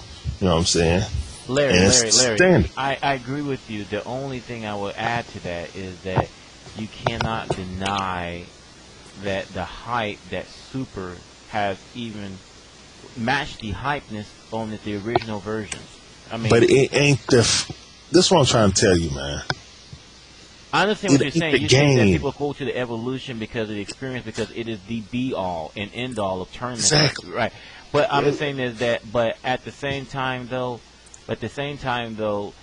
Super Street Fighter 4 definitely has something to do with that. Because I still don't think they would have 700 more people just on Vanilla Street. I don't think they would have done that. Even as Evo is popular, I don't think they would have. I think they would have. Well, which one you want to call Vanilla? You want to call it Ultra Vanilla with the arcade version, or you want to say just Vanilla? I'm Vanilla with sprinkles. The console version. I'm talking about the console version last year at Evolution. I'm saying that. I think it would have. I think it would have had that many if Super Street Fighter 4 was never announced. Because you know how our community is? Our community, we still grow even if the game. We're used to playing games that's 3, 4, 5, 6, 7, 8, 9, 10 years old. You know what I'm saying? So I view it as, I don't think it was just because of Super Street Fighter 4 that I don't either, but without Super Street Fighter 4, I don't think. I mean, because I'll ask Ponder. I might ask him, have you ever seen? Because the thing about it is, yes, I could see going from 1,000 to 1,200 or 1,300, but going from 1,000 to 1,800, so almost doubling it in just 1 year. I mean, it's safe to say that both the reason it was before is because of evolution growing, and it's getting more popularity. But I also say this also has to do with Super Street Fighter 4, obviously. Man, the only thing that Super Street Fighter 4 has is it's the new game. Street Fighter 4 brought a new breed of community players. You know what I'm saying? Just like Marvel did. You know what I'm saying? Just like Super Turbo did. I mean, all these games, just like Alpha did, all these games, you know what I'm saying, come out and it breeds new players. Street Fighter 4 is just a new flavor. Super Street Fighter 4 is the newest flavor. It's sherbet or whatever your favorite ice cream is. You know what I'm saying? It's not vanilla, it's sherbet or chocolate chip. You know what I'm saying? Rocky Road, whatever you like. You know what I'm saying? That's what Super Street Fighter 4 is right now. But you know, the only reason that Super Street Fighter 4 is that popular because it's the popular game and it's the newest version of that game. I will say that Super Street Fighter 4. I agree with you 100%. And that's the reason why they will keep on doing new versions of it, because they want to keep on being the newest game. Yeah. You know, that's so basically. Yeah, I agree with you totally. They're going to keep on. I mean, it's still the hottest game. It's still the newest game, and I don't think what's going to happen, not just with Street Fighter, but all of the games. I mean, even look at King of Fighters. You know, have you ever seen? I mean, I don't know King of Fighters, so I'm gonna ask you since you do. Have you ever seen two King of Fighters major new games released so quickly in succession? Between King of Fighters 12 and 13, because I don't even think has it been a year for King of Fighters 12? No, not yet. You know, no, it was released. Well, King of Fighters 12 was really a beta version. I mean, King of Fighters 12 was what you would consider what World Warriors was. Mm-hmm. You know what I'm saying? It was so incomplete, but I think they were trying to race with Street Fighter 4. Because they knew how big and how badass Street Fighter 4 was going to be. Mm-hmm. So they trying to get their game out. And it was mad incomplete. And that's all to it. It was mad incomplete. But you just pointed out, they're in a race with Capcom on Street Fighter 4. Capcom knows that, I mean, it's just like with the NFL. You're the top dog, but when they come next season, the Saints, they know it. Everyone's going to come gunning. Everyone's going to bring their A game. And you just can't afford to just sit on your and just sit there and just hell, it'll do fine. I think that from now on, all video games, no matter what the genre, you're going to see more frequent updates and re-releases. It's because everyone is vying for that limelight and they want to be that newest game. Well, if you test the game right, then you'll have KOF 13, which from all reports seem like it's a great game. That's probably, if it has a console release before final round, that will be one of the games that final round. Mm-hmm. I definitely think KOF 13 or KOF 12. We shouldn't even acknowledge that game. I'm sorry, SNK, but that's not even, man. That game right there shouldn't even be acknowledged. It never happened. It was a bad dream. Yeah, that's all to it. You know what I'm saying? There was 13. There was 11 and 12. I don't know. I don't remember that. What are you talking about? You know what? 12. But you know what? Let me bring up another example. Blaze Blue. Well, and how much time passed between Blaze Blue and Blaze Blue Continuum Shift? I mean, a year, I think. Yeah. Yeah. I mean, it's really. I think it's just a sign of the times. I think that this is how it's going to be. Video games. It's going to become more like Madden. I'm sorry to say, where you're going to see revisions a lot more often. Well, KOF was like that anyway. Mm-hmm. If you could remember, KOF used to come out just like Madden. Mm-hmm. Had the same recycled graphics all the way up until 2002, I think. 2002, they started changing up a little bit. You know what I'm saying? But for the most part, the KOFs was just like Madden. Every year, same graphics, everything. You know what I'm saying? So, I don't know, man. You really think they're going to try to make a Street Fighter every year? I don't know about every year, but I will say this much, that I think that we can expect a new update, whatever form it will take, whether it's like I don't know how you pronounce, I guess a patch like it was between vanilla and vanilla with console, or a really big update between vanilla console and super. We're going to see something like that every 18 to 24 months until we get to the next, version, Street Fighter 5. Okay. When is it too much? When is adding characters too much? You know what? I know this is me being noobish, but I don't believe about having too much of a good thing. I think that the more they add, the merrier, because I think that technology has progressed to the point now, well, like old days where it's very hard to patch it. I mean, once it's out, But Capcom is backing. I mean, Street Fighter 4 is their flagship. They're not going to neglect it. So I think that they can risk putting in new characters, knowing that they can be messing with the balance. But they can easily patch the balance. And even the arcade, they can accept patches too. You're right. It can't be anything as big as it was from, console Street Fighter 4 to Super. Nothing that big. But patches to, to take care of some issues that come up, I'm sure that can be done. So I think that, I don't care. They can keep on adding more, because I think the more people they add, the more chances we get people that Street Fighter 4 didn't get when they originally came out. Because there are people already who said, if Karen is in, if Relental in, I'll play the game. Okay. They're good. I'll play the game. I doubt if people will play it. I doubt they put pairing in. Yeah, that's one of the things that drove people away from Street Fighter 3, because a noob couldn't get on Street Fighter 3 and win consistently, and you can't do that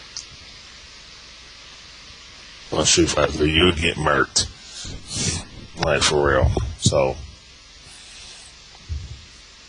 online Street Fighter 3 needs to be the anthology, plain and simple. I need everybody in the sound of my voice to go out, and if there is an option for that or suggestion, I think that would be the best thing for online Street Fighter 3. By the way, something that I mentioned earlier, Neptal mentioned this earlier. Really, they already gave us hints that they were going to add more characters in than even what's in Super. Because if you look in Super, you look at the construction stage. Obviously, that's the Lento stage. There's Hugo in the background. See, to me, this all gives me instance that what I'm saying though is, whenever they do the new version of a game, there's always characters that don't make the cut. But you can see that, they really wanted to add them in the game, but because of time constraints or money reasons or a combination of both, they're not added. Like DJ and T-Hawk, I found it odd that they were missing in vanilla for the console version, because I thought that the whole point of Super 4 was bringing it back to its roots. And if you want to bring it back to its roots of Street Fighter 2, then you should have the original 16. It was weird that they got to 14 of the 16. Okay, yeah, I agree with that. Yeah, and then of course they released them for Super. So I don't, so I think that this is a ongoing thing. This is not just a new Street Fighter game. I think it's a new Street Fighter philosophy as far as what they're going to do with the game. This game is going to be in continual evolvement, literally up until Street Fighter 5 is ready. So, do you think they're going to put in all of the Street Fighter 3 characters and then end it? No. I don't think they... I think that, if anything, I guarantee you right now, they are preparing the 6 to 7 characters that I mentioned earlier. But I think what they're doing though is for the version after this, they are preparing the Street Fighter 1 characters and or original characters. For the Okay, I can get with that. Yeah, I can see. Yeah, I can see Geki in there. yeah, Geki, Eagle, and going down the line. I can see that happening, and because I don't think that they're going to add everyone from everything, because really they're going on a popular approach. So Relento is basically a shoe-in. And everything, and I think it's gonna be Relento and Oro, man. I mean Relento and Hugo. Yeah, I would prefer Oro, but I think it's gonna be Relento and Hugo. And I think that they'll probably watch. They'll probably watch, and they'll probably keep statistics on what characters are played most in Third Strike Online, and they may have an influence on what they'll do for Super 4. Now that's another good idea, or kind of little thought that you had too. You on the road, Bunk. You may, watch that mid-cal incident off your skin.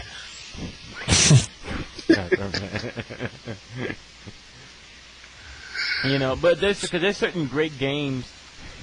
There are certain great characters in Street Fighter where they won't make the game because they're just not popular. And Sodom is a good example. He was actually a great character in Alpha 3. Yeah, he was. He was a very good character, but I don't think he'll ever be in Super Street Fighter 4. It's just because. Yeah. And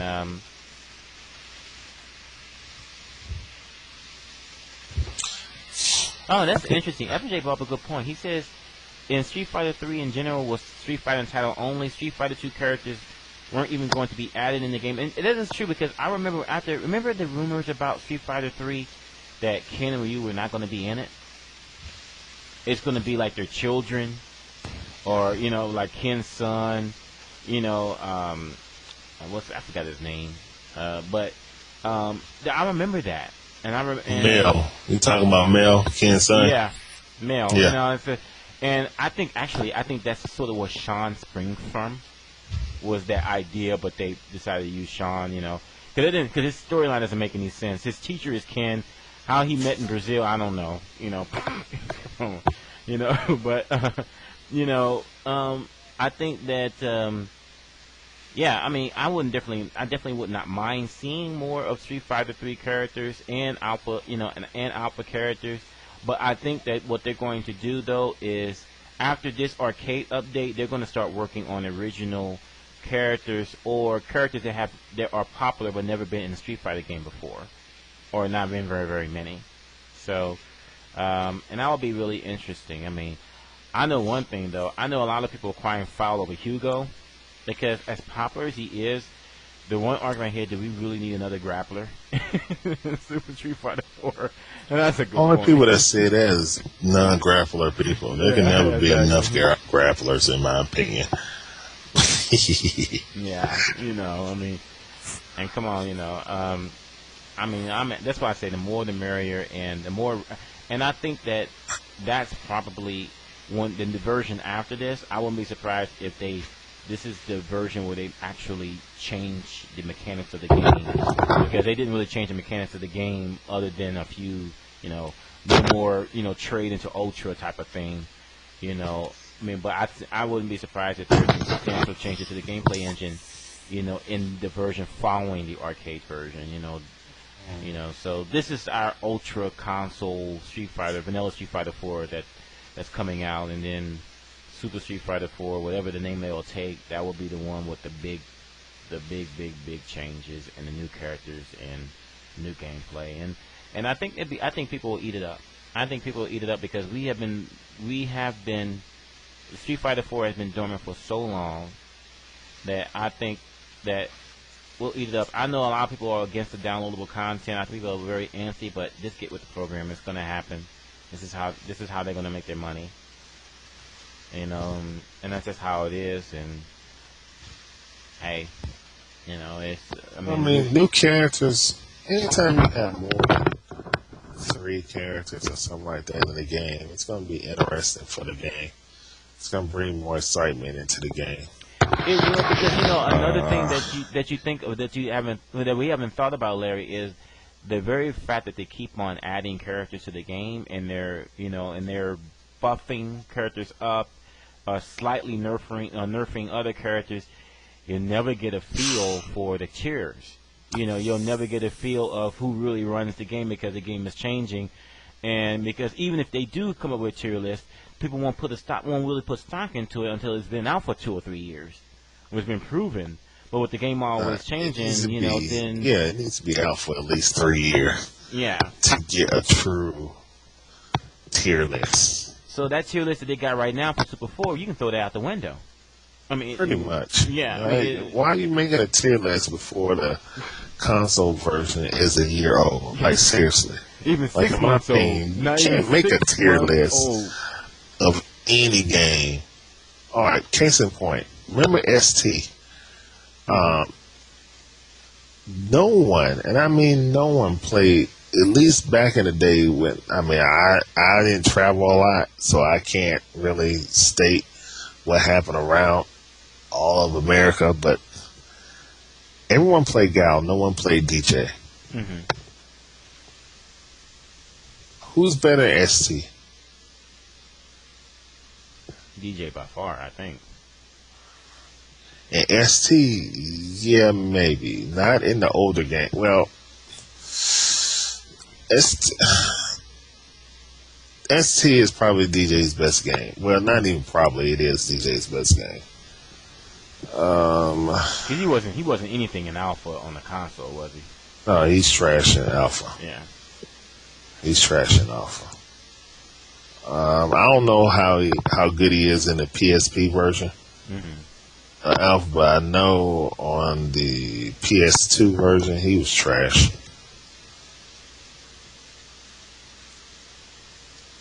Yeah, back in the day, no one played DJ. Now people play with DJ, and DJ is actually pretty good in Super Turbo. He's a digi machine, and he's real solid. So why is no one playing him in Super? No one has said anything like, "Oh man, he sucks in Super." I haven't heard anyone say that. No, people used to say DJ fucking sucked. Mm-hmm. I'm trying to find out why they're playing him in Super. That's what in Super Turbo. Oh, in Super. Yeah, I've been trying to mess with him, but he just seems kind of slow. Mm-hmm. I think he does have decent normals in that game, but he seems kind of stubby, I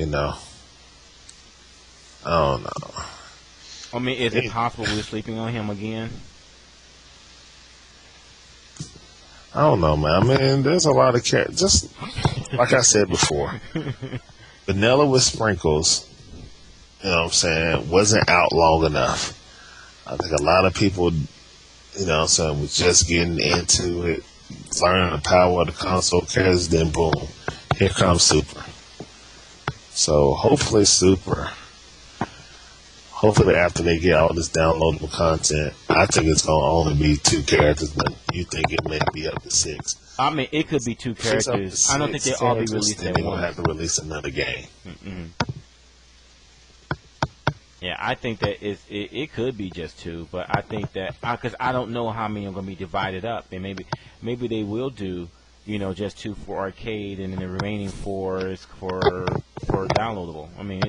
It's hard to say. I think that they're eventually all coming out. They may just not all come out at once. They may stagger it, and that makes sense. Okay, well, this was fun, y'all. Holy crap. It is 2:30 a.m. Eastern Standard Time. It is now August the 1st on the East Coast. So with that, I'm taking my black ass to sleep. Good night. Yeah, all right, man. Have a good night. All right, man. That was a good discussion, though. I wish I could have got on this earlier. Yeah. I was just reviewing the Final Round DVD and some stuff that need to be changed. All right. Well, you know what? It's gonna be a lot more shows because you know what? We still you know, it's still not over yet because we still got the Tokyo Game Show coming up, which is what they're supposed to. They're supposed to reveal the downloadable characters, and they already have the character shot with the two, you know, the two characters added, you know, so the two, the two spots. So we'll see how it happens. If they reveal them in there, and it's fucking Rolento and then Jin. Oh wow. I think it's gonna be Rolento and Hugo. One from Alpha, one from Third Strike. Yeah. You know, so maybe the console version will get some of the Tekken characters early. Who knows? Can't put nothing past Capcom these days. Yeah. Nah, they won't do that. Nah. They'll wait for that game to come out. The one thing we should talk about, man, and I think I never can get it. What if both games are good? I think both games are going to be good. It's just going to be, if you're a Namco head, you're going to like the Namco version. I don't think any Capcom person is going to like the Tekken version of their characters, personally. Unless they play Tekken also, then they can actually see it. But people that only play Capcom, they're going to hate the Tekken version. And vice versa with Tekken. Unless they play Street Fighter also. If they play Street Fighter also and they play Tekken mainly, then they'll try to, work it out. But people at Capcom people, they're not going to play the Tekken version. Trust me. Larry, Neo Ken is releasing sales numbers for Super Street Fighter 4 have outperformed predictions so far.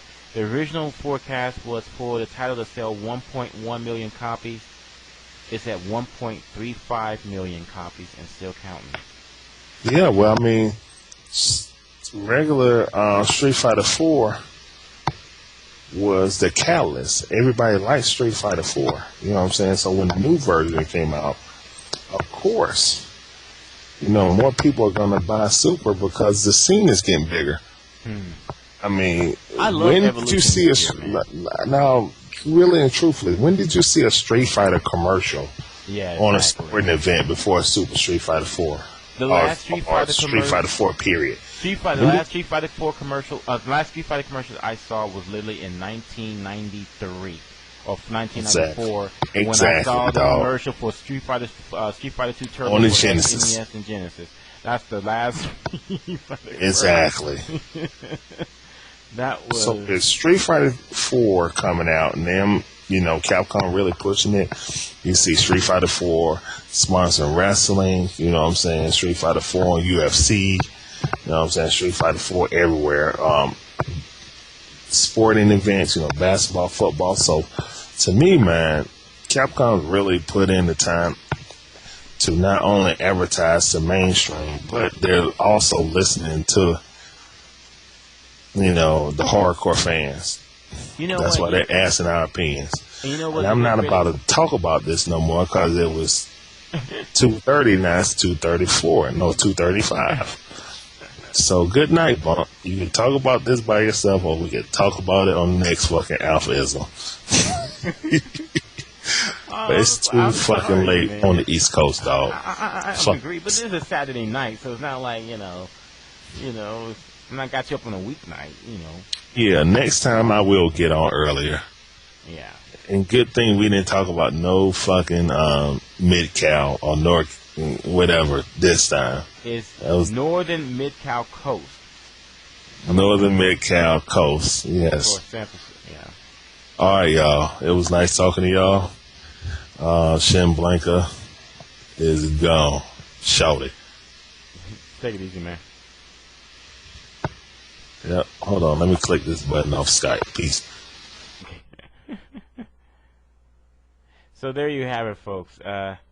So you got some Street Fighter in the beginning. You got a big, thing of randomness in the middle, and ending with Street Fighter 3 and Street Fighter 4 at the end. And I think I hope you guys enjoyed it because, frankly,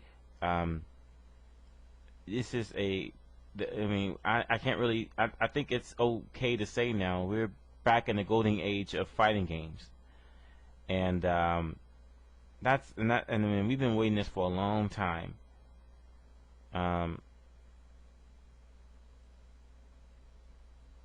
And I mean, seriously, I mean, it's been a long time coming, and I'm so excited, man. You know, that's why, you know, I don't care. They can sell these characters at $30 a piece, and I buy them all. You know.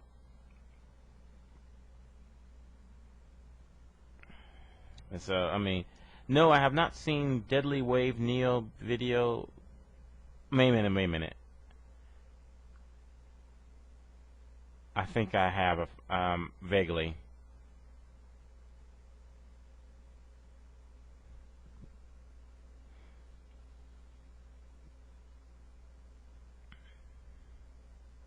But anyway, though, people, thank you for joining me tonight. I know it's been it's a huge show, and I mean, again, let me know what your feedback about the third strike idea, and because I think it has merit.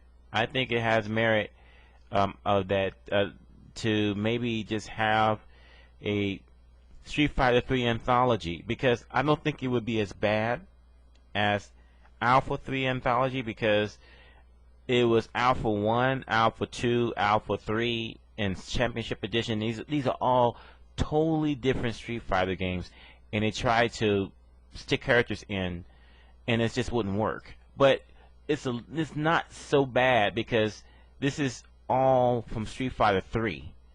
We're not taking people from Street Fighter 4 and then from Street Fighter 2 and from Alpha. This is all just from the 3 Street Fighter 3 versions that have been released. I think it's a nice way to pay homage to the Street Fighter 3 franchise. And even though the third strike undoubtedly is the most popular, I think it would be nice to give something to those who maybe prefer the earlier versions of Second Impact primarily, and even a few like Shin Blanca that likes the original new generation. So let us know what you think on that, and then we'll reconvene. All right. This is Bunkei, guest hosting AlphaISM Radio. I'll talk to you guys soon. Stay up to date on the Twitter, twitter.com/AlphaISM Radio. Good night.